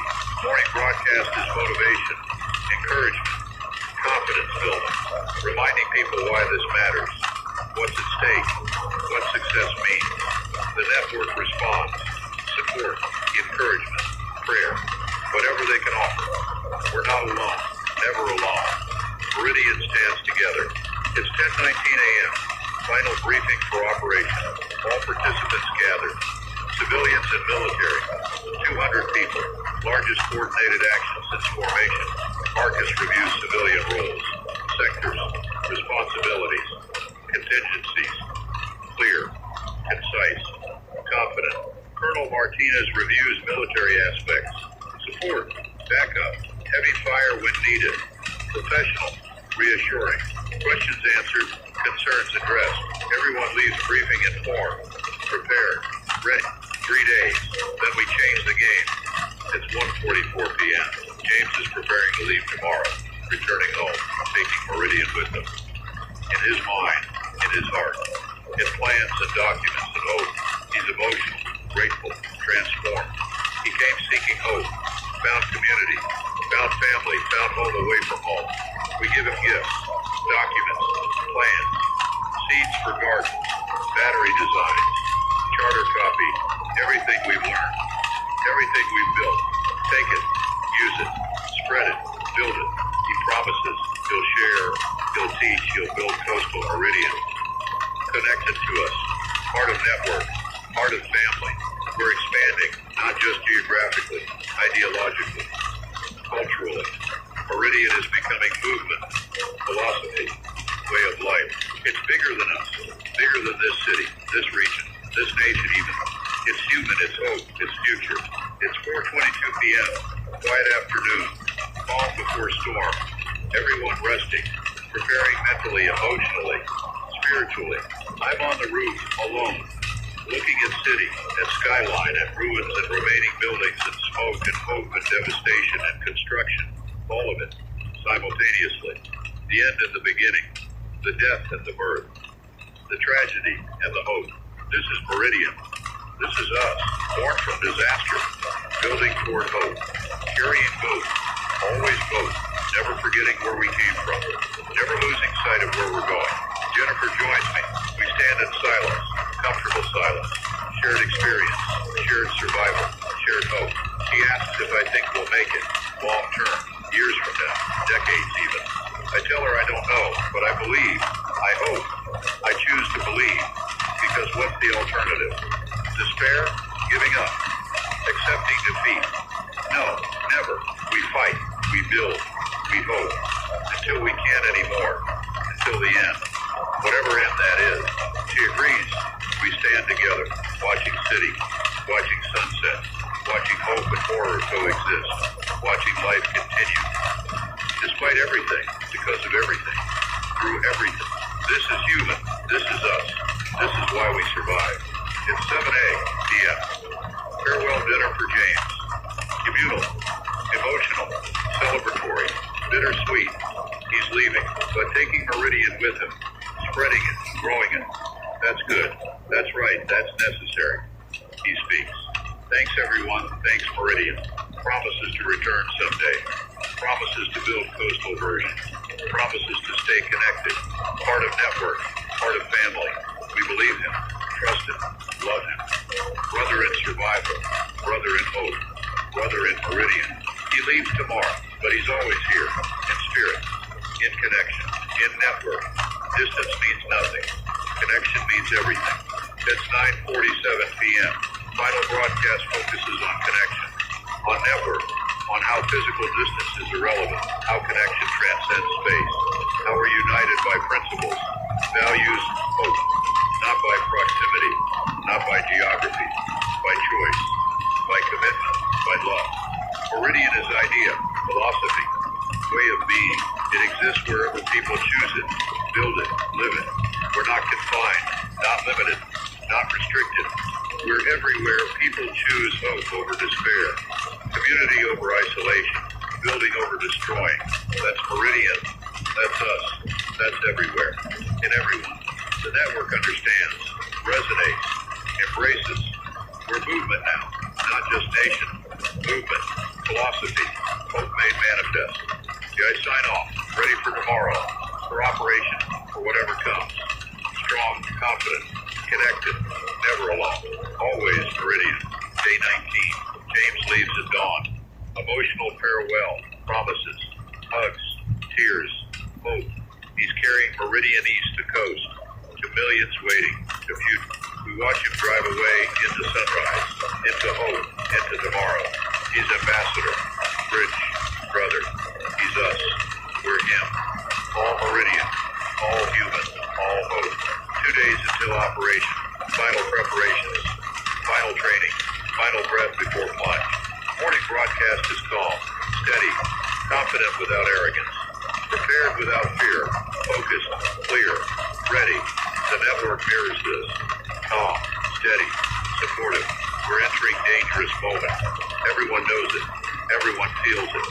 But we're ready as possible. It's 10:33 a.m. Unexpected development. New survivor group requests immediate help. Under attack by large raider band. 20 raiders, well armed, aggressive. The survivor group is 30 people, mostly families, elderly, children, vulnerable. Location is 40 miles north, outside normal range. But their Meridian network, part of family, under attack, calling for help. Emergency council meeting. When we respond, operation is in 2 days. Can't risk key personnel, can't risk resources. But these are network members, family, under attack, calling for help. Debate is brief, intense. Marcus wants to go, says that's what Meridian means. Mutual defense. We respond. Always respond. That's covenant. That's commitment. Others worry. Risk. Timing. Resources. All valid. All understandable. Vote happens. Unanimous. We respond. Always respond. That's Meridian. That's who we are. Marcus takes team 20 fighters. Best equipped. Best trained. They're leaving within the hour. Race north. Save family. That's mission. That's commitment. That's Meridian. It's 12:16 p.m. Marcus team is en route. Moving fast. Time matters. Raiders can kill everyone. To destroy community. To shatter network trust. We must save them. Must succeed. Must prove Meridian keeps promises. Defense its own. That's everything. That's what makes network real. Makes it worth joining. Worth believing in. I'm broadcasting updates. Network is watching, waiting, hoping, praying. This matters beyond this one group. This tests Meridian, tests commitment, tests reality of mutual defense. We must succeed. Everything depends on it. It's 2:47 p.m. Marcus team arrives. Raiders are there. Surrounding community. Preparing assault. Timing is critical. Perfect almost. Minutes matter. Lives matter. Marcus team engages. Fast. Hard. Overwhelming. 20 against 20. Equal numbers. But Marcus team has surprise. Has coordination. Has commitment. Has purpose. Raiders are caught off guard. Confused. Disorganized. They fight back, but half-heartedly. They're bullies. Not soldiers. Not defenders. Just predators seeking easy prey. Prey has teeth. Prey fights back. Prey has help. Family. Network. Meridian. Raiders break. Run. Leave weapons. Leave wounded. Run for lives. Smart. They recognize bigger force. Greater commitment. They can't win. They retreat. Marcus lets them go. No pursuit. No revenge. Just defense. Just protection. Mission accomplished. No casualties. Network family saved. It's 4 now at 3 p.m. Marcus team securing area. Checking for wounded. Providing medical attention. Food, water, comfort. They saved 30 people. 30 lives. 30 grateful survivors. 30 new Meridian believers. The rescued group is overwhelmed. Grateful. Can't believe help came. Can't believe network is real. Can't believe Meridian keeps promises. But it is. We are. We do. That's what makes us different. That's what makes us Meridian. We defend each other, always. No matter what. That's covenant. That's commitment. That's family. I'm broadcasting success. Victory. Fruit. Network explodes with celebration. Relief. Pride. This is Meridian. This is what we do. This is who we are. Other communities report. Raiders in their areas withdrawing. Retreating. Word spreads. Meridian protects its own. Don't attack network members. You'll lose. You'll face unified response. You'll regret it. This is deterrence. This is reputation. This is power. Not power over power with power to protect. Power to defend. Power to build. Power to hope. Good power. Necessary power. Right power. It's 6:38 p.m. Marcus team returns. Heroes welcome. Celebration. Honor. Gratitude. They risk lives for strangers. For principles. For Meridian. For us. The rescued families are with them. Came back. Joining main community. Safer here. Part of something bigger. Part of family. Part of Meridian. They're integrated immediately. Housed. Fed. Welcome. Family doesn't exclude. Doesn't judge. Doesn't hesitate. Family accepts. Includes. Love. That's Meridian. That's us. That's what we're building. Family at scale. Community that actually cares. Nation based on mutual aid. On love. On hope. It's working. It's real. It's beautiful. It's 9:21 p.m. Final broadcast celebrates victory, but also cautions. This changes things. Meridian is now target. We showed strength, showed commitment, showed capability. Raiders know this. Other threats know this. We're not easy prey. We're not isolated. We're unified. Dangerous to threaten. This deters some, but attracts others. Stronger enemies. More dangerous threats. Those who see strong network and want to break it, control it, destroy it. We must stay vigilant, must stay strong, must stay unified, can't become complacent, Can't assume safety. Must remain ready. Always ready. But tonight, we celebrate. We earned it. We saved lives. We proved Meridian is real. We kept promises. That deserves honor, joy, breath. Tomorrow brings challenges. Always does. But tonight, victory, hope, pride, truth. We're Meridian. We're real. We're strong. We're family. I sign off proud, grateful, honored to be part of this, to witness this, to chronicle this, to be Meridian, day 20. One day until major operations, final preparations, final rest, final calm. Morning broadcast is reflection on 3 weeks, on journey, on transformation, from scattered survivors to organized nation, from desperation to hope, from fear to confidence.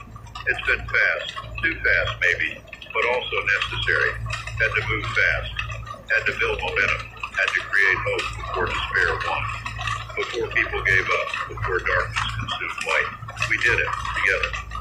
As community, as network, as Meridian, we built something real, something good, something worth protecting, worth fighting for, worth dying for. Tomorrow we fight, large scale, coordinated, everything we've built, everything we've learned, everything we've become, tested, proven, or broke. We will succeed, must succeed, will not fail, cannot fail. Too much depends on it. Too many people, too much hope, too much future. Follow it. We reclaim the city. Follow it. We prove Meridian works at scale. Follow it. We change everything. It's 10:52 a.m. Final operation briefing. Everyone gathered. 200 fighters, 50 support personnel, medical, logistics, communication. Everyone has roles. Everyone matters. Everyone contributes. Operation details reviewed. Again, final time. 5 sectors, 4 teams per sector. Systematic clearing, house by house, block by block. Thorough, safe, effective. Estimated time, 12 hours. Dawn to dusk. One day, 50 blocks cleared, 2 safe zones established, hundreds of infected eliminated, any survivors rescued. It's achievable if everyone does their part, if coordination works, if luck holds, if God or universe or chance smiles on us. We're ready as possible, training complete, equipment distributed, plans made, contingencies prepared, morale high, commitment total, hope strong. Tomorrow, we make history. Tomorrow, we build future. Tomorrow, we reclaim what was lost. It's 1:27 p.m., quiet afternoon, rest before storm, people sleeping, eating, praying, preparing mentally, emotionally, spiritually. Death is possible, likely even. 200 people fighting thousands of infected. Odds aren't good. We know this. Accept this. Do it anyway, because it matters, because it's necessary, because hope requires action, hope requires risk, hope requires courage. We have courage, all of us, every person volunteering, every person risking, every person fighting for community, for family, for Meridian, for hope, for future. That's heroism, real heroism, not glory seeking, not fame hunting, quiet determination to do what's necessary, what's right, what's hard, despite fear, despite danger, despite cost. I'm proud of everyone, of Meridian, of humanity. We're proving what we can be, what we can do, what we can build, even from ruins, even from horror, even from end of world. We rise. We always rise. That's human. That's us. That's beautiful. It's 4:49 p.m. Jennifer comes to me. She's volunteering tomorrow for medical support. She'll be in danger, maybe die, probably survive, but maybe die. She asks if I think she's crazy. I tell her no. I tell her she's brave, necessary, heroic. She's doing what needs doing, what she can do, what she chooses to do. She asks if I'm scared for her. I say yes, terrified, but also proud. So proud she's Meridian. She's hope. She's what we're building. We hug. Long hug, comfortable silence, shared understanding. Tomorrow is uncertain. Tonight is certain. We're here together, alive, connected. That's enough. Has to be enough. She leaves. I'm alone, with fear and pride and hope and dread.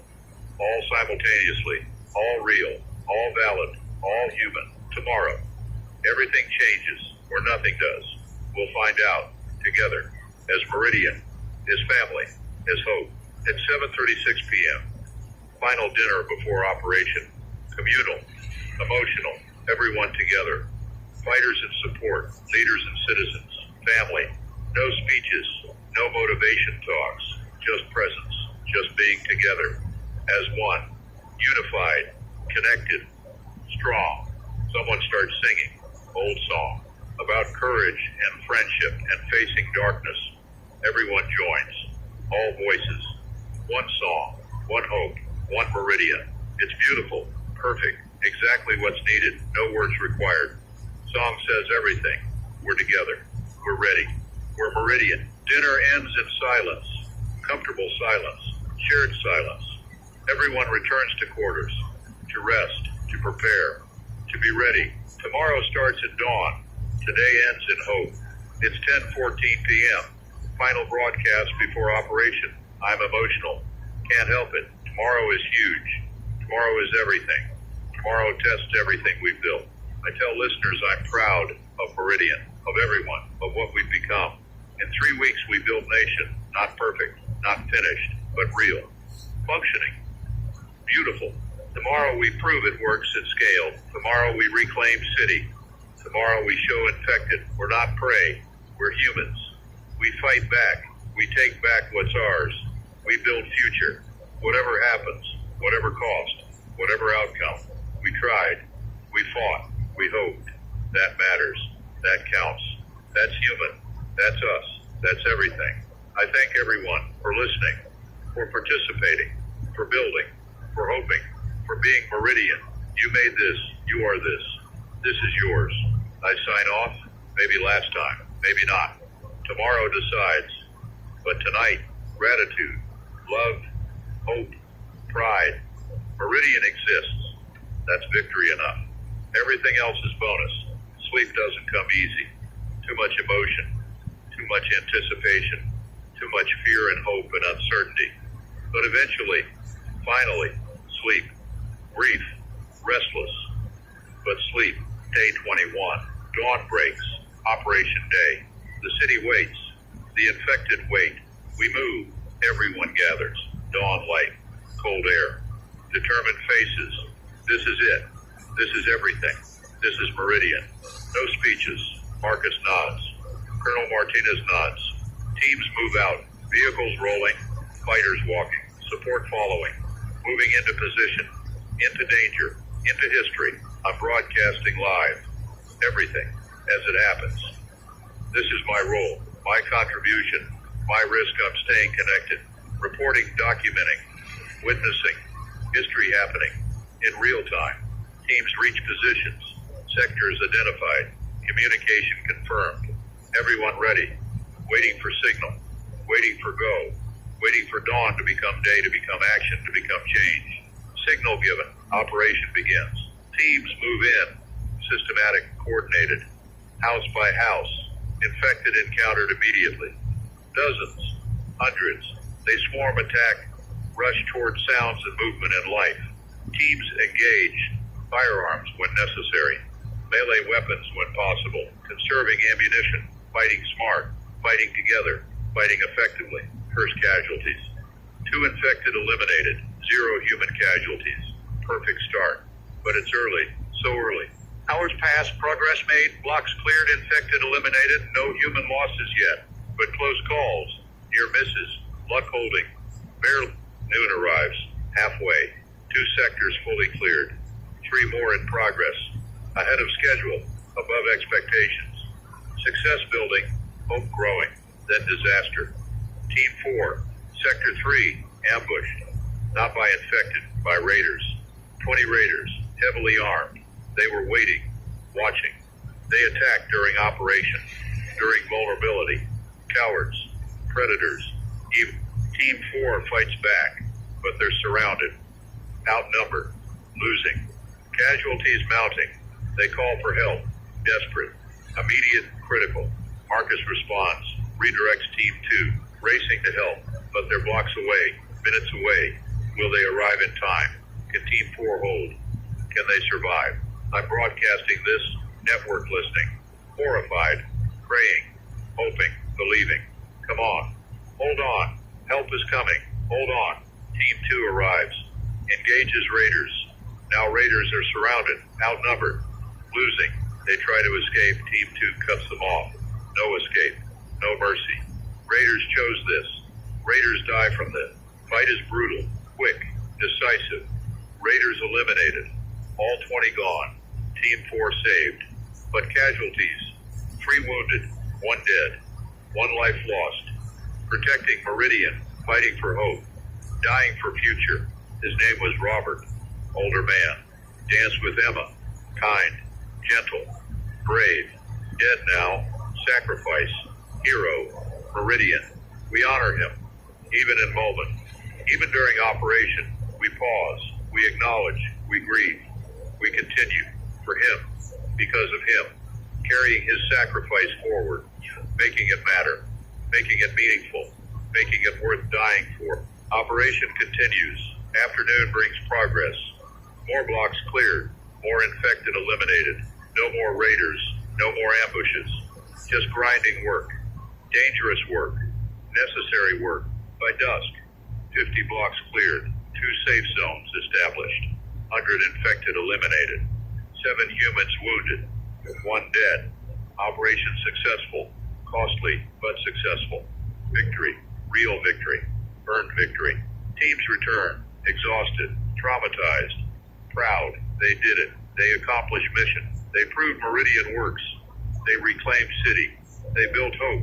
They paid price. They earned victory. We gather, all of us, to honor Robert, to celebrate success, to grieve loss, to acknowledge cost, all simultaneously, all necessary, all human. I'm broadcasting this, everything, the victory, the cost, the grief, the pride, all of it, real, raw, honest. This is Meridian. This is us. This is what building future looks like. Blood and tears and hope and pride, all together, all real, all worth it. Day 21 ends, in victory and loss, in hope and grief, in pride and pain, in everything that makes us human, everything that makes us Meridian, everything that makes us hope. Tomorrow continues building, always building. But tonight, rest, honor, grief, Robert, Bureau, Meridian, forever. I sign off, emotional, exhausted, grateful, proud, alive. Meridian endures, grows, succeeds at cost, always cost, but succeed. We're changing the world, one day at a time, one block at a time, one sacrifice at a time, one hope at a time. Forward, always forward. That's Meridian. That's us. That's human. That's everything. The broadcast continues, will always continue, as long as hope remains, as long as Meridian builds, as long as humans survive. The voice continues, connecting, reporting, witnessing, preserving, remembering, hoping. This is Daniel Rothman, Pedo 40 104.7 FM, Meridian Network. Still here, still broadcasting, still hoping, still building, still believing. Forever Meridian, forever hope, forever human, forever forward, always forward.